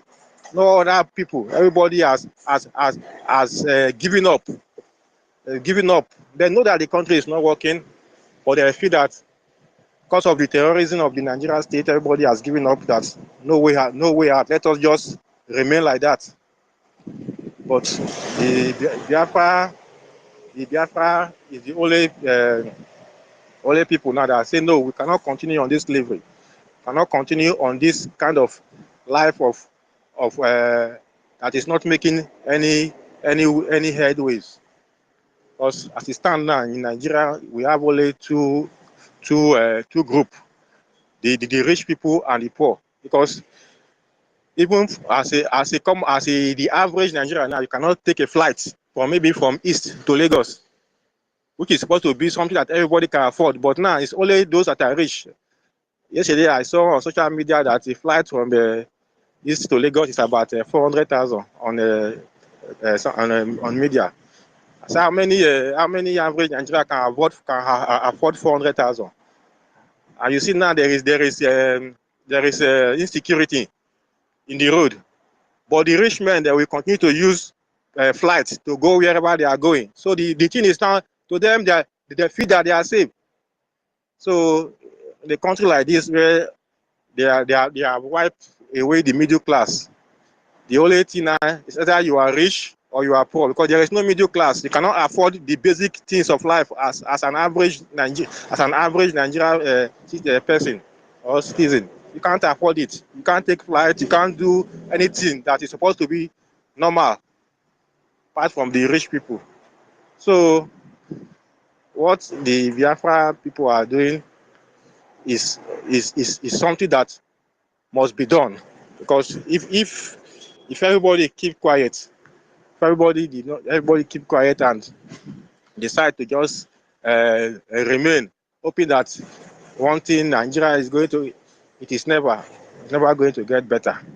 Because this world, the way this world is being run, so it's all about the survival of the fittest. We don't fight for your freedom. Nothing will happen, nothing will change. The people if we hope that one good man is going to come from somewhere and is going to make life better for you, it's never going to happen unless you fight and take your freedom by force. Apart from that, nothing is going to change. So the Biafra struggle or the Biafra agitation. So there are so many things that makes it that cause this agitation, and it's something that must be done. If this Biafra struggle is not here, believe me, there is no other hope again for the average person in that entity called Nigeria to fight. As it stands today now, they have subdued every part of Nigeria, especially this current government now. You see what happened, the same thing happened in Imo State.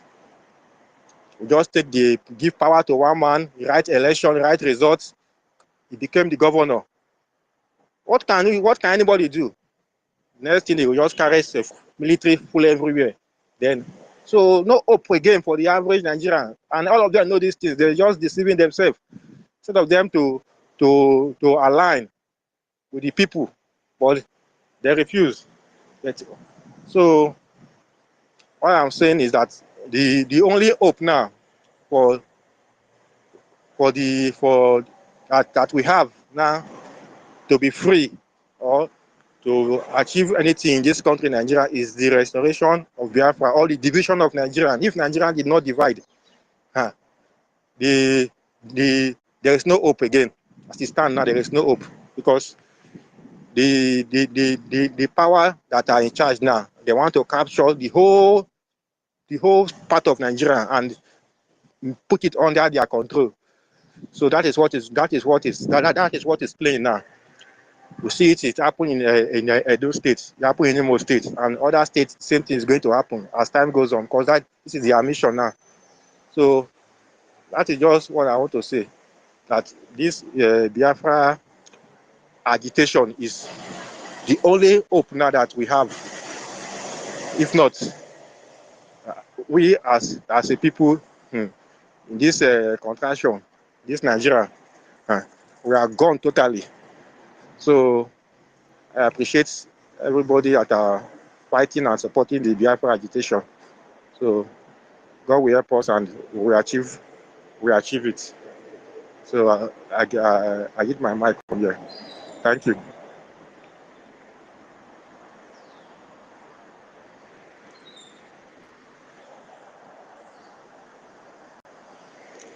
Thank you. Yeah. Thank you so much for your summation. One thing is for sure, and that is there will be no Nigeria after December 2nd. So anybody thinking of coming out to contest, they're contesting in the Arewa Republic or the World Nation. Because after 2nd December, it will never exist. Someone ever, Prince, please unmute yourself. Thank you. Good evening, everyone from here. I greet Sister Stella, Ugochukwu, Brian, and every Biafran in this space. I just wanted to confirm what Tega, I don't know if he's still in the space. You know, he made a very great submission, you know, about that Berlin conference, you know, because I was following a guy called Drawback Jacob one time, during the time our leader started broadcasting. He's also started broadcasting on YouTube. Later, I don't know what happened. The guy is no more. Or I've not been hearing from him for a long time, you know. He once talked about the British kingdom, the so-called British kingship, you know. He talked about the family, that they came from an Islamic origin that suppressed the Spanish people a long time ago, you know. They ruled Spain. He was a granddaughter from the last ruler of the Islamic conquest in Spain. So she migrated, they sent her to England. So that is where she now created her own family, because she was the one that, they were the ones that were marrying men, not the men marrying them. If you check the last one that died, she was the one that married her husband into her kingdom. So if you see what it means that this Islamic thing has been from origin, because there was a time after she died, there was a guy, a British guy, that traced the tree, the family tree of the real rulers of England, and went to find out that the last existing family is now in Australia, and the guy is working in a company. He's a mulatto driver, you know. He interviewed the guy. The guy has 3 daughters or 2, if I'm not wrong. So, and asked the guy if peradventure, if the English people found out that he's still in existence, would he want to go back? He said no, that he wouldn't want to go back, that he's okay, he's safe in Australia and managing his life with his family. He's just living like a normal human being, you know, but he's supposed to be the crown king of that British kingdom. So you see that this whole thing, if you go back to what is happening in our own in the Zugeria, you see that it is the same thing all the way from Usman Danfodo, and they came down and they started decimating all the kings, all the Serikis in the northern part, up to Ilori. They start creating their emirs, you know, their emirs. So that is what is happening. And Tega was very, very right in what he said. There is no doubt about it that during the Berlin conference, these Fulanis are there. And according to, I think, Simon Izuchukwu that's made the submission, he said that the white people, they gave birth to these Fulanis. There is nothing wrong about that. For me, I think is one kind of a truth, and I kind of believe it. Because if you see, when a black man, a black woman marries a white man, they give birth to what they call mulatto. It's hardly for a white man to give birth with a black woman and the kid will become pure white. You understand? So you see, it's not sun that darkened them. Maybe the sun helps in darkening their... Sorry, my brother, let me help you. The matter starts when that man from Africa starts to conquer the Rome. Yeah. And he sent his brother. Martin Mandikaru said this. Before he sent his brother, when they are running out of arms, in brother betrayal, before the Rome fight back and they do what? Conquer. The man kill himself. After them, this problem of Africa, the Rome now fight, almost slaughter the people in Africa. Before this, after them, they now make plan to do what? To conquer Africa. That is where this Islamic, this half white, black, and all those things start happening in Africa. So there was nothing like this color of this is Arab color and all those things. This is where this problem starts. After then, the slavery problem starts. Go and listen to this thing. Imagine that they can't even say it for this Yeah, I thing. understand. That man kills after day. Thank you.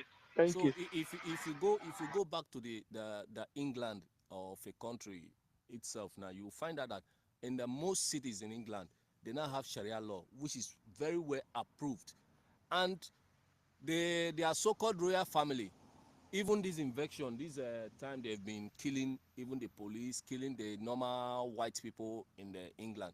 The so-called royal family, they've not said anything. They've not voiced out anything. And that's why you see, whenever they come to Africa, like when even the one that is ruling now, the time his mother was alive, when he came to Zugeria, he went directly to Kaduna, to Sokoto, to meet the Sultan and so on and so forth. They will never come to the eastern part because those are their real relatives, you understand? Even when they are so-called the illegitimate son, the Prince Williams, also went to Zugeria. He also went to the north. So you find out that there is a relation between them, and that relation is bloodline, the way I see it. So they are trying to use them. If you check the word that they are trying to form, as in one word religion, one word everything, that one word religion is Islamic. And that is that's why you see, even in Europe or wherever you see all over the world, if in a white man country, a black man does a thing, and even if an Arab man from Morocco or whatever does a thing that is even bigger than the offense of that black man, you see that they always give them one kind of preference. But the black man, they can send the black man to life in prison. But that Moroccan guy or Tunisian guy, they can never give them life imprisonment. They give them preferences because they are related. You understand? They started conquering Africa from before most of our forefathers were even giving birth to. And that's why you see that they were able to hide our history. And they are trying to hide that history up to date. You understand? So what we are agitating for, or whatever the factors that caused Biafran agitation, is that we are trying to survive. We are fighting to live.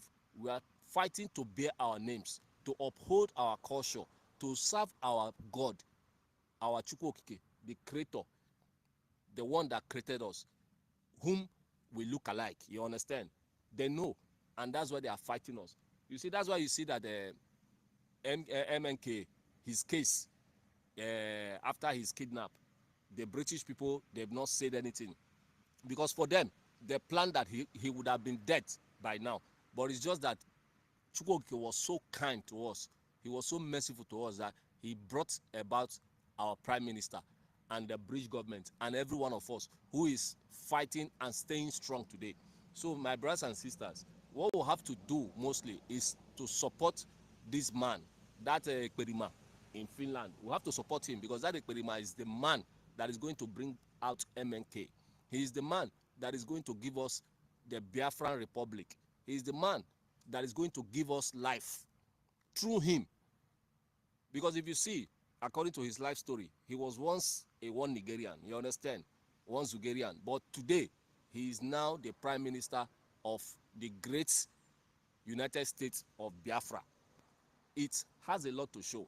It's just like the story of Moses that was repeated in the Bible. Moses was picked up by the sister or daughter of Pharaoh, you know, and made Moses her son.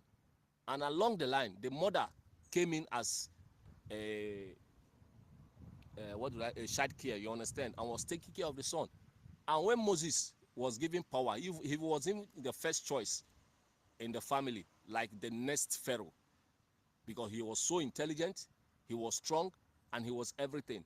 But along the line, God confronted him, and he knew that he's not of those bloodline, that his people were the people being caged and being suffering, and he changed, and that's when they began to pursue him all around. So if you check our PM, you will see that everything, the way he started, you know, he didn't start with the DOS, he didn't start with the IPOB, but at the end, he was the one that the mantle fell on. Our leader saw the light in him, and that's why before he was kidnapped, he made it open to everybody. Go ye and listen to Simon Ekpa. He is bringing about a new dimension in this struggle, and that's why he forbidden everybody to responding to him. So we are fighting for life, we are fighting to survive, we are fighting to keep our race. We are all Biafrans, and you see, in time to come, there are many kingdoms that will begin to fall in that Zugaria, and it will become an eye-opener to most people that are still sitting on the fence or that are still sleeping, mostly from our Igodomigodo side, the so-called Benin Kingdom. Very soon, they will find out that, you see that man that they were arguing about, you know, protesting about that Fulani man, that emir, they don't believe that he was created in Benin. He is there. He has his own kingdom because he came in from Abuja with a certificate. When the guys were rattling that they wouldn't allow that sort of a thing, the king, the Oba, never said anything.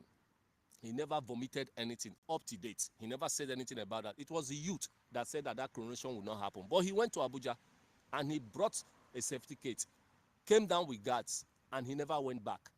They saw him came down from the aircraft in the Benin airport, but no one saw him when he was going back.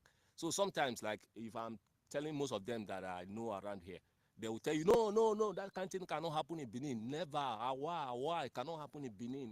It's a taboo, this, that. But it's happening, and they don't know. It's just like this Sanusi that was dethroned in Kano and sent to Lagos. You know, they have their plans. Just I saw a post that our PM posted, you know, when they were carrying their convoys, you know, entering from the northern part. People think that is a joke. But this is real.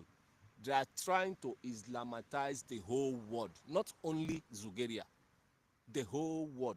That is the one-world religion, and that is what I found out. I hid my mic here. Thank you, everyone, for having me in this space.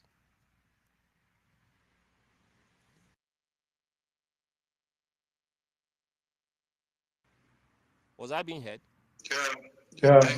Thank you. Thank you for that submission. Cloud King, please. I think it's your turn after that, Mighty Dog. Yes, but I've been here before Cloud King. No, Clark King have been here for a long time. Before he left, he has been here. Yeah. Mighty Dog, please, a side question. Cloud King, if you're there, you pick up the mic. If you're not, Mighty Dog, go.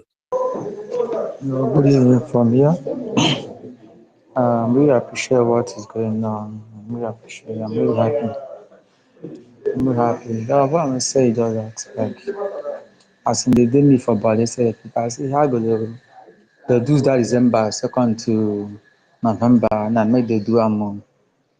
And for those who used to say, like, in that space I am, the people are saying all sort of nonsense, where Biafra is going to come, they don't support it in war, that's for me, I will say that even though now war make they bring now, I'm ready for that. I'm ready for that. For people here or outside hearing us saying that it's not going to be war, they are not ready for war. Make the fuck off. If it's for war, make we do them. If they're not ready, make they go for Fanja or any place in that country and stay. That's my submission. Thank you everybody for this space and for also giving us hope. Thank you. Thank you. One thing is for sure, we will never run away in our land, and we will never hand our land to the criminals and their fanjas and to the Fulanis. Thank you. Mighty Dot, you can go on now. All right. Yeah, hold on a second. Hey, sorry. I just put this on the board, the blanket job. Yeah. All right. Yeah, hello. I greet you, the gods and the goddesses.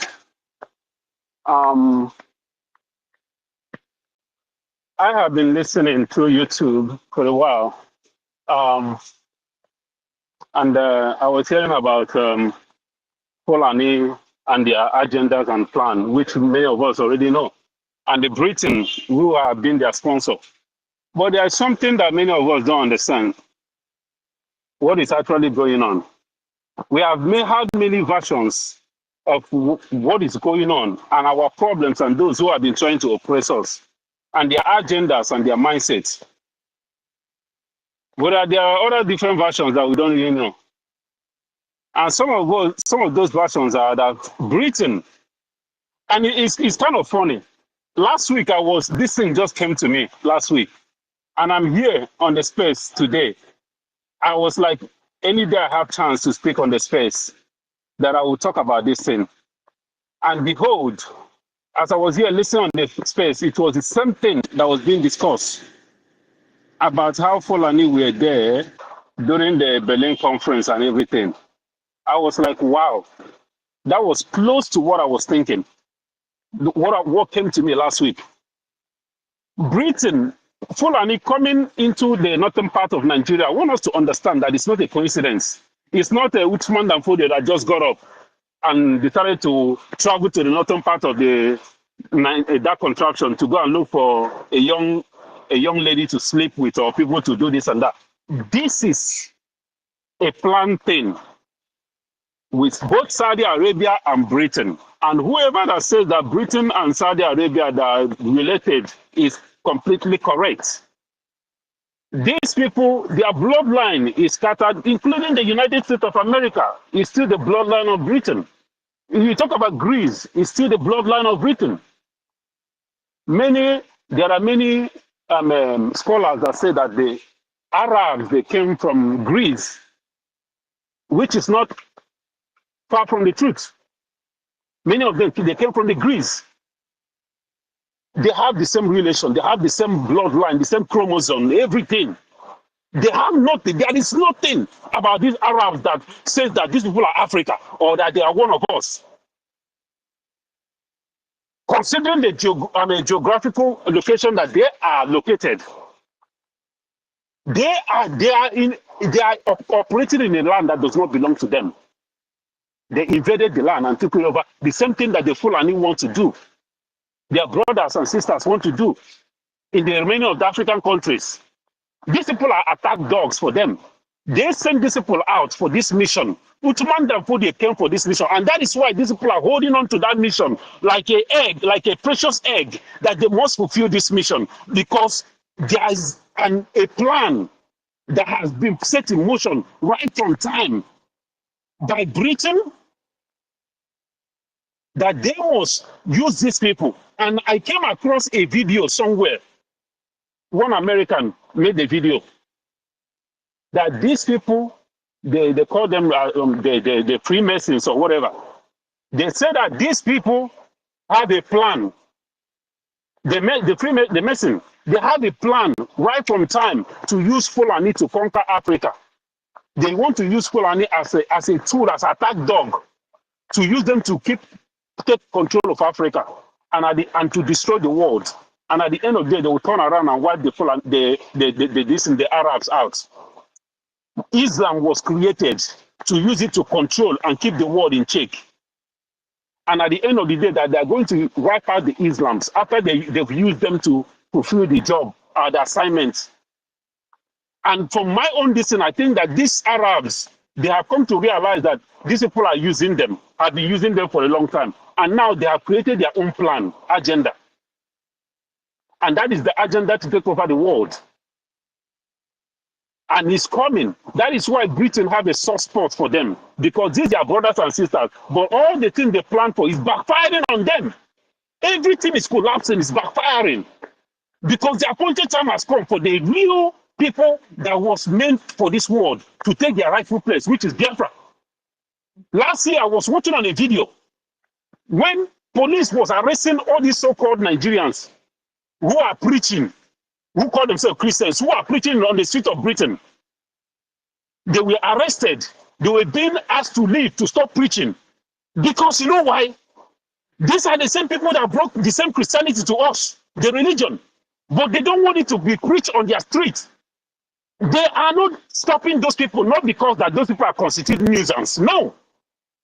After all, those people are not preaching anything that is not decent. They are preaching the same religion, Christianity, that will lead you to heaven, supposedly, on the street of London, but they are being stopped because they don't want these people to indoctrinate their people into this bullshit. They know that this religion is not real. They created it to use it to destroy Africa for their own purpose, for their own mission. So they don't want anything comes close to their place. They don't want their people to start getting indoctrinated into this religion because they know it wasn't meant for their own people. They know the target that they created this religion for. But that's by the way.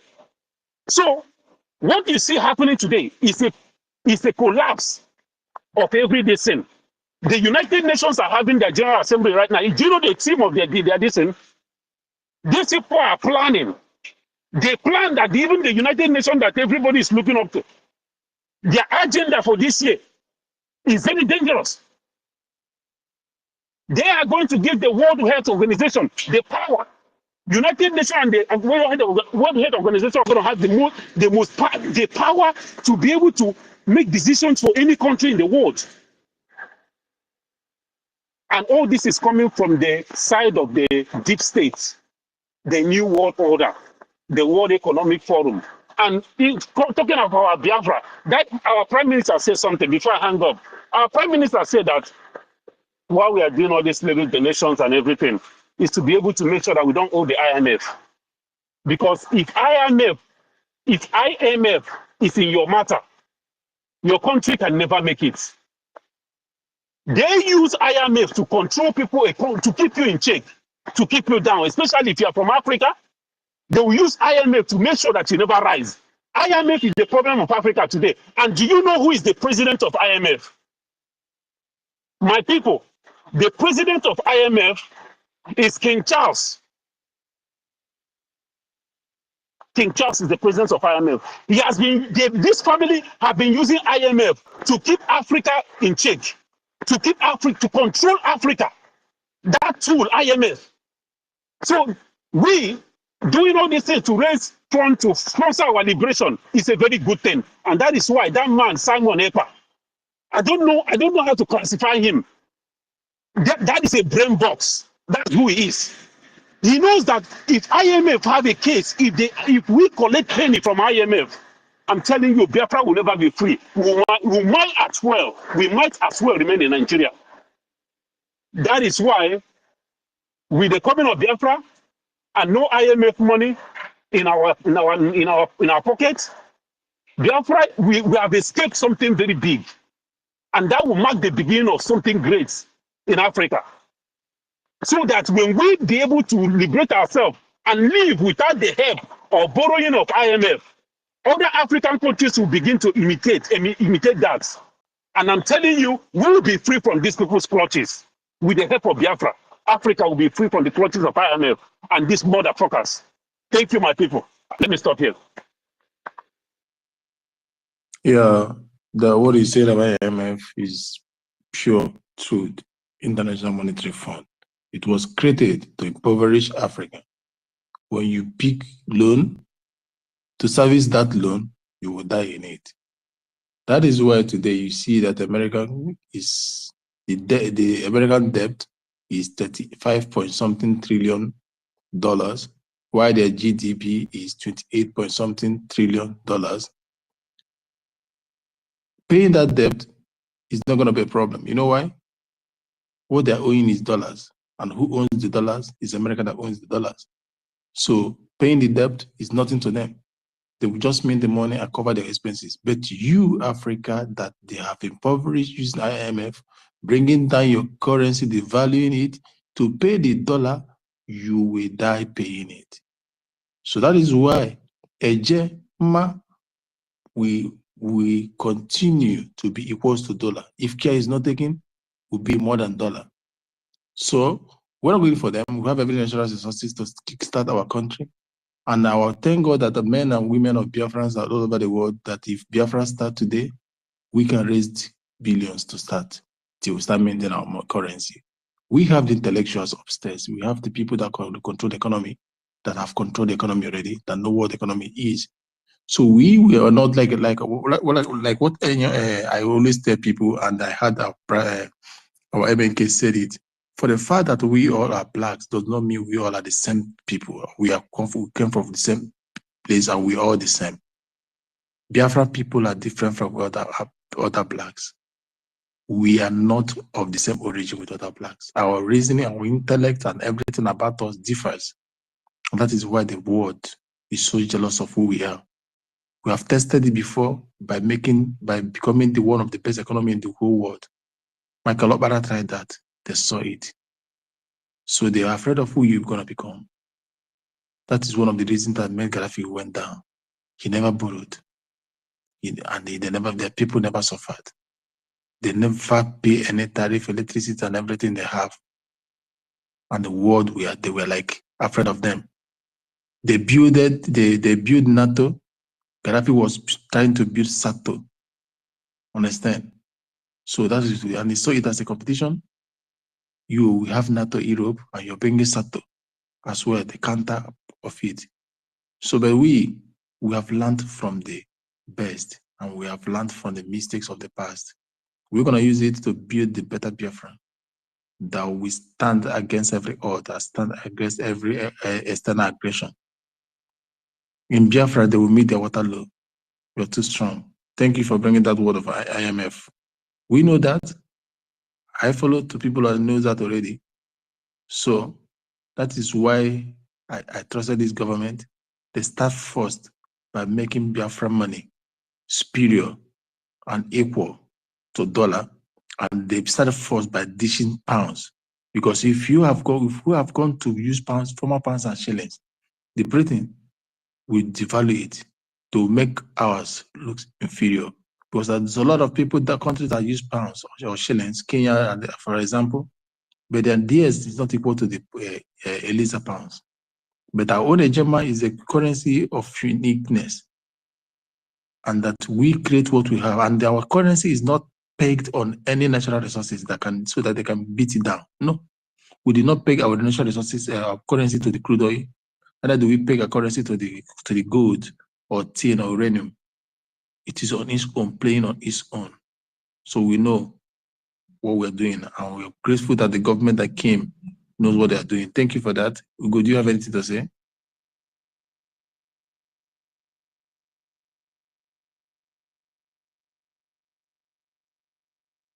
Ugo, are you there? Okay. Ugo, it seems that you have gone to eat with it. Sister Stella. Sister Stella, are you there? Please, I can't hear somebody's voice. Can somebody hear me? I can hear you. I can hear you, Sister Stella. I can hear you. Can somebody hear me? I can hear you, Sister Stella. I can't hear people's voice. Oh, okay, somebody can hear me.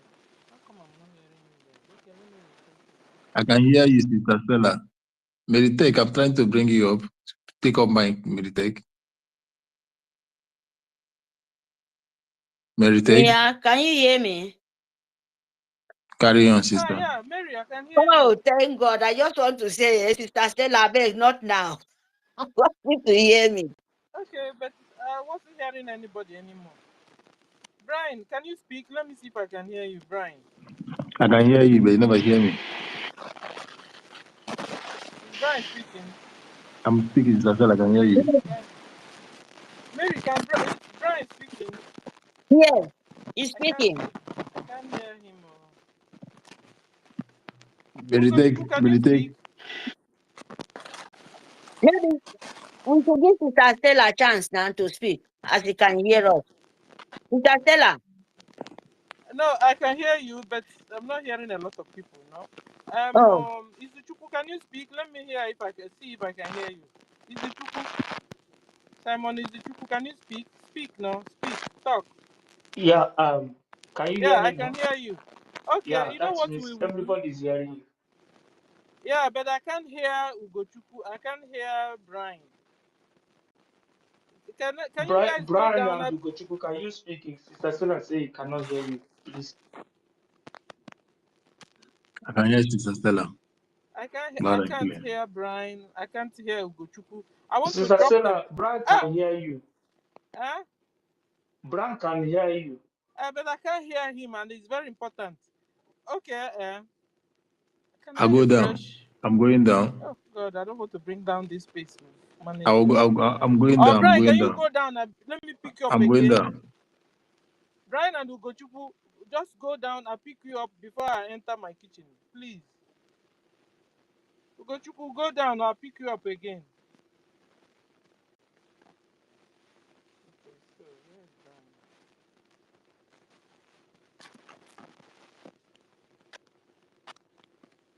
Can you talk now, Sister Stella? Yeah, you can be talking, ma'am. Yeah. Okay. Yeah, I can hear. Oh my God. Go on, Mary. Someone is talking at the background. No, it was me. I've moved my mic now. Well, no, another voice. Maybe Jingo, I don't know. Brian.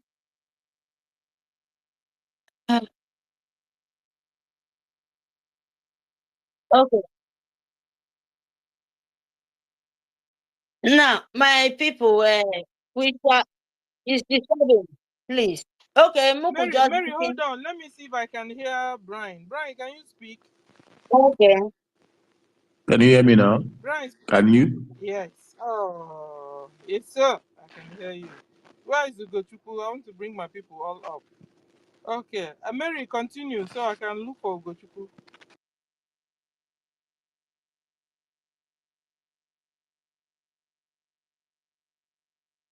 Mary, go on with your speech. Okay. Brian, please take care of the space. Oh, I want to do something. Let me look for Ugochukwu also and bring him up. Okay, Brian. Okay. Okay, sir.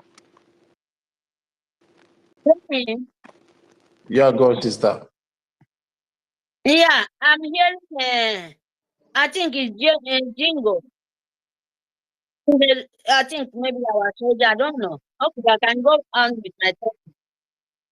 Go on with your topic. So, okay.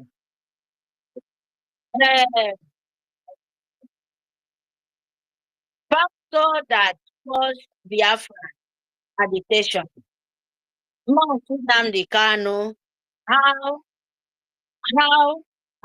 Nigeria Fulani, yes. How is Fulani? Fulani is crying. Nnamdi Kanu is our leader, the lover of the whole world. Our Imai Kondo, yes, is putting Nigeria into pain. Nigeria is crying, Fulani is crying. What's caused our agitation? Because we are no more dictation. We are now a government. We are now government to government to give Nigeria. If they come to our land, we would never go back to peace. No way, no way. As they come to our land, because they come with violence, and we will give them with violence. Because Nigeria caused calamity going on in Biafra land. Nigeria, because of Nigeria, our freedom acting from the Fulani Britain, agent of evil. Biafrans, because Fulani want to take our land. Fulani want to, because of our freedom, we want to collect from Nigerian through government. Because of they want to take our land to Fulani us, to continue to kill us, to continue to manipulate our brain to be like Fulani, but not us. The Fulani agents in our land, what they call all the government and the rest, they are the cause why we are asking say enough is enough. That is why we said we want to stop. Our Emichade Kondo said he want to stop the colonization of Usman Danfodio. And we will never backward. Can you hear me? Yeah, yeah. So, my people, this is the time. Our leader, even in the hand of the lion, who they like blood so much, but they cannot penetrate him. Is it not wonderful to we? And it's telling the true Britain that our freedom is freedom of his people is important to him. That is why he's doing what he's doing. And that is why Miss Mary, I'm doing what I'm doing. And I will continue to do it. And I will deal with some government till they know what they have. They cannot hold it because it don't belong to them. Yes, it not belong to them. They should be very careful because what is coming to them, because the calamity of Biafra, government, with type of Biafra mothers and fathers and children. And we said enough is enough. That is why we are doing what we do. That is why we are fighting for our freedom toast to toast. Because Fulani Britain can never go free this time around. Remember, we have declared it. We are fighting for it. No man born a woman or a man can stop what we are doing. Because the freedom of Biafra is important more than anything in this world. When you remember the genocide of the children, of the mothers, of the past, because of what belongs to them, what people want to say,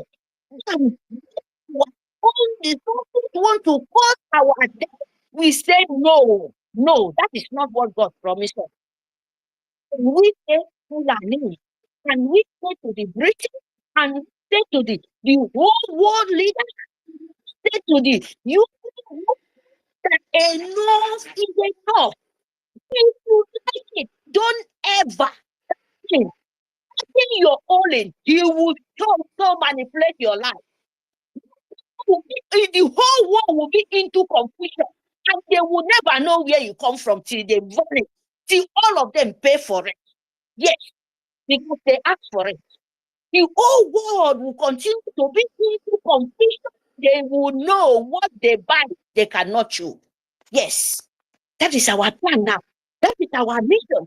Because we can never backward. We can never step backward. Because our freedom is so important for me and you. So you must follow.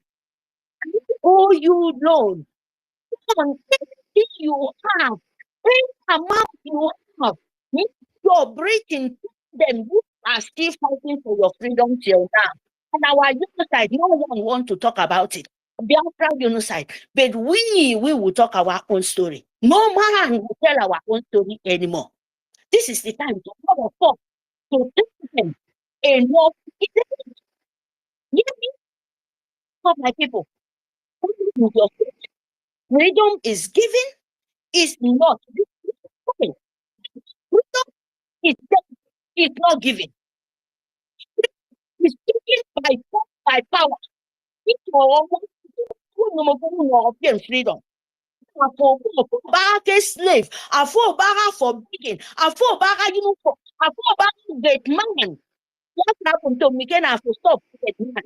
Yeah, for stop for your Biafra because without Biafra, Fulani will take over your life and you will not get anywhere to run.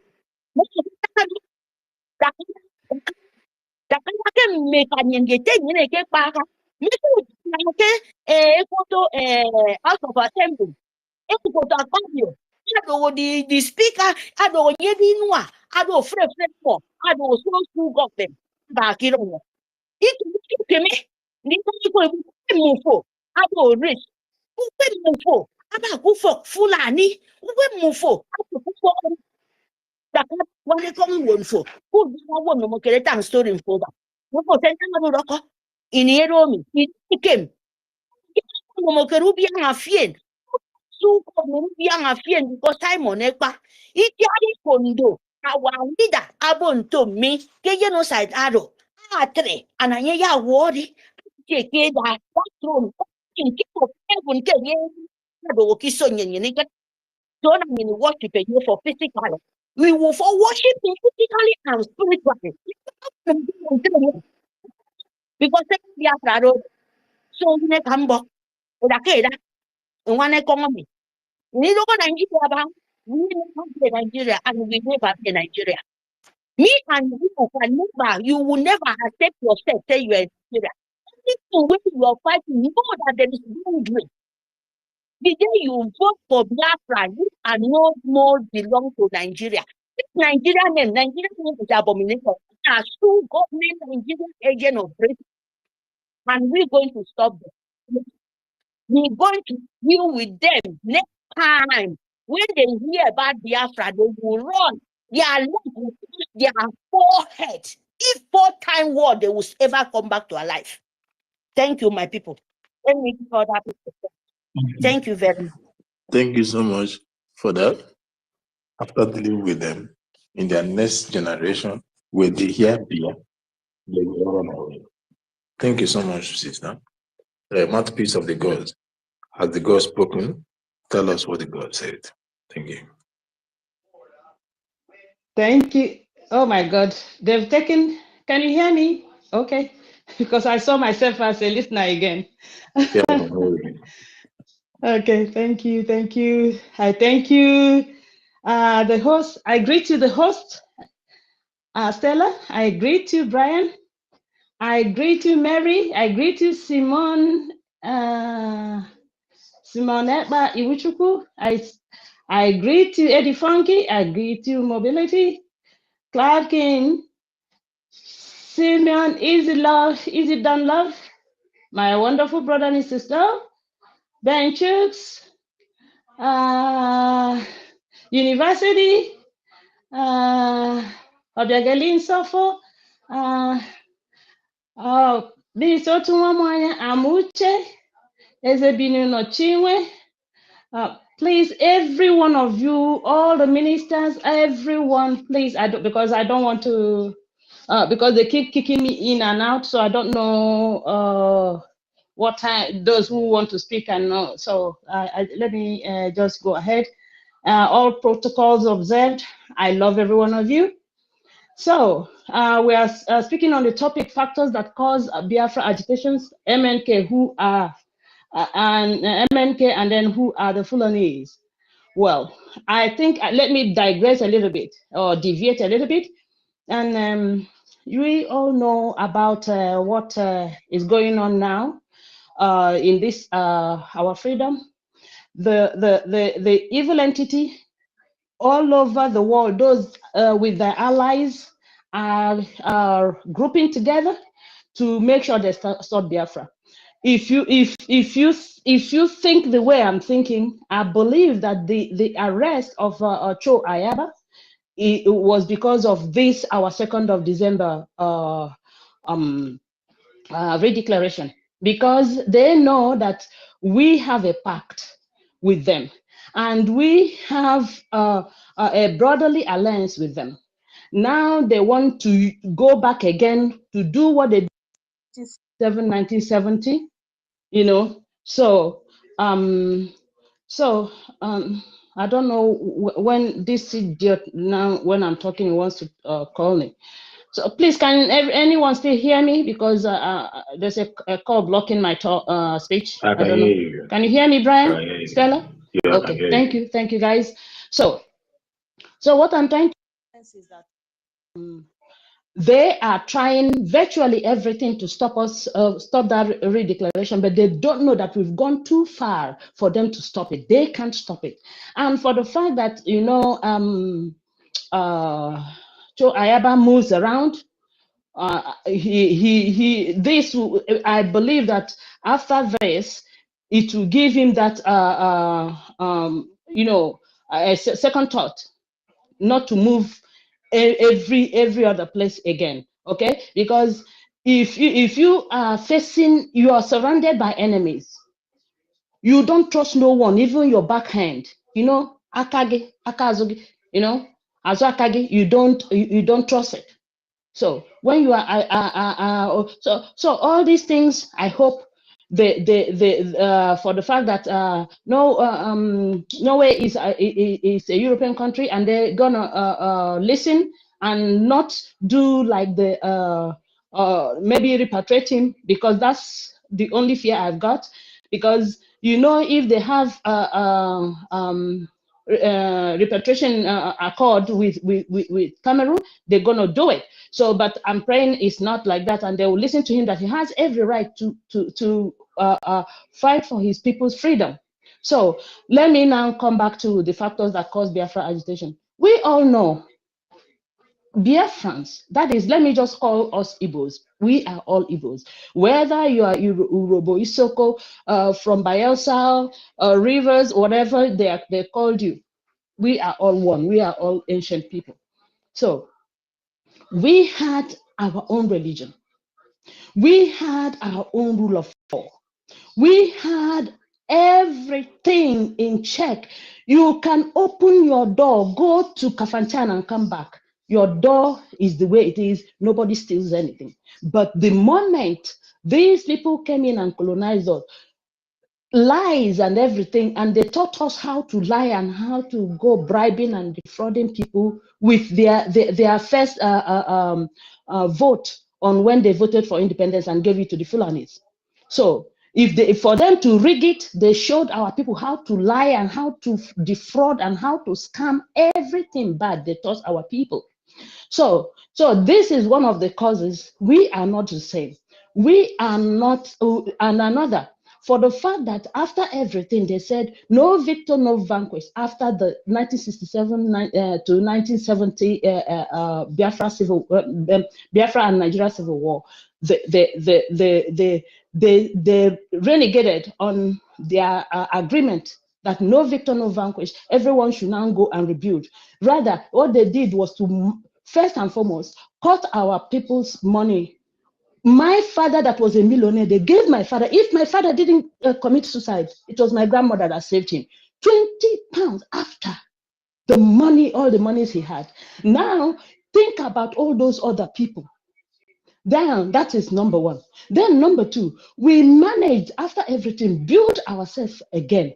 And yet they don't want, anytime any of our people come up to rule Nigeria. They will do virtually everything to make sure that the person doesn't rule Nigeria. Highest they will give our people is vice president. Vice president that is sitting down there with no, you don't have anything, your mouth is zipped, you have no powers, because they will tell you you're second in command, the first speaks first, then they can even, they just give you the crumbs. So now we have our leader Mazi Nnamdi Kanu and our Prime Minister Mazi Simon Ekpa has shown the world, has shown Biafran, has shown Nigeria that everything, the marginalization or the victimization of Biafran people stops with them. They have shown them that we mean business to exit Nigeria and we must exit it, whether they like it or not. These Fulanis, who are the Fulanis? They are the dregs of the dregs. They are these people that they are, in fact, they are the worst thing ever, because they are made to protect these people, these evil people that colonized us, and they brought this religion that it doesn't mean peace, but they say it means peace for them. To use and colonize the world and take over. In fact, they want to chiawaka to God, say, who are you? We are going to change the world to the way they believe. So that was what it is. So, but we have to let them know that no matter what, we stand gidigba. We are not agreeing with anybody. We not agree for anybody again. This time around, whether they like, if they like, let them come through Cameroon, let them come through wherever, let them come through Niger, wherever we will show them that dot they said we are nothing. We will show them that we are something. Thank you very much, my wonderful people. My wonderful Biafrans, if you know how I talk about you people, even at work, I'm at work and I'm shouting, I'm telling them here, let them hear it. Those who are Caucasians and those who are blacks and who are here, they hear me every day. They can go to hell. For me, I don't care who you are. For me, you don't feed me, I don't feed you. So go to hell. You know? So my dear, let us stand tall. We are going home. 2nd of December is sacrosanct, and we mean it. To exit. I yield. Thank you for having me. Thank you for coming, sister. We are going home. I remember those songs, oh my home, oh my home. When shall we see Biafra home? When shall we see our loving home? We will never rest. Oh my home. Biafra is the best home on earth, the wonderful home, the mother of the earth, and we all are going home. Today, I want us to move to I want us to deliberate about MNK, about what his speech and every other thing he has said. Because of the intellectual of the Biafran people, this is one of the things that the British has found as in something that I've seen the Sims not tolerate, that made them to wield the power to the Fulanis. And we Biafrans have exercised our intellect in different angles, in different corridors of power, in different parts of the world, of which the world is afraid of. Today, we have seen how MNK has been extradited, kidnapped, tortured, and been in the prison of the zoo for how many years now? Within this period of time, within this period of extradition and imprisonment in the DSS, MNK have seen several Chief Justice of the zoo come and gone. Malami, one of the plotters of his extradition and kidnapping from Kenya, came. He had a boy, he did all manner of things, adjoined cases with his lawyers and the judges. They brought over. At the end, what happened? Malami came and gone. The other one that came, that old man that came, he gone. The other Fulanis came and he gone. Today, they brought another one. One thing these people had in common, all these Chief Justice of the zoo, one thing they all had in common is corruption. One thing they all had in common is hatred for Biafra. And one other thing they all had in common is they are the stooges that are fighting to make sure that we do not go home. Why? Because of the benefit of what they are getting from our land. We are the people that work for them, and they took the money, they took the profit. Even whatever business you're doing today, you're selling, your money is going to them. It's circulating, in circulation, and they never work.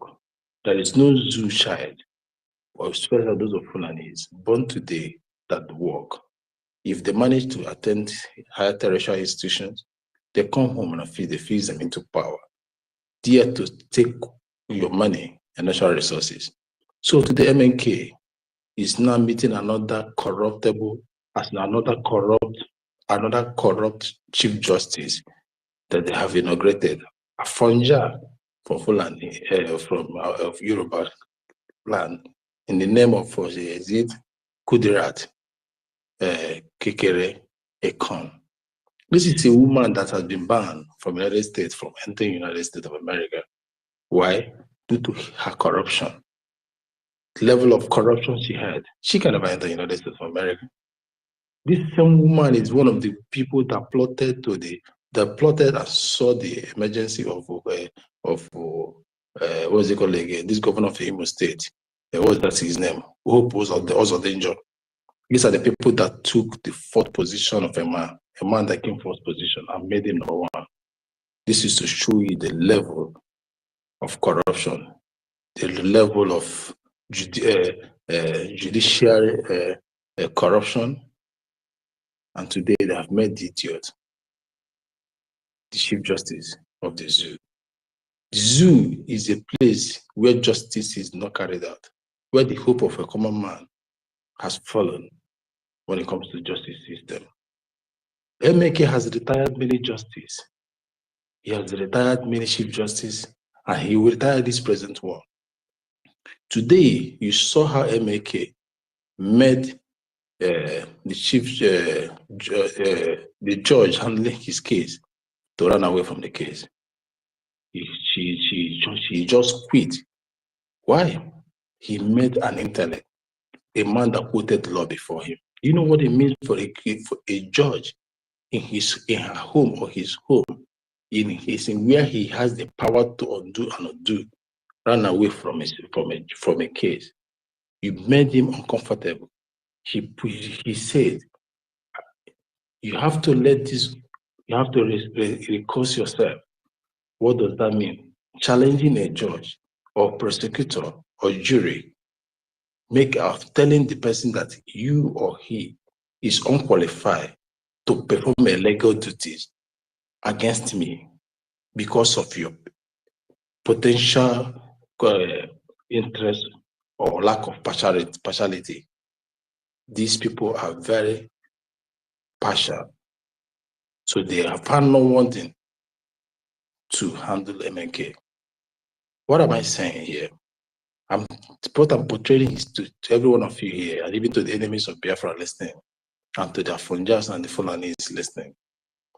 MK is a true definition of who Biafrans are. That we can never be used as an object. We can never be subdued. We know our left and right, and we know the law, and that we are fearless, and that we can never stop at nothing until we achieve what we are pursuing. He said, "A move shall be the end of persecution of any Biafra man." What a word that carries weight. Do you know what it means? He is taking the last suffering for every Biafra. He's taking the last torture for every Biafra. Not just he's taking it so that tomorrow he's going to continue. No, he's taking it to end the mission, and it's the beginning of his quest. And that is coming out with the United States of Biafra. A war that carries weight, executed in your enemy territory. Man, this is so much to be. You are right in your enemy territory before their very nose, giving an order to them, challenging them.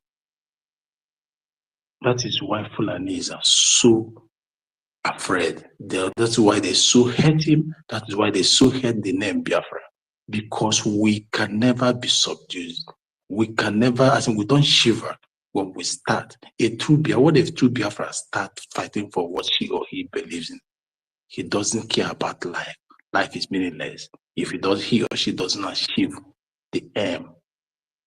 No, I don't. When I mean a true, that's why we use the word a true Biafra, not the POS, not the one, the Judah that sold the master. That is what the aiming case exercised.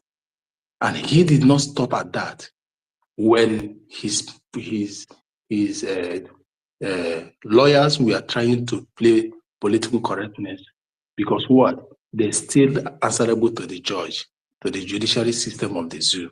What did MK do? He exercised that mighty, that aura of a Biafra man. He exercised that fearlessness of a Biafra man. And what did he do? He commanded his lawyer, sit down, I said. Sit down, I say. You should sit down. He roared from the dog. Fearless man, fearless Biafra man, fearless leader. A leader that knows what it takes to be a leader. Not a leader that shivered, not a leader that takes bribe. A leader that showed no dent in him and his character. And a leader that knows what it means to fight for freedom. A true freedom fighter that set his eyes on achieving his purpose. That is not ready to look into the gain of his children, of what the earthly things he can gain from his enemies. That is the only person that can sit in the den of the oppressors and give an order. At that point, he believes that his wills are his will, and his life depends on himself, not on their hands. That his will to live depends on him and not on the judiciary or the judicial system of the zoo. One thing gave him a hope. One thing gave him that hope. He knows there is a man out there that is like him, that is not going to stop. And that man that makes his name, that they knew his name and gave a life to his name again. The man that made the world not to forget about him. And that is why he said, I will not fail you. You people will be the one to fail me. And this is a true word of a leader. And he has exercised it before the world and before every one of us.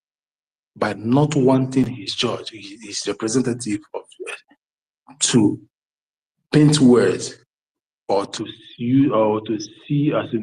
bend to the judge. He came out, he defended himself. Before the enemy, he quoted their law, in 175 of your constitution. You have no right to utter something. They alter the location of an event of which they charged him.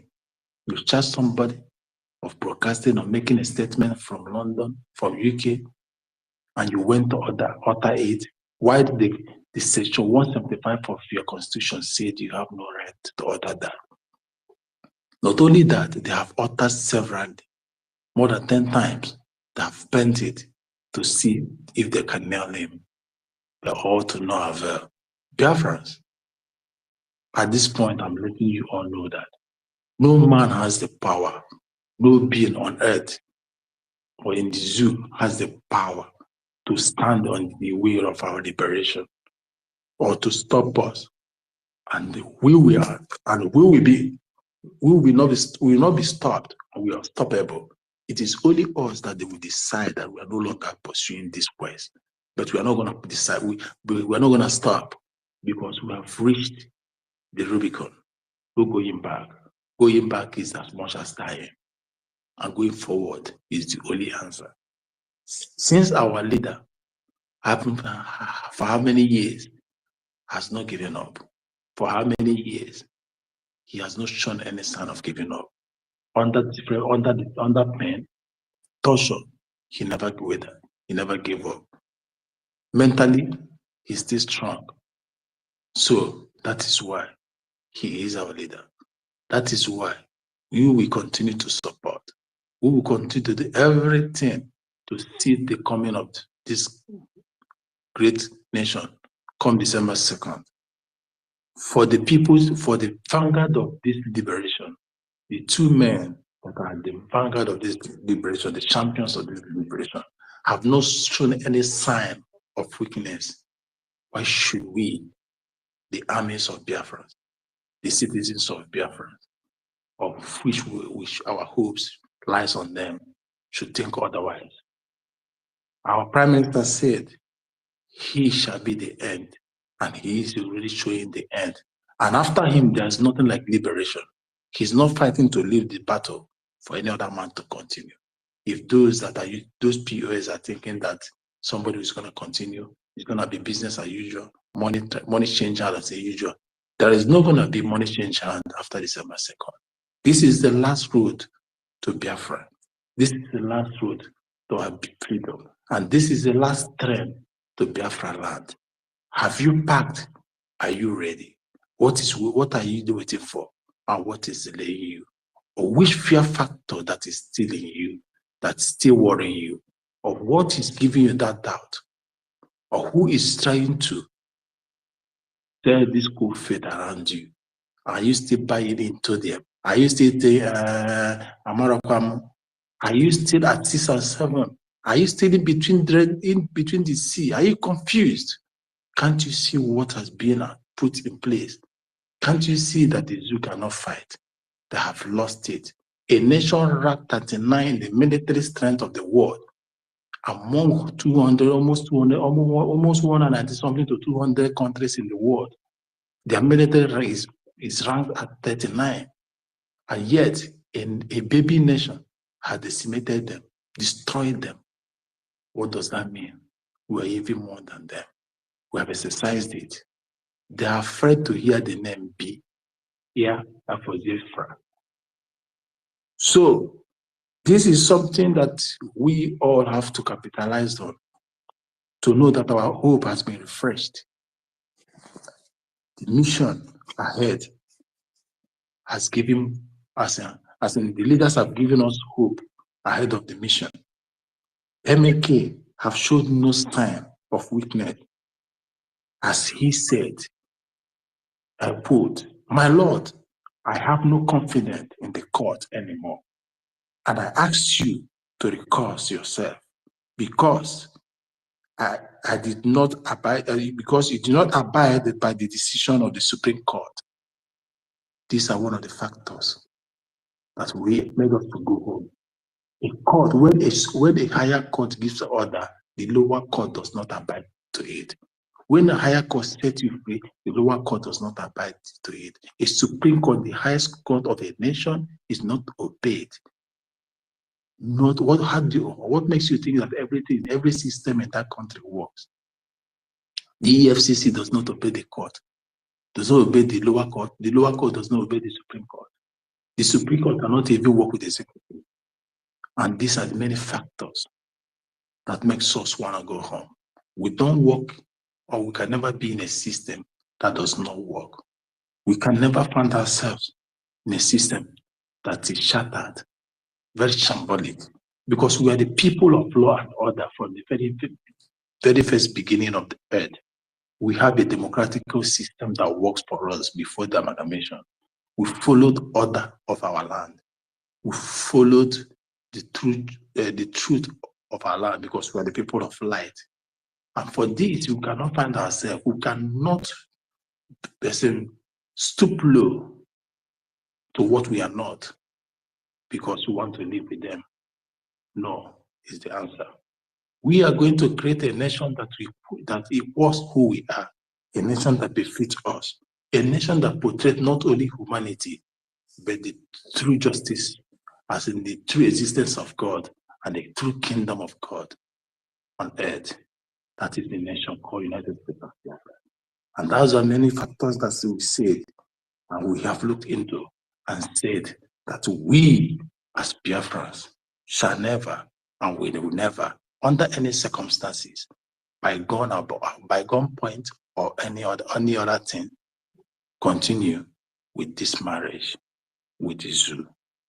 We have divorced zoo before now because we never consent to the marriage. It was forcefully pushed into, And we have pushed ourselves out of it. 2nd December is at the corner. It's no longer far. We're not counting 8 months, 6 months, 7 months again. We are there shaking hands with it. And the world will know who we are. Because they already know who we are. They will hear us again. Because they were thinking that we are lost. We are once lost. Now we have found ourselves and we are going home. I can understand if DSS refuse to obey a court order. But this court refused to obey an order of the Supreme Court. It's regrettable. These are the words MAK laid or spewed out before the chief judge. He spewed the word out without any fear of anybody, of the implication. It takes a lion. It takes the son of the land. It takes someone guided, someone chosen by the God, by the Spirit, to stand and speak those words out without any fear. A carnal man, an ordinary person that the Spirit is not with, can never say that. The Shinshi or Shiki, all those POS people can never utter this kind of word because the spirit of Biafra, the spirit of the land has left them. Those evil hoteliers can never utter this word because the spirit of Biafra has left them. None of them that has sold out can never utter this word because the spirit of Biafra has left them. Their hands are not pure. Their hearts are not pure. They have dent their souls and their hands with evil and blood. And for that, they cannot have the courage to speak these words out. It is only a chosen one, a chosen son, the pillar, or someone on whose key of Biafra lies on, that can say this. And those people are no other person but Mazi Nnamdi Kanu and Simon Ekpa, the Prime Minister. That is why when they speak, they roar and the earth tremble, the zoo tremble, the Afonjas tremble, the Fulani tremble, the Nomadic tremble, everywhere trembles. They cause instant natural phenomenon, instant earthquake, instant volcanic eruption to their minds, to their heads, to